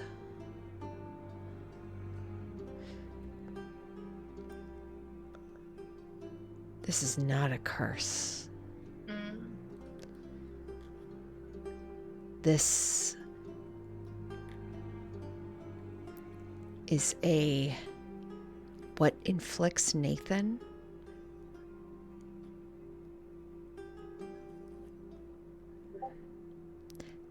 is almost not even an affliction. It is a removal of something holy.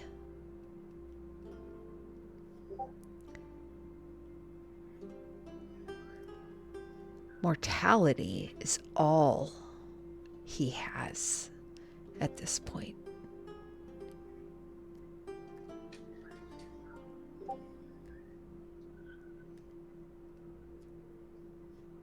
Fae and devils, the one thing you have in common are deals.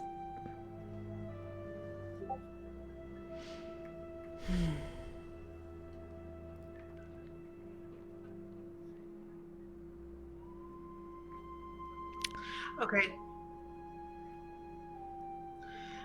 What if? Because Chara's evil now. So, what if she plans the ceremony? No, I don't want to do that. But like, Chara wants them to be together forever. Like, it is an innocent thought, and she's willing to do unholy things in the name of holy matrimony.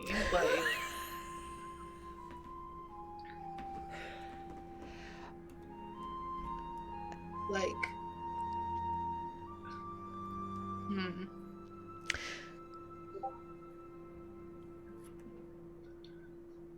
You want them together.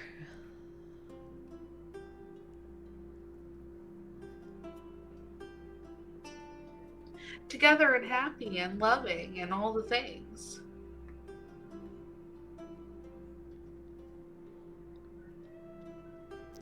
With your current mission,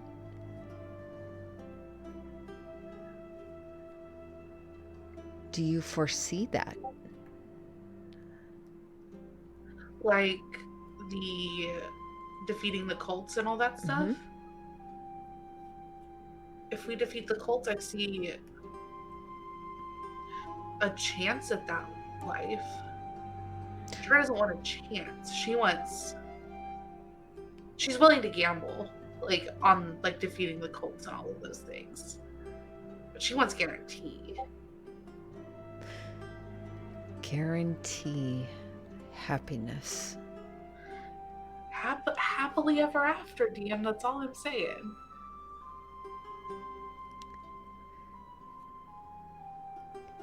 No one in the history since the dawn of creation has been able to guarantee happiness.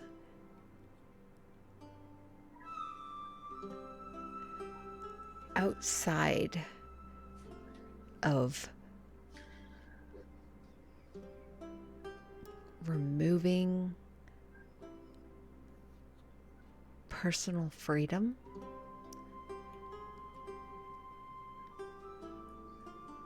of choice and expression.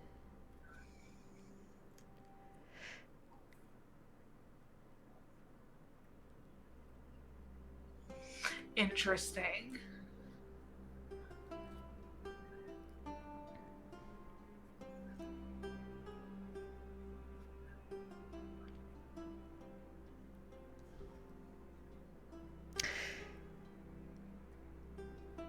To guarantee happiness in long years,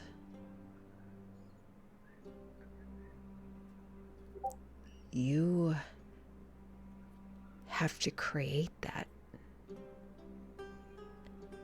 Whether it be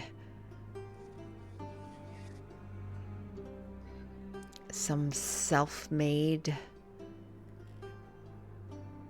story, maybe it's a pocket realm.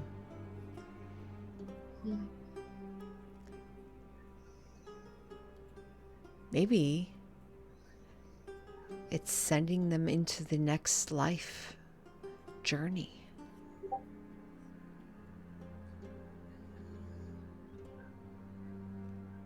Into the great beyond.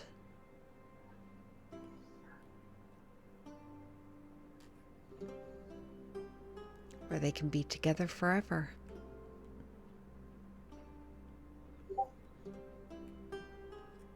So I'm thinking essentially binding their souls together is what you're describing.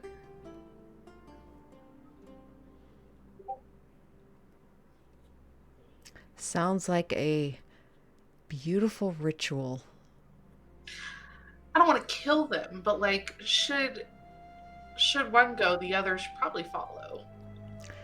You bind their souls together into the afterlife?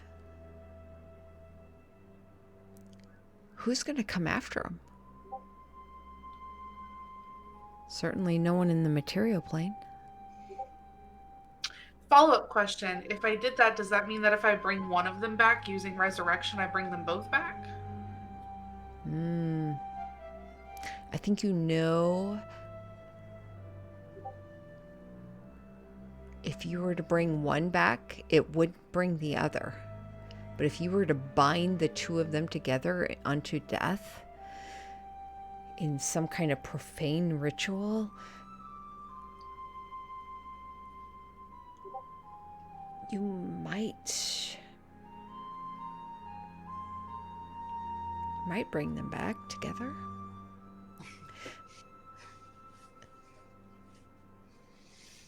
You're not sure. You've not stepped beyond the depths of mortality yet. This is a journey you have yet to take on.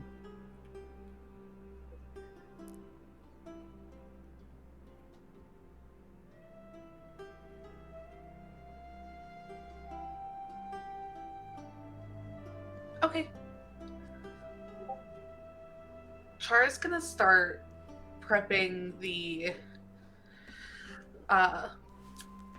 she's gonna pull a fucking all-nighter. She's gonna let Parsonus know. Like I'll be at the Yala chapel because it's gorgeous in a brand new building. She's gonna be decorating, she's gonna get it set up. And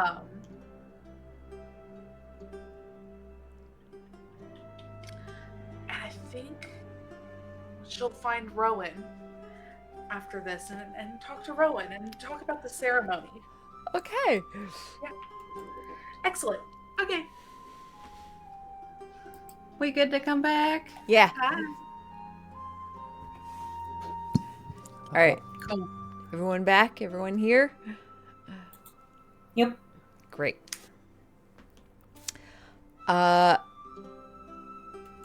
Okay. The rest of you.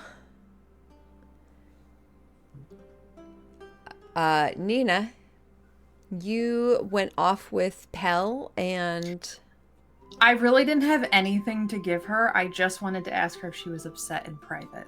okay. So you wind up walking out of Mm-hmm. the banquet hall, probably heading through the back area. Sure. Where that back, it almost looks like a back theater area, but it's like a tavern kind of. Its own Yeah, I little, remember the bar area. yeah. As Pal's walking through, and she kind of looks back at you for a moment. And she pauses and holds her hand out towards you.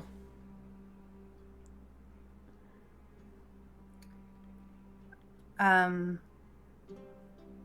you not have the watch? Did you not pick it up off the table? No. We're really going to do the watch. We're not going to do the shard. I think it's just for practice.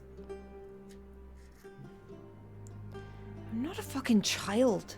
She turns and starts marching off.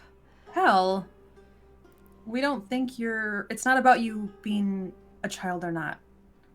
It's about the fact that this thing corrupts whoever it touches, and that by giving it to you, we're putting you in an immense amount of danger. And the town in an immense amount of danger. Jolester just told us what happened with the Orb of Power. And trust me when I say we don't want to see that happen to you too. Well, I don't want to see it to happen to anyone else. I get it. And that's why I think you'll do great. But we gotta practice. We all do, right? That's what Liam said forever. That's what Nathan says about things. God knows I have to practice shit all the time. But that's not why you're actually wrong. Or upset. You didn't start trying to eviscerate that chicken until after I mentioned proposing. Are you mad at me? No. No. You mad at Nathan? No.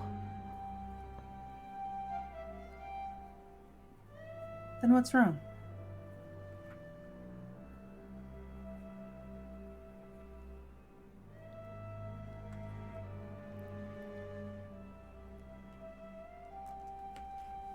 She digs into her pocket and pulls out the pocket watch. Her hand kind of closes around it.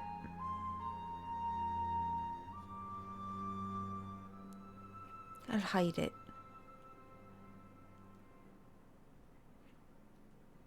And if you can't find it,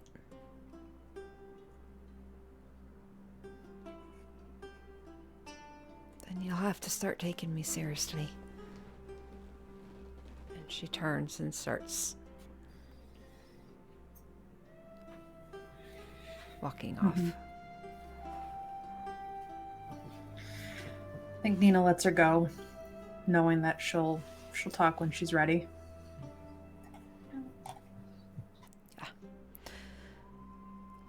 The rest of you at the table.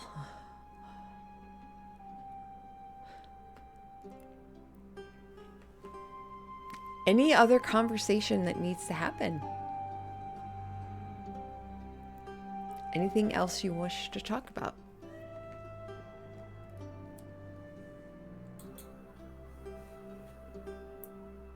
Who all is still at the table?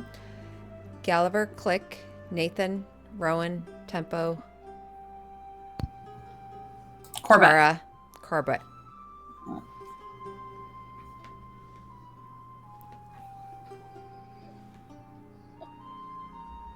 I think Rowan would probably look over at Nathan and be like, so that legitly happened. Mm-hmm.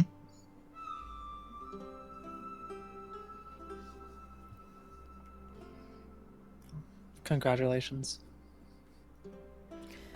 Congratulations. Thanks. I'm kind of just. Corbett, like, holds up a glass. Thanks. Just trying to make sure it's real, I guess.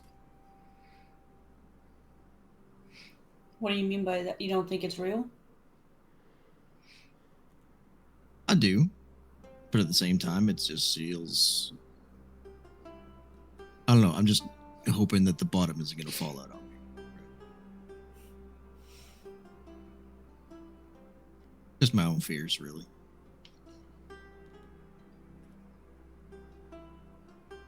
You're not alone in that. Thanks. You hear a slight chuckle coming from across into the corner where Corbett's like kind of sipping at his glass. It's definitely going to fall out. She's way too good for you, mate. Nathan kind of like reaches forward and picks up like some kind of like small piece of food and just like flicks it straight in his direction.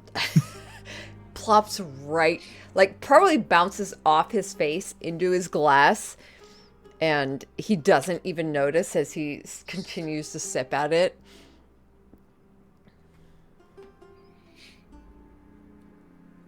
But it's all fair to think. I mean, each time we've gone and fought one of these princes and gone in these dungeons, we've all come out changed.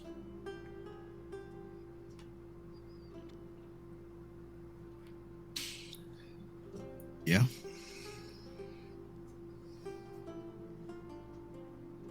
But I mean, that's not really surprising.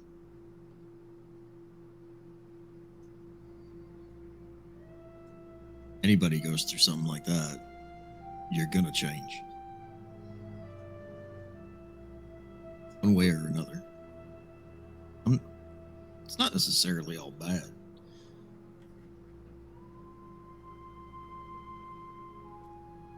No, of course not, but it just makes you wonder about if the next time is going to be a change that we can't come back from.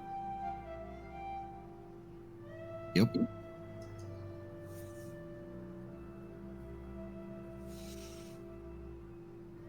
But knowing that, what's your biggest wish right now? What is your goal? What do you want to strive towards the end? Is the thing you want most?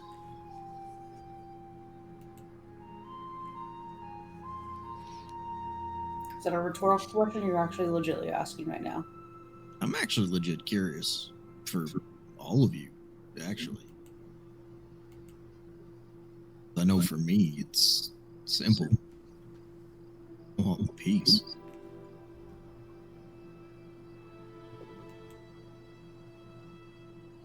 Like world peace or just peace within yourself? You guys are my world. So, world peace still fits, yeah.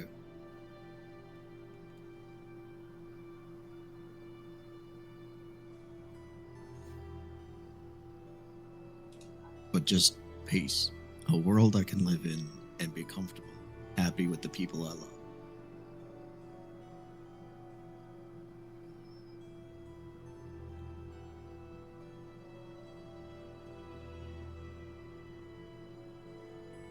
Well, you guys.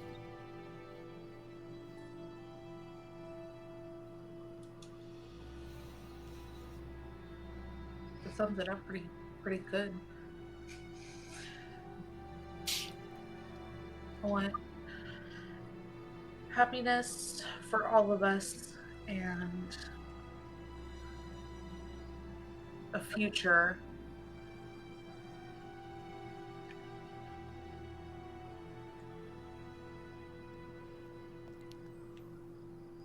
I'd like to forget everything.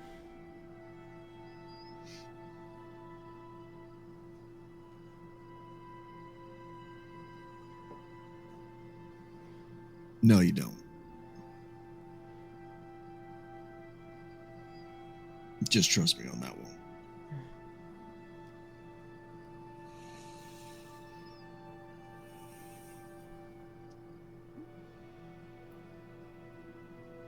Rowan's gonna just look over at Tempo first. I just want a world where the bottom doesn't keep falling out.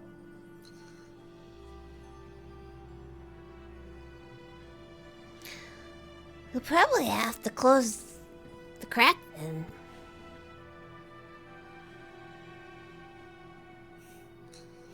Absolutely right. We're working on that. That's the only place things disappear.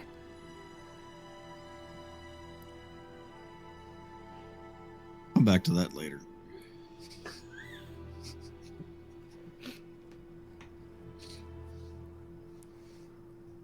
I think Nina comes back in. All right, so she's definitely upset about something, but says that if we can't find this in 8 hours, then we have to start taking her seriously. So she's hiding the watch. And we've got it to I clock. have a feeling I might know where. But we'll see. So, present question. You want most when this is all done? Oh, we've had this conversation. I know. But still waiting on Rowan.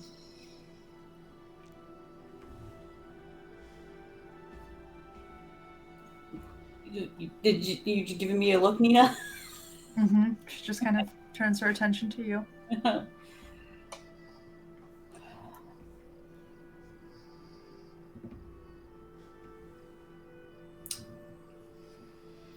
You know what? I don't think I truly have an answer right now. I had a drive. Mm-hmm. I currently have a drive. But what's on the other side of that?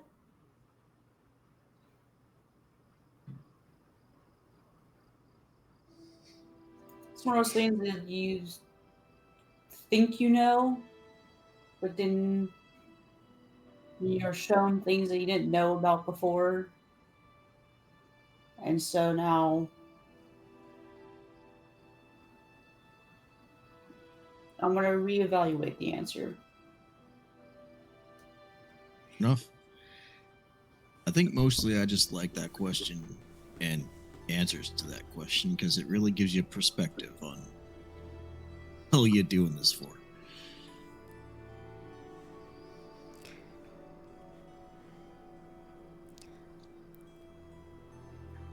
Oh yeah. I mean, it's kind of why I have this symbol on my chest. Doing it to bring peace to other people around. So it's not just because some god told you to, or then some demon told you to? I've been on this path long before I met Durian. Okay. Has he played a role in a direction? Of course. I'm gonna have to think through what that truly means, but You gotta take some time to think about yourself once in a while, though. I mean, we've already had that conversation.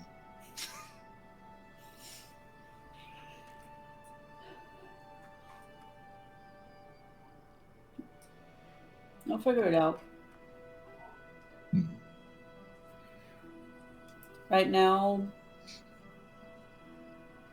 day by day, being in this place, having you guys in my life.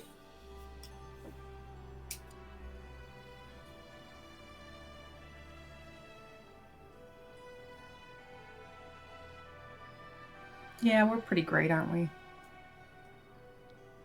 I mean, you were until just now, but okay, whatever. Is it because you're not the only one with wings now? Really? You had to go there? Trying to keep it light. I I already mean, have one person mad at me. you and I should race.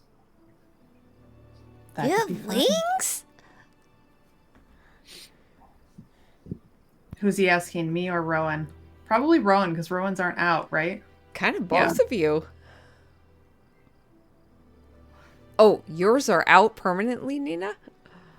I can hide them, but I was playing it as Nina doesn't know how to control that piece yet, so they're always out. But like mechanically, I can only use them for an hour a day. So she will eventually learn how to hide them, but for now they are just out at her back, tucked in very tight, so that they don't hit things. That's why she's probably standing at a chair and not sitting. Oh, wow, that's so cool. You have wings too? Looks over to Rowan. I can summon some wings, yeah. Wow, do you have wings? Looks to you, Tempo. No. I can fly, but no wings. You can fly without Doesn't Ollie have wings though? Who? Ollie has wings. Who's- Oh, yeah. Ollie's at the table. Yeah. Click is every time Allie comes by, Click is just like kind of holds out his hands, like trying to entice him in. At one point, he pulls Ollie towards his head, where this toad sits, and tries to like situate both of them up there. Sorry. Ollie probably, I imagine, like swipes at the toad, who just kind of ribbits and shuffles themselves a bit and just presses a webbed hand into Ollie's face, pushing them slowly off. And I It's think like the cat that thought they were going to get scritches and then realized it was a child that had too much aggression and how to show love. yeah. Yeah. And Click just kind of looks over finally at you, Nathan. No wings. Nope. No wings. Ain't that kind of celestial. No, but Pal said you're really fast. That I am. What about you, Click? What do you want in the future? I want to make a lot of gold. I want to sell a lot of things. I want to have my own shop. Okay. And then Pal and I are going to get married and we're going to move far away. And we're going to buy an island. That sounds great. Yeah.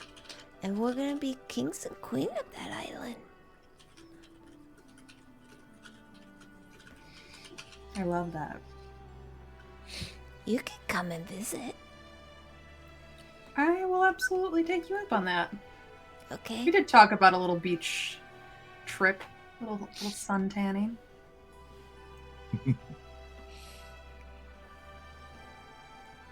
It's probably somewhere with ice. A cold island? That sucks. I don't feel cold. Like ever? Yeah. Interesting.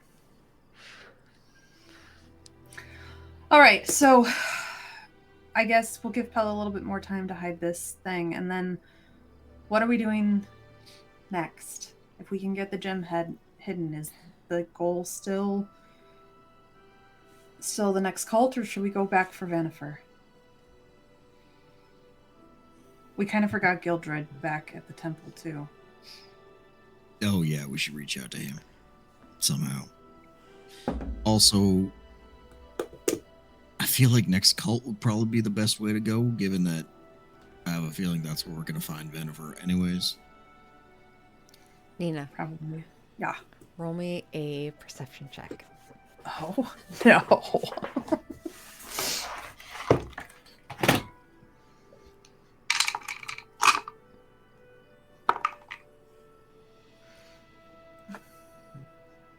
A 13. Okay. As you're all seated here, speaking of kind of the next steps and stuff, talking about hiding the gem, your hand just kind of instinctually goes towards your sack. Mm-hmm. And then it dips into the sack. And you dig around. It's not there. It was there. And now it's not.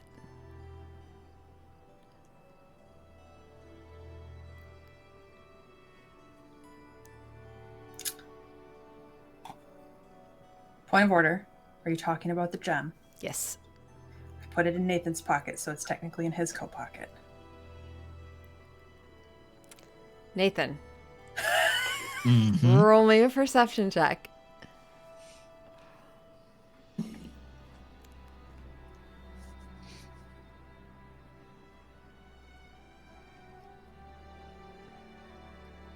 That is a 3. Nina, Mm-hmm. hearing about the gem, discussing it, Yep. there's a part of you that is intricately connected to these. Mm-hmm. You can sense movement of nearby gems. And it suddenly occurs to you, the one that was across the table as you come and sit back down, conversation ensues, and something, you hear the word gem, and instantly your mind just reconnects, trying to reconnect to that gem, and your eyes kind of slip across the table. No, it's not there. I am going to immediately kind of like push up. My eyes go to that reptilian slit again as I will cast See Invisibility. But I will just say to the group, it's gone. And then I will start panning and start running around looking for where I think the gem is. You sense it. It is on its way down the path into Westbridge. Fuck! I will just shout Nathan is that. literally right behind Nina at this point, and just, what's gone? What are you panicking about? The gem! It's on its way to Westbridge. Nathan will check his pocket. There, not there. No, it's not there. And my blind sight didn't see invisibility. That's crazy. You know, this has been quite a night. Fair enough. All right. A Which lot of direction? things going on. Into town. All right. Nathan will just turn on dash and go. I think before you leave, she goes, just wait, and I will cast fly on you so you have 60 feet of movement speed now. All right. And he'll stick like not even 5 feet on the ground and just move.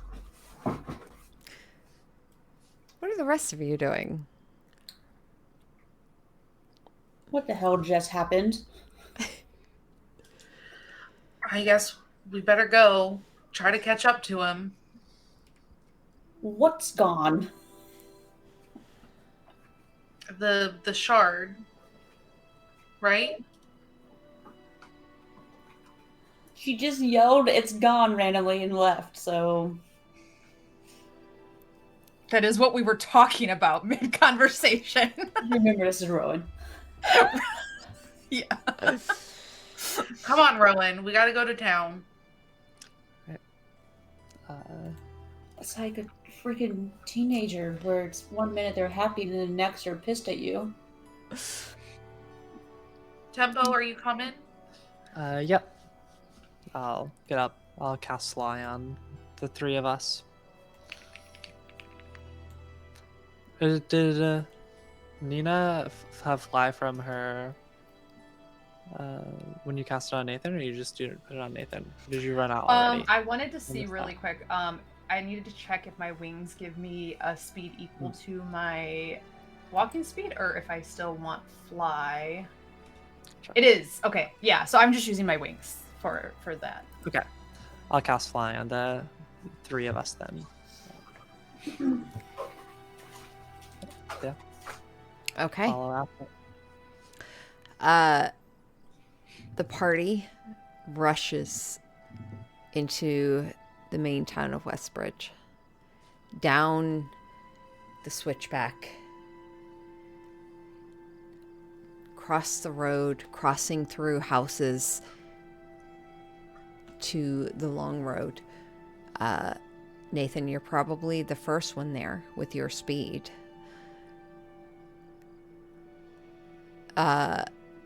You look right, you look left, as Nina kind of comes up next to you. Nina, you sense it heading left. Okay. North. I turn left, and just as a point, fly is concentration for Nathan. For me on Nathan, see invisibility just lasts an hour. It is not concentration. Okay. You head north. The rest of you following not too far behind. You can see Nathan and Nina and Squared as you start to crest the corner heading north. Nathan and Nina, roll me perception checks. With advantage, since especially you, Nina, can see invisibility. It's a That's nat 20. Oh, thank God! I got a 3 and a 4. Oh boy. So, Nina, you can see invisible things. Oddly enough, not helpful in this moment. Nathan, you can see things within 10 feet of you. Invisible things. But what you need to see right now is not a person so much as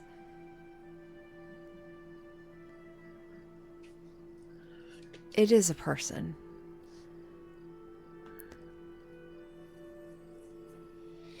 But it's less of an enemy and more of someone who is Hail Marying their way to prove themselves as they are running towards the open wound in Westbridge. Because where else do things disappear? As I knew it as soon as Click fucking said. You see far ahead Hell running towards the wound left behind by the black cyst. He is going to, in that moment, then use full movement of the 60, dash for another 60, action surge, and dash for another 60. And he's going to get up behind her, grab her by her jacket, turn around, and rip in the other direction. Roll me a...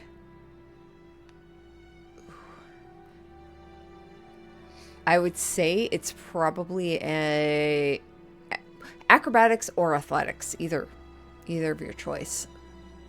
Acrobatics for me. And that's going to be a 27. Okay.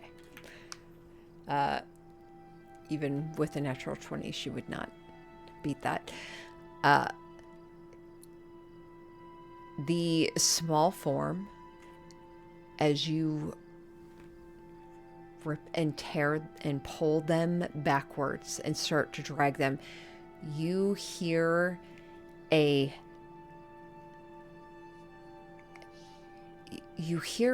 first a scream. You feel fists and kicking. And then the voice turns to... It starts to crack. And the fight back feels more personal. And you hear tears mixed in. As you hear first words of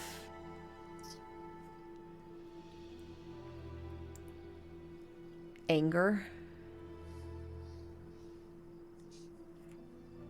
embarrassment,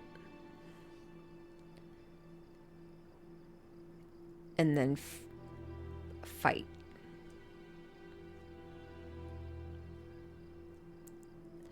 As she is trying to grab at your hand, lifting up and trying to kick at you. Just let me go. Let me go!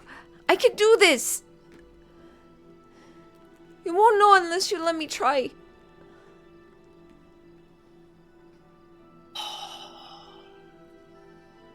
Sorry, give me 2 seconds. I'm going to hate myself for a while, but... Okay, so when he eventually comes back and puts her on the ground, it's... He lands and then kind of puts her down and lets go for a second.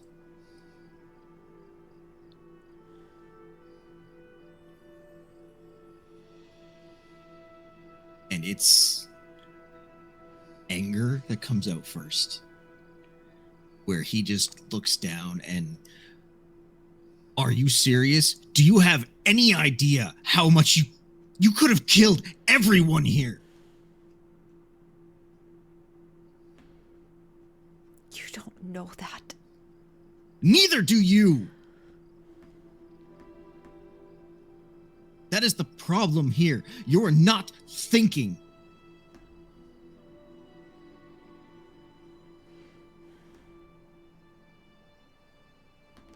Do you have any idea what you could have done?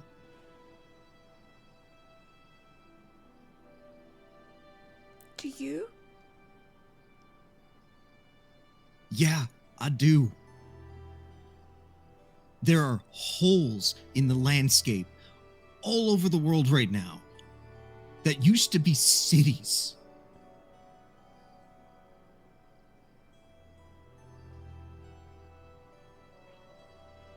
You could have ended everyone here. Yeah, you're right. There's a small chance that what you're doing could work. But what happens if it doesn't? Then what?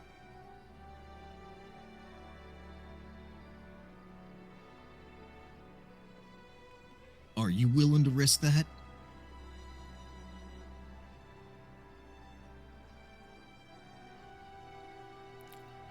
On the small chance that it does. Gret, I would be supremely happy in that small chance that it works. But again, are you willing to bet everyone's lives here for that small chance? Without knowing even at all, do you have any percentage of knowledge that this would have worked?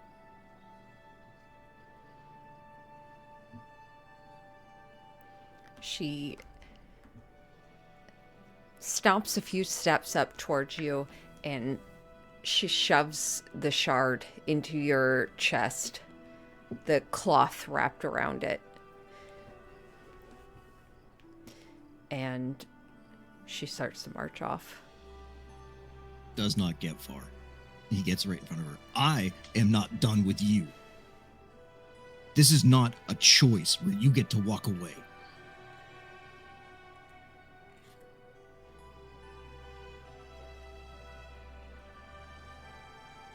There's also a small chance that you could have thrown this in there and it would have killed only you.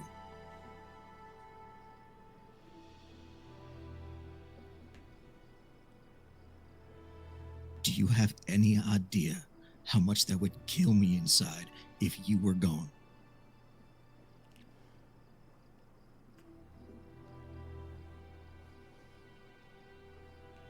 That I couldn't protect you, that I let you go do something so reckless and stupid.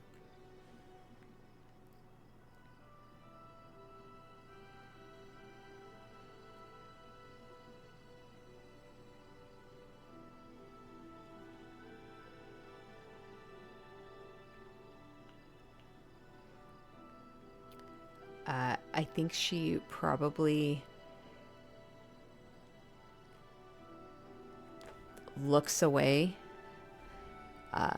unable to meet your eyes, and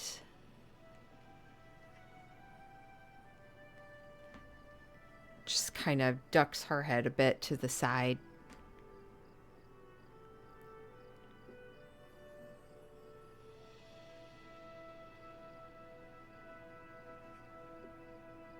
You are so much smarter than this. And somebody as smart as you being this stupid drives me nuts.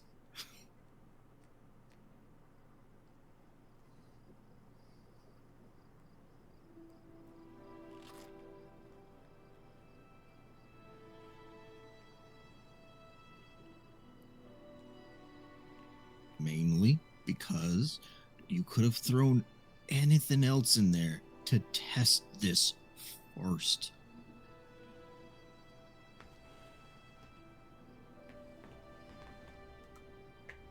This had nothing to do with your abilities. This is everything to do with your safety.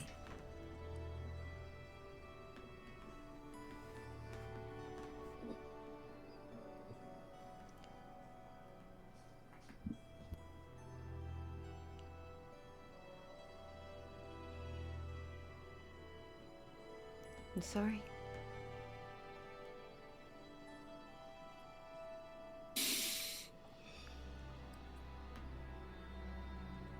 Sorry. And he just like wraps his arms around her and like hugs her, and his hands are shaking. She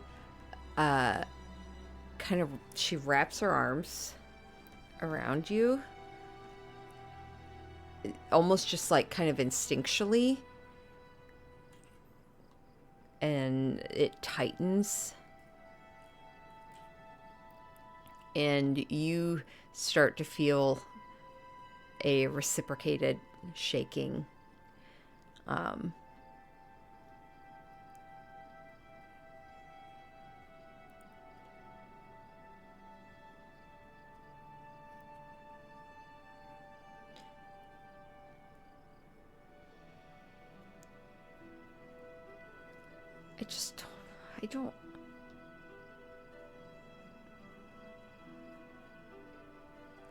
I don't want things to change anymore.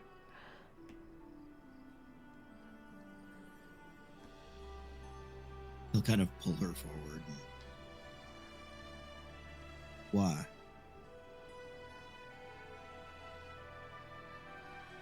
What's so bad about things changing once in a while?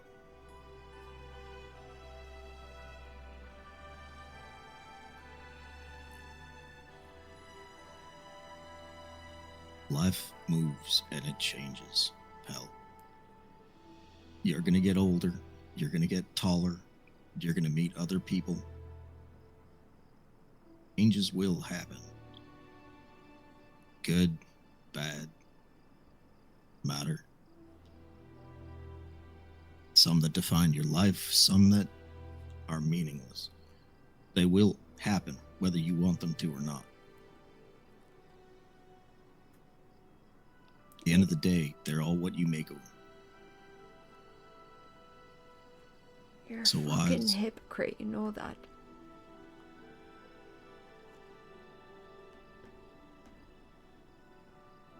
Ellie, what have I done that's hypocritical? You can't accept change. But I do all the time. She, like, punches you. I'm gonna say the thing that probably throws her off is when she hits him, she hears like a small crack. She does it, and immediately, like, her eyes kind of widen a bit, and she freezes. She looks up at you. Did I just break you? No. I am breaking, but you didn't break me. No, I just heard it. I just broke. He kind of like opens his shirt a little and pulls it to the side.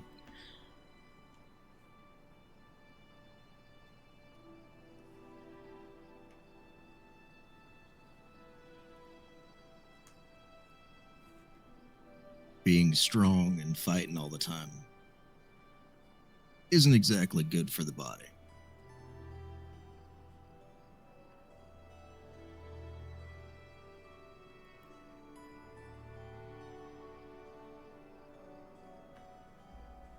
Maybe if you hadn't given your soul away.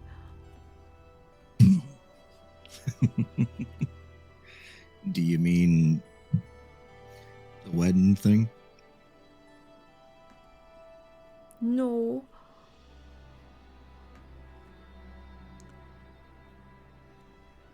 I heard what Or have you did. been talking to Gibbon?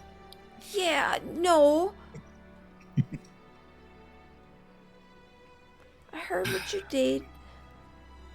I'm not an idiot. That you are not.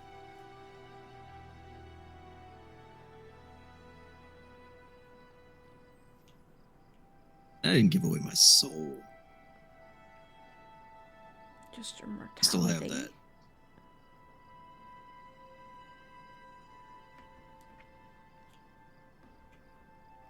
You want to True. talk to me about not accepting change? I feel like that's a pretty big change that I accepted. No. No.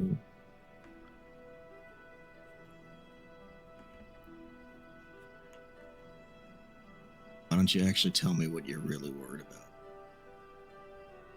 Instead of hiding behind that little pouty face of yours. It's not a pouty face.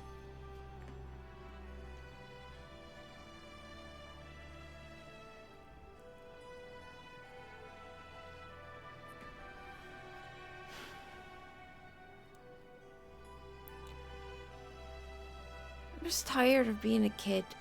I'm tired of everyone looking at me like I don't have anything to offer.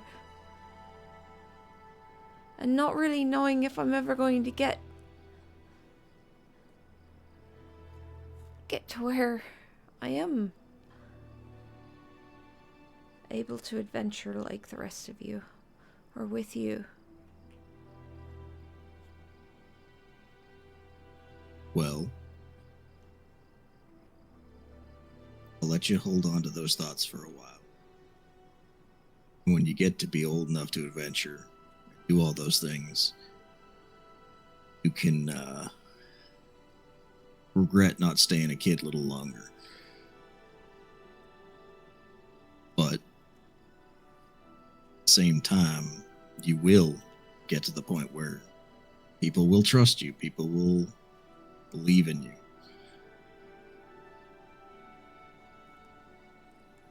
A little too much. You're strong, pal. People are going to come to you with things later. Sometimes it gets to be too much. Right now, you have people that believe in you. We all believe in you. You wouldn't be holding that dagger if I didn't.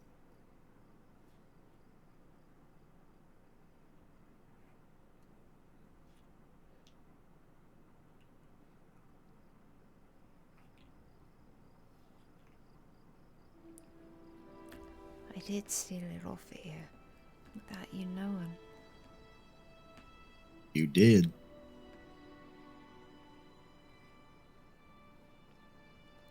Just I'm not remember even that. saying I let you. You completely did.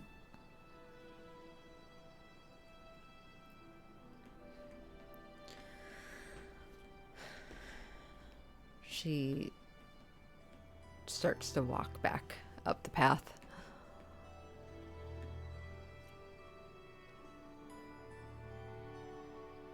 Nina has flown over them, by the way, seeing that conversation, hearing just him getting angry and letting them have that moment. But she has gone to land in front of the scar and is just staring into it with that sea invisibility and everything still up.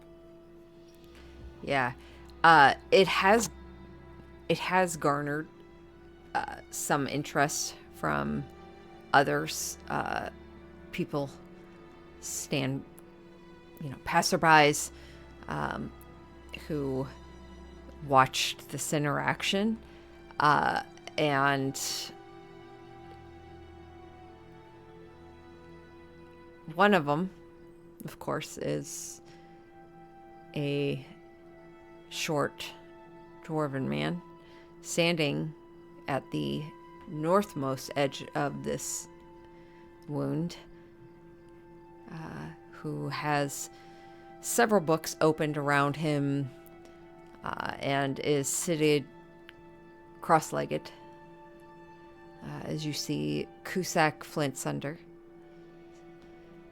And not too far behind him, you see, leaned against a tree, Pluma, damsel of Hemlock as well. Her far apart set eyes kind of track you, standing there.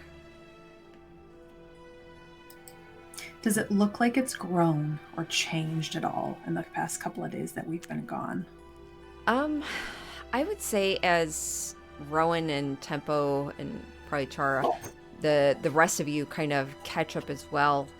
Any of you that are kind of trying to determine what the state of this wound is, go ahead and roll me a...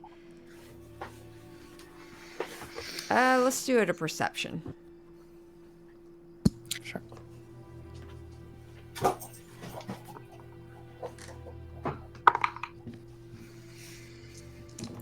$18 from me. Just no for Rowan. Rowan's like, 27. what are we looking for? What left? Nah. Where's What'd you his get, crowd? Tempo? 27. Oh, gosh.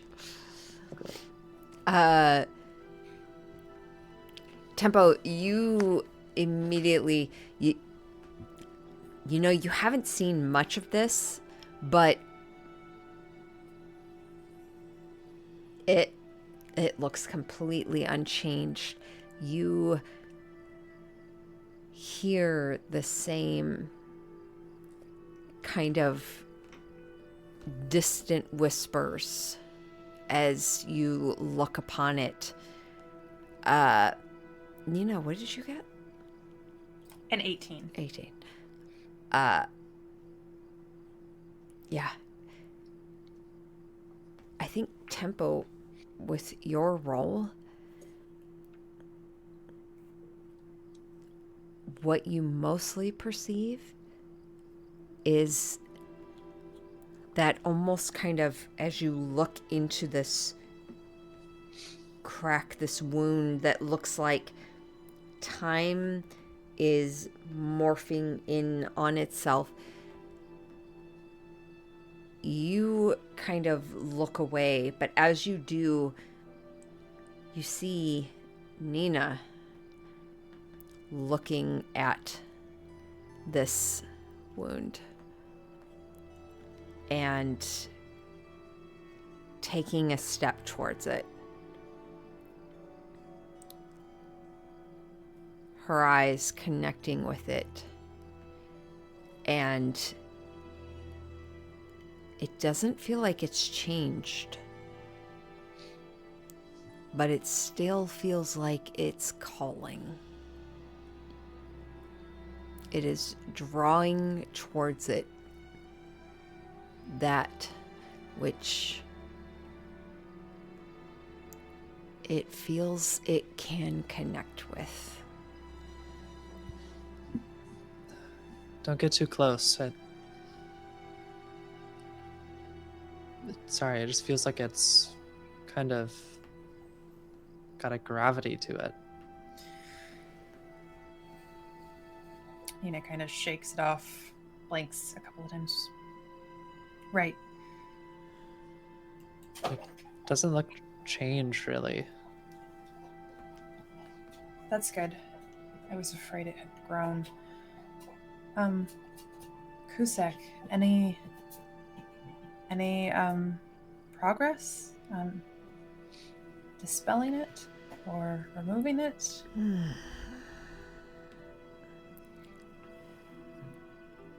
I don't believe dispelling is going to be something. This is not just a wound upon Earth. It is a laceration within creation.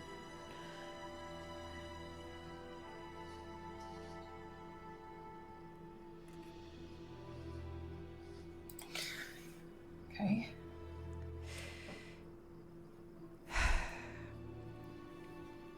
I do not think, and mind you, I have many years of study in the arcane natures. This is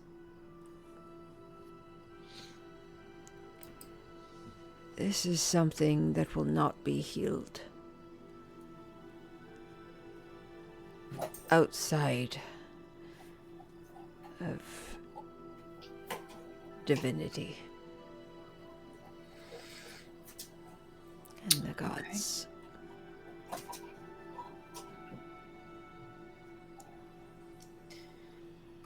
Okay.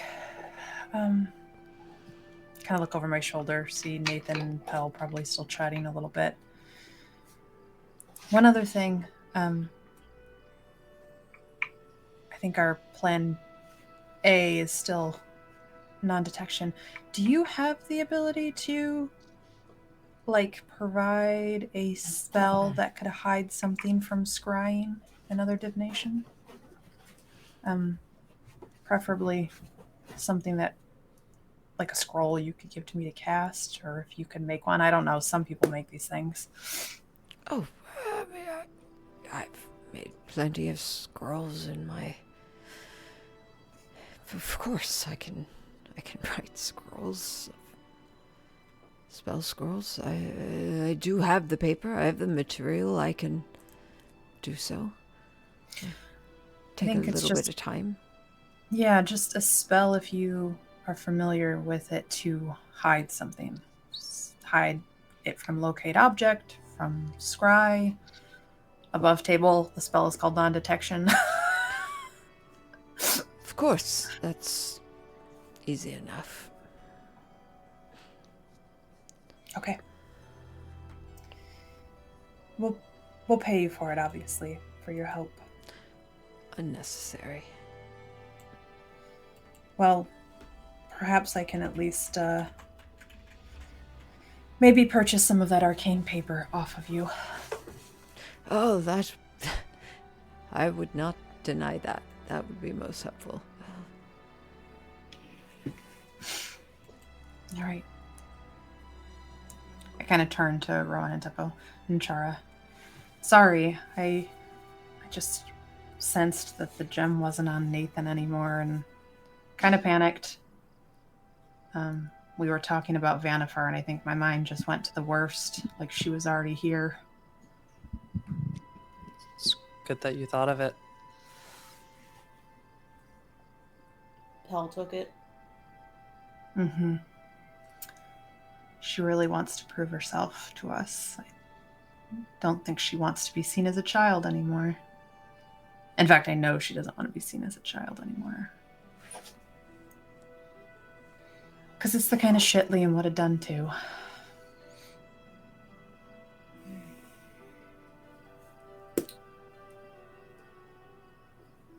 I'm sure Nathan's handling it.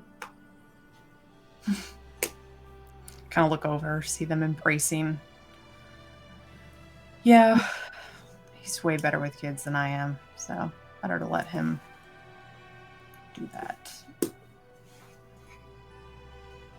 I'd rather fight a demon than try to figure out a kid.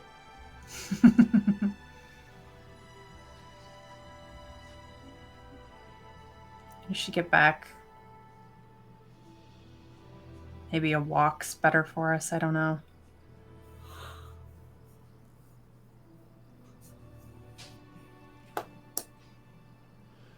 Roughly what time of day is it now? You're looking at probably 8 o'clock in the evening. And pretty dark because it's winter, Mhm. right? Yeah. Okay. You have lanterns lit Mhm. along the street, but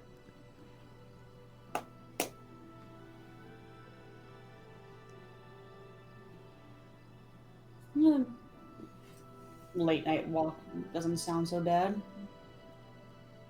Get some fresh air. Crisp air feels kind of nice after the Weeping Colossus. Which maybe we talk about that as we go. We absolutely would have gotten destroyed if we didn't have that resistance. So what do we need to go in with? Against Earth? If we go and buy a gem-crusted chalice, maybe I can prep a hero's feast for us. That could work. I definitely think we need something to give us a little bit. But is that, I mean, I think I had literally asked if we wanted to go after Vanifer or the cult next, right? And that's when shit went south? Nathan said go for the cult because Venever may be there. Right. Okay. Nathan, roll me a Small perception crisis check. averted. Okay.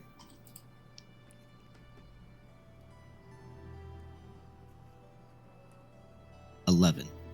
Okay. Disregard.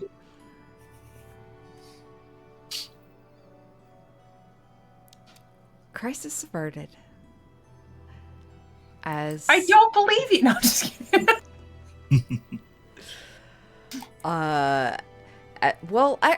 you know what? The rest of you can roll perception checks as well, because you're all there, and you all have been kind of looking over. 10. Nope. 10. Nope. 10. Wow. That's Fucking fantastic. But Chara's here with a passive of 28. You know So what? true. She's not here. I'll tell Chara She's what she making a saw. call. Yeah, she's making a phone call. It's fine. She's watching the skies, waiting. Yeah. as you all head back to the manor. Unless anyone else has anything they wish to do this night. Nope. I've taken up Perfect. more than enough center of attention. And I think because that means tomorrow is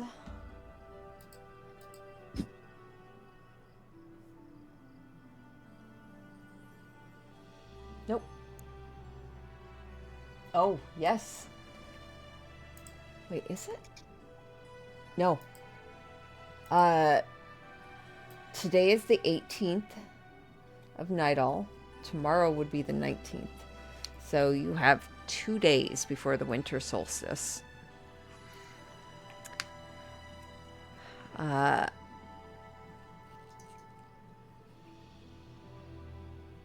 Cool. So I think that's probably a good place to end it tonight, unless anyone had anything in particular they wish to do. Nope. I think only one thing. Mm-hmm. When Nathan kind of gets, I guess, semi space and semi alone time, I guess he'd kind of just reach into the back of his head for a split second and just, you've been awfully quiet today.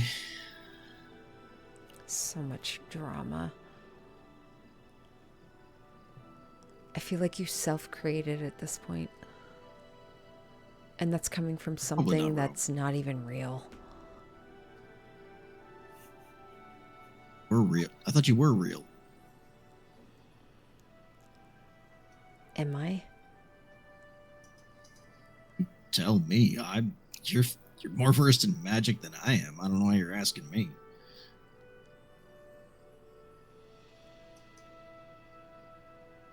What's your plan? Which one? I vaguely remember you saying something about getting me a body. Getting me out of this fucking ring. That is the plan, yeah. What's the actual plan? Well, when things aren't trying to, destroy the fabric of reality, we were going to go talk to a friend of ours who happens to be a book nerd, I guess the best way to put that. See what he knows. And then on top of that, I happen to know a tiny little person that, well, she's very well versed in a lot of things. Is it the redheaded one? The angry girl? Doesn't she have green hair? Oh, that one? You have so many small people you're friends with. That is true. I do notice that. Though, It's really you look weird. at the world we're living in, it's a high percentage of small people. So, Yeah, but at this point, it just sounds like you're being racist.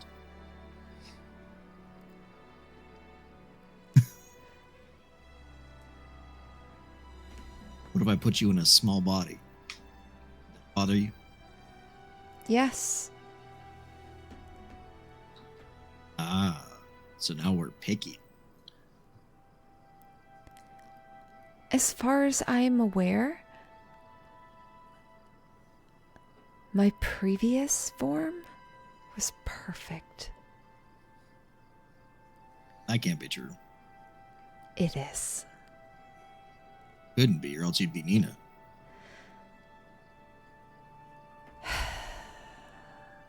You're really disgusting sometimes. Oh, yeah, fair. Even so, I'm happy for her. Everyone should find someone so devoted and... Ugh. Is that what you're looking for? Devotion? Is that not what you're looking for? No. No, not even a little bit. It's probably a good thing. Probably. I don't think I could handle it. Yeah, I don't think so. Because you clearly can't. Yeah, I know my shortcomings. Can't really make me feel bad about them. It's not really the point.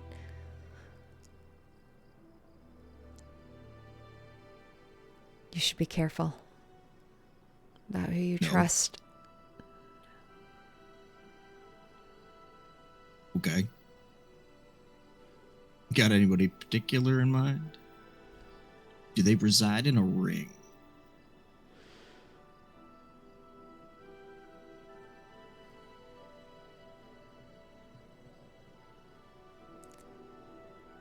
She goes quiet on you. All right. Well, have a good night.